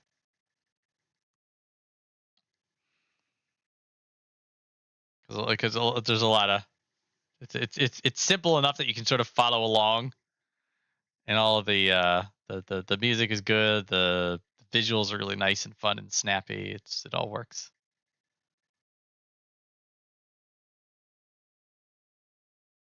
It's good stuff. Hang on, I'm gonna wait until we get Trevor. Then I'm gonna move on. Almost out of games. Also been talking for 4 hours. Oh my god. I have to go on an apology tour with my throat. There it is, recruited. Got our hair troll. Exceptional. All right. All right. Next, after Pit People, played a horror game called Heartworm, not Shutterbug. God, what was I even thinking? So this game, as you can see, and as I mentioned before, like you give me come on, you can do it. You give me funky PS1, PS2 visuals and a retro horror game, and like I will line right up. That is basically my genre these days. This kind of game. So Heartworm in particular was actually really depressing. Had to do with somebody who is dealing with the loss of somebody dear to them, and a lot of the characters in the story have a similar story, a similar theme of their loved ones dying or fading away, or they're needing to deal with this loss, and it's a bit heavy. It was not expected. So we're going into this, we're just like, oh, it's interesting. Like we sort of knew, like we knew that there was some. What was the premise? Like you can go to some like place that's like a rift between worlds. You can go speak with the dead, but nobody there goes and comes back. And then you're just like, all right, we're get this deal. And it's like I think like the opening level, it's just like talking about somebody with dementia. It's like, oh, we're getting heavy, and like the whole game. I think after this cutscene, there's gonna be a narration. It is a very, very emotionally taxing game, which you didn't really expect. But I mean, the gameplay itself is very, very on brand. It is. Excuse me. It's fun to see the art style and to see people sort of deal with this and then work within this sort of genre. Here's the map. Everything's presented in this old school way. Yeah, here's the narration. He's talking about the grandfather who's dead, and how this character is like dealing with the loss and sort of haunted by it and sort of can't go forward. And it's very well done. It's just this emotional gut punch, and sort of like you do need to know it's coming. There's a few things in this story and the way that things work that really doesn't make sense, doesn't hold much to scrutiny, but it's not that big of a deal. And also, like, you have like these definitely direct homages like this that you just like. This is very much a game that was made by people who were like in love with the subject matter, and they poured their heart and souls into it. And so like that kind of like seeing and feeling that kind of passion, and then it's for this type of game, and like so like you're feeling their love for this game, like the interest they have in the world. You feel like the loss of the characters, the loss of the person who made the game, who's probably going through some stuff while he's making this, who may be going through some stuff is what caused them to make this. You know what I mean? It's all this stuff going on with Heartworm. So definitely it was a journey I enjoyed taking, but man, to take a little bit out of you, I was wanting to go through it again, because I ended up getting like the super good ending off the rip, just because I was, well, not accidentally, but sort of intuitively doing all the stuff that it wanted me to do to get the super good ending. And so part of me wanted to get some of the bad endings, but I wanted to play the game on a harder difficulty. There's still a few things I never figured out what they were meant to do, and there's a couple of things I was just like, I never explored this mystery. Like I never figured out how the cigarettes worked. I don't know if the cigarettes was just like sort of like a cosmetic item, or if there's a way you could smoke the cigarettes. There's some Easter egg puzzle that involves you playing chess against a computer, except the computer kept kicking my ass because I'm not actually that good at chess anymore. And I had to like sit down and like play chess until I beat the computer, but so there's all this like these like side weird tasks, but I just never got back around to it. I don't know.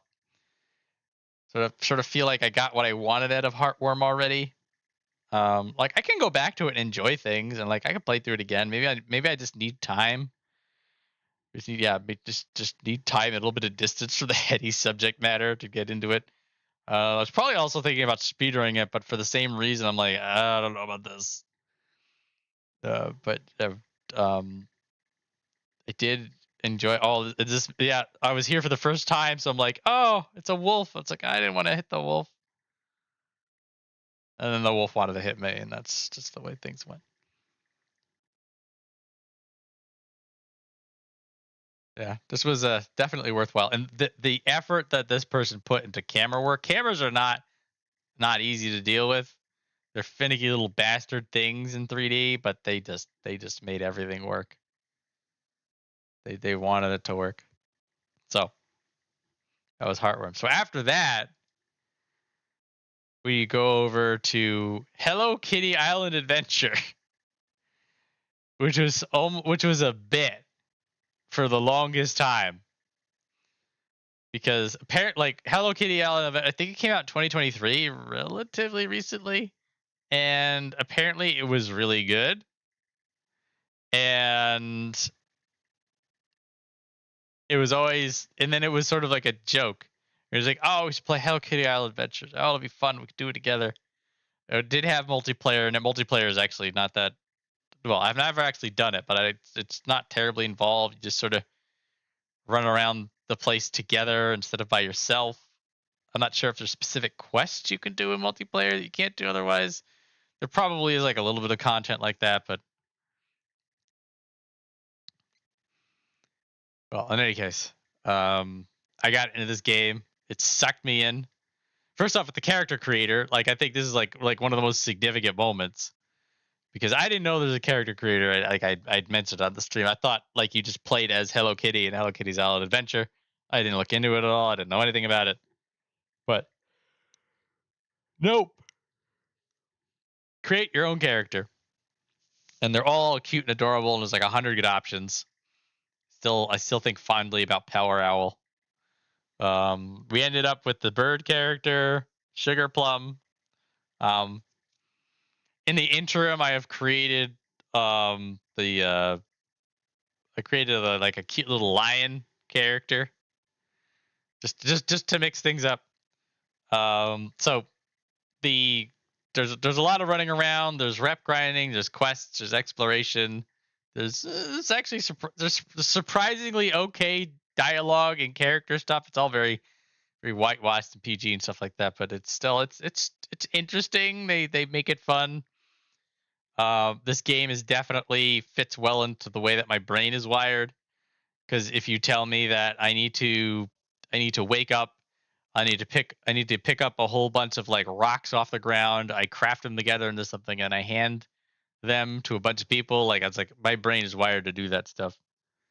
Did the music stop? Or the music stopped? Oh, the music stopped. I know why it stopped. Hang on, let's fix that.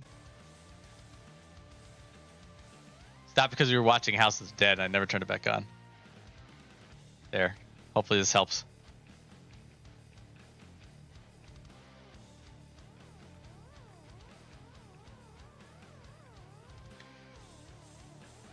But so I got pretty far in Hello Kitty. For a little bit I was just playing it off stream, or just playing it on stream. I wasn't doing it off stream, and then I realized there's a whole bunch of rep gating. But then once I started playing it off stream, like the addiction had set in, and then I just started doing things all over the place. And I eventually hit a point that I just stopped streaming Hello Kitty Island Adventures, but I kept playing it. I'm still playing it to this day. The rep grinding becomes the rep grinding becomes horrible because once you get to the some of the higher ranks, like it takes weeks of just smashing things together in order for people to do anything, which is sort of a pain in the ass. Then there's time gating. so like you get a quest to do normally, right? And then you do the quests, and then like the quests are broken up into parts. So like you'll run around, you'll do a quest for 5 minutes, and they say come back tomorrow, and you come back tomorrow, and there's another quest for 5 minutes, and they say come back tomorrow, like not like tomorrow in game, like calendar day tomorrow. You turn the game off, you do something, you go back in, you log back in. So basically, they're forcing you to do time gating in a single player game, which I do not appreciate. And there's the deeper you get into this rabbit hole, the more forced time gaming there is, and that there are things that like you could just push a button and just get this all done at once. But to keep you playing the game for a longer period of time, they're making you come back in, which starts to get greedy. Now I have over 100 hours in this game, and I absolutely love the hell out of it for the, first like 90 hours of it. I've made a couple of goals for myself that I wanted to do, and then once I get those goals finished, I'm just gonna turn this game off and not look back, because it's starting to sour the taste. All the come back tomorrow and get this thing done, and then there's all this stuff. I mean, I'm also like I am balls deep in this. Like I am the target audience, and they're just messing with me at this point. I don't know. I feel like I would have. It's like on one hand, like I felt like I would have definitely appreciated it better if there's some things I could have just got it, just let me get it done. But on the other hand, I wouldn't have played it for nearly as long, which I don't know if that's not a bad thing. I don't know. Actually, it is a bad thing, because if I was able to get through everything at my own pace, which would have been faster or slower, and some of the time gating didn't get egregious, I would have bought the DLC and gotten into it. But as it is now, I'm like, is the DLC just going to be more come back tomorrow crap? Because I'm done with that. But I mean, I had fun. And again, like, there's 80 hours of content in this game. It's just, you just pull the ripcord and you go. So, that's 80 hours of fun. And then if you're a masochist like me, who's just prone to addiction to these kinds of things, then there's 40 hours of mild to moderate pain while having fun, while getting every single outfit in existence, because everything in this game looks cute and adorable. So, it's... Take my opinion with a grain of salt, I guess, is what I'm saying about this. But yeah, Hello Kitty Island Adventures' biggest surprise is that this game was as good as it is. The rumors are true. And if you're an MMO addict, be careful, because it's a registered drug.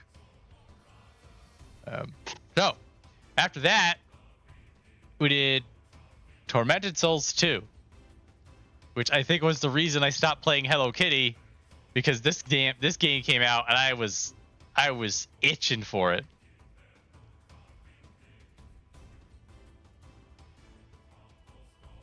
So, Tormented Souls 1 is and remains one of my like darlings of video games. Like Tormented Souls and Crow Country and Signalis are like the games I'm like, this is our future now. It also was, these are the games that really got me into these retro horror stuff. Like that is what sort of tuned my brain to the talk to me more about games made by like a half a dozen people who like horror games as much as I do, but probably more, and made these like homages built with love and old school game know-how. So Tormented Souls 2, like they announced that relatively well, they made Tormented Souls 1, that came out, I got on that train, and they're like Tormented Souls 2, and I'm like, yes. And a couple of years later, excuse me again, it's getting that time. So a couple of years later, after some eager waiting, I get around to it. And after years, well, having trouble talking now. It's getting late. Sorry, guys. So after a couple of years of eager waiting for Tormented Souls 2, it comes out, and I jump on it as soon as Hello Kitty Island Adventure allows me, which is relatively soon.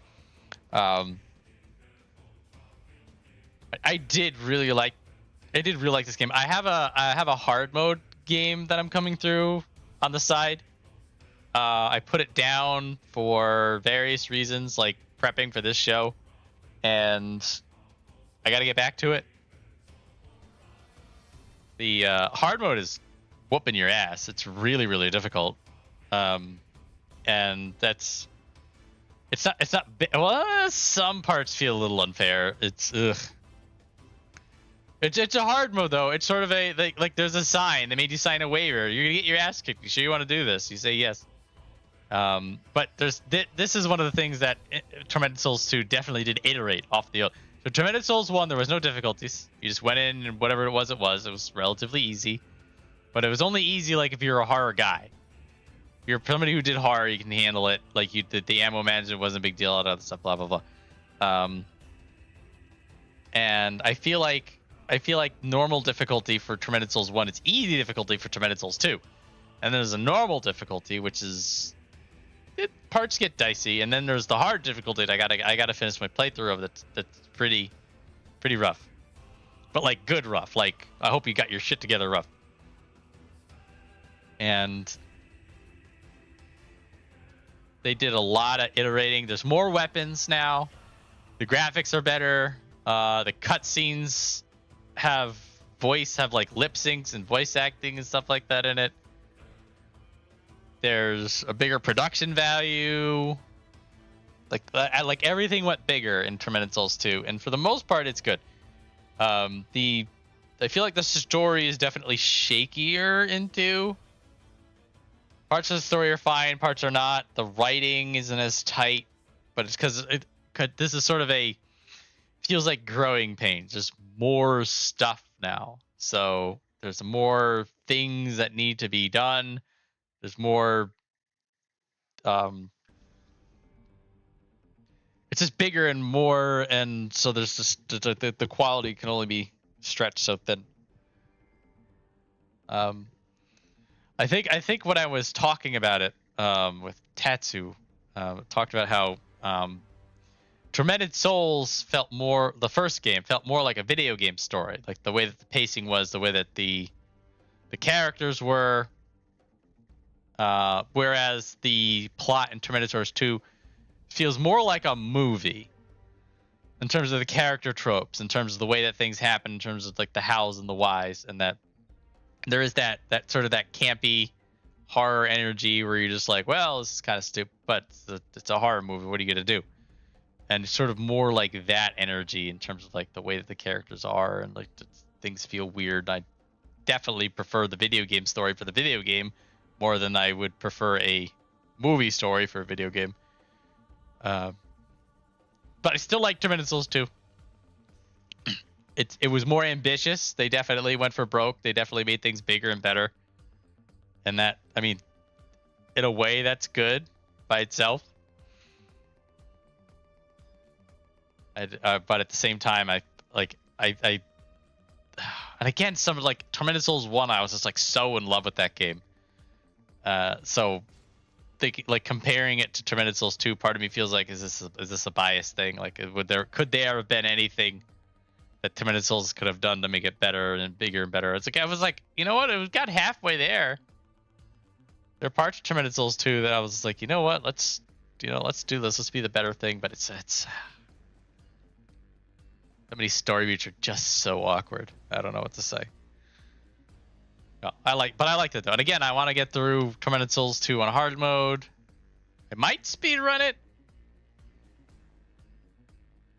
There are a couple of parts of it though that I'm not sure.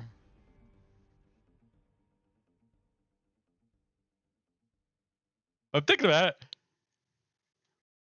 And sort of going through it on a hard mode. I'm getting all the answers down. I'm seeing what's RNG. I'm seeing what's not. I'm getting familiar to where things are. I feel like my brain's routing things. Again, I sort of fell out of it the last couple of weeks. I had other crap going on, so.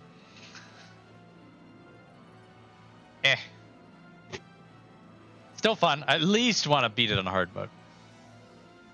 See where we go from there.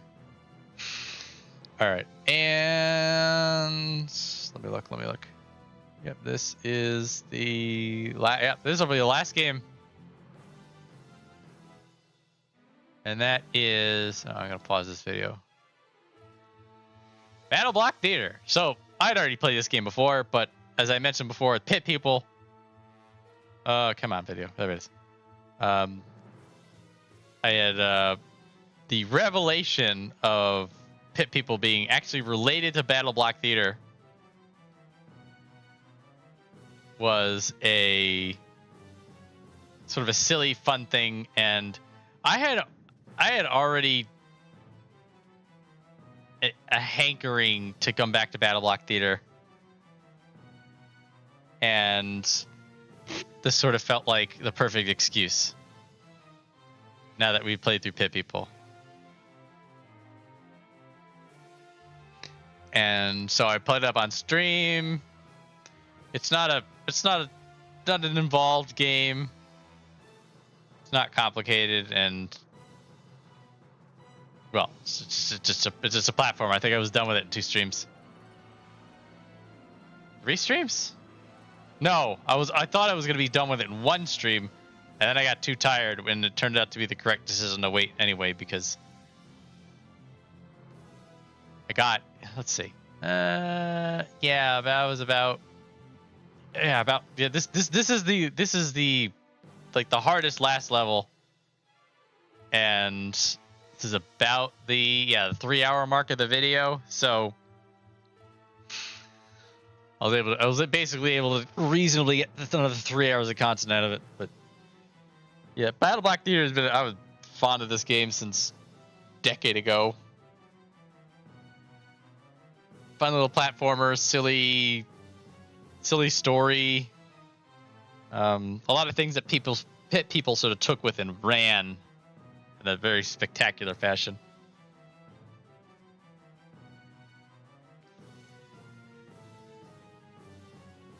Ugh, man. Now I have this whole behemoth universe between Battleblock Theater and Pit People, and a bit of Castle Crashers. Honestly, there's some enemies in Castle Crashers that showed up here and showed up in Pit People. So it's this larger universe tied together.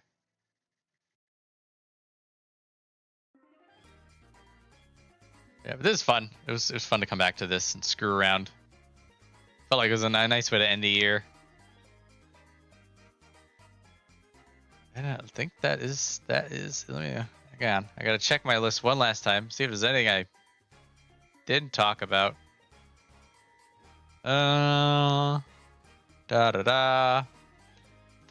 Sunderfolk, Arceus, Astrobot, Stray, Hill F. Oh, I did miss one. Shit. I know why I missed it. I kind of don't care about it. Sure, I guess. Where's my controller? Completely blanked on this one. It's fine. It happens. Why you double check though? Although, of the game, that's my controller plugging back in, guys. Of the games to miss, I'm gonna go through the rest of them. Did that. Being really quick about this. Yeah, it's all right. So, all right, let me pause you. There, I'll pause you. And we are going to pop in Dungeons of Aether, which is a game that I played off stream. Technically, I did stream this game a few years ago. Oh, come on, hang in there. Hang in there. Not hanging in there. Long ago. Yeah. Before history, before legend even. There was a battle between the elemental forces of Aether. Are you a click game? Oh, it might be a mouse game. I thought it was a controller game. I put it in the wrong category. I guess it's a mouse game. Yeah, let me get rid of this. All right. So I did actually. So years ago, when I started doing Wednesday streams, the idea is that Wednesday was going to be like sort of a. When I originally started back on Twitch, I had the Saturday streams. Technically, they're the Friday streams, and then there's Saturday streams.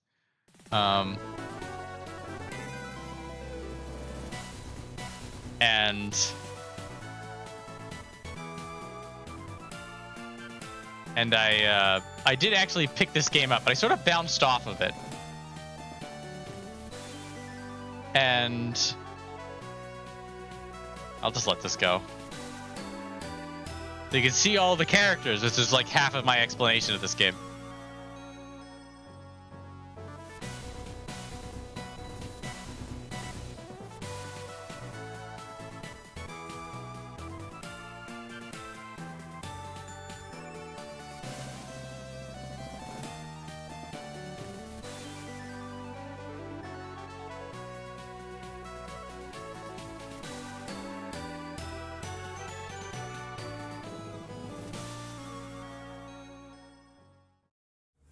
There it is. All right. So, it is I'm going to do challenge dungeons just to talk through it. So basically, it's a furry bait game, and I took the bait, which I think I talked about that years ago when I was originally playing this game, on the Wednesday chill streams, where I started playing it. It got a little weird and complicated, so I sort of bounced off of it. And again, like, if there's a puzzle game and it looks stupid on stream, I'm not vibing it.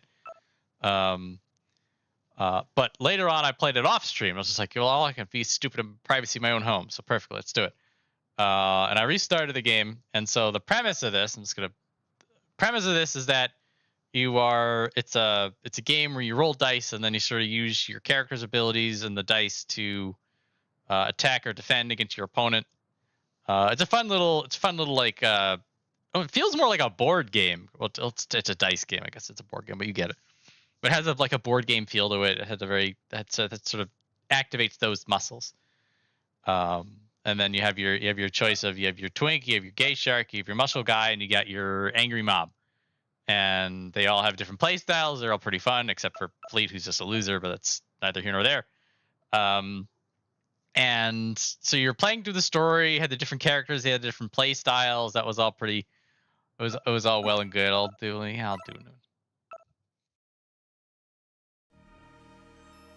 And then so the art, the pixel art is really good. The music is pretty good. Things are pretty smooth and nice. And then you'll do you do drafting. Oh, he's gonna whoop me. Hang on a minute.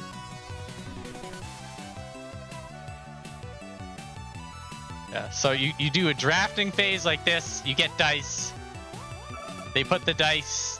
You allocate them to stats. The stats determine how you do fighting in battle.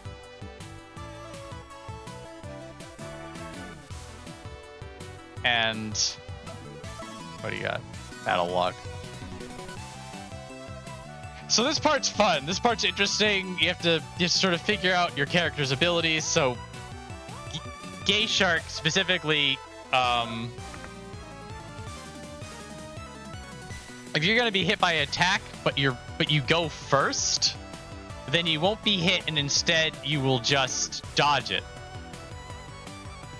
And so but it costs stamina, and then you have to get stamina back. There's all sorts of interesting mechanics about that.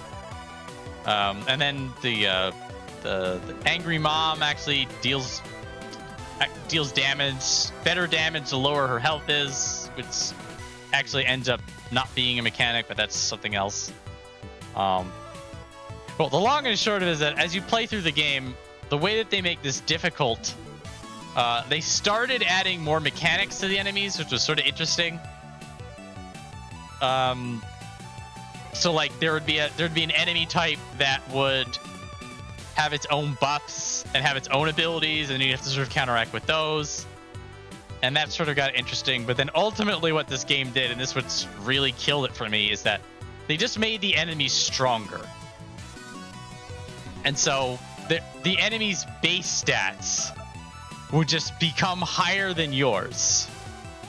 Which meant that you were no longer playing the game strategically. You were doing it defensively, and then it also turned into a waiting game, because then you were just waiting for the correct set of dice to show up that you could do something. And then there wasn't any strategy involved. It became a waiting game, and then it became boring, and then I wasn't interested anymore. But here, let's see, what can I do?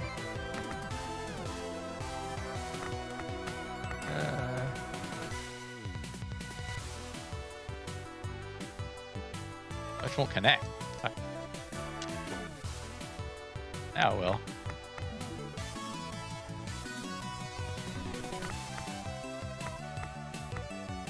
One stamina. So you want to get stamina back because you're gonna get hit. Again, this part of the game is pretty fun because you're looking at your abilities. Your abilities do cool things, and then you have to balance what you're doing with what your opponent's doing, with what you have resources for. These challenge dungeons that I'm in right now are they're sort of like endurance runs.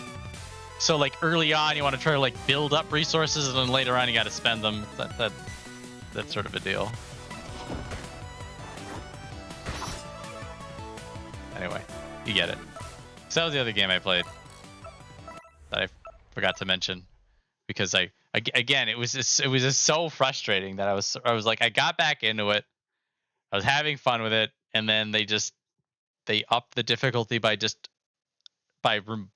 making the stats higher. Let me turn this back on. Bam. So yeah, so that I'm gonna go through my list one more time. Put the music back on.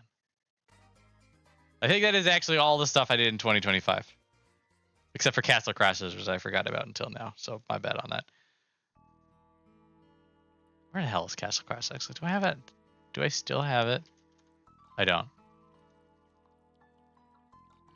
Oh well.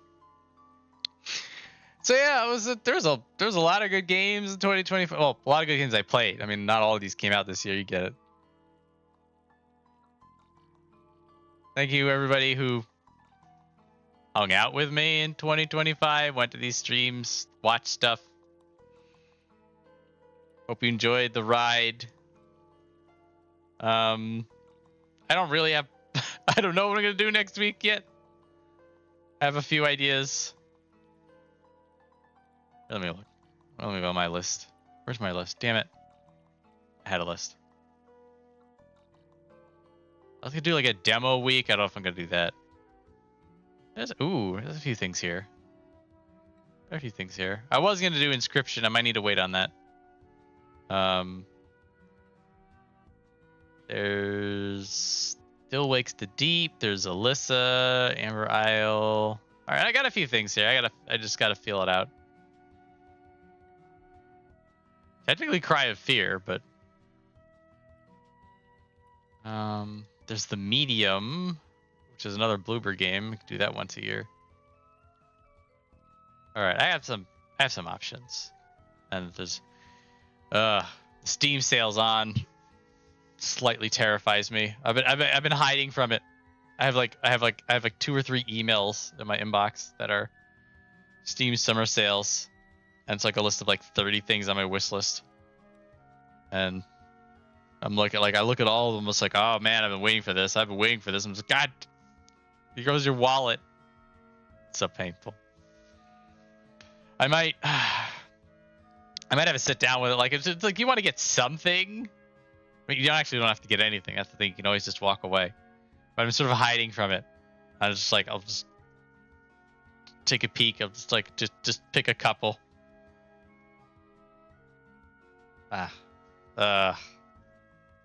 Then you have like 5 things in your cart, and you're just like, it's actually really cheap if you think about it. It's like, eh. Well, anyway, rambling now. I mean, I've been rambling for 4 hours, I suppose, but you know what I mean. You all get me. Why is it all the way down there? Oh, I know why it's down there. Never mind. I'll think about things. In any case. Yeah, oh my god, it's almost 11:45. For a minute there, I'm just like, you're gonna run out of material. Then I just kept yapping. Didn't run out at all. Well, at least didn't run out before midnight. Yeah, so 2025 kind of a shit year, honestly, but we had good games going. We had a lot of good games. I had Dredge. I think I am actually gonna go play Dredge now, but you know,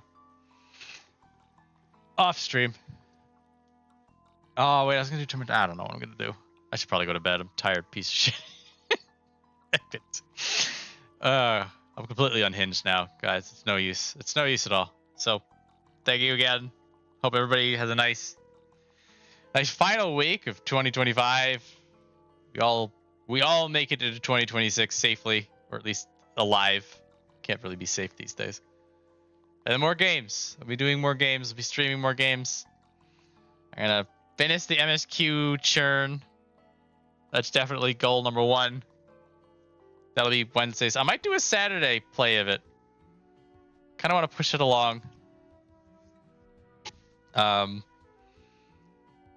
Thinking of doing night run games, night run streams. I may not commit to that. We'll see. I'm on and off about it.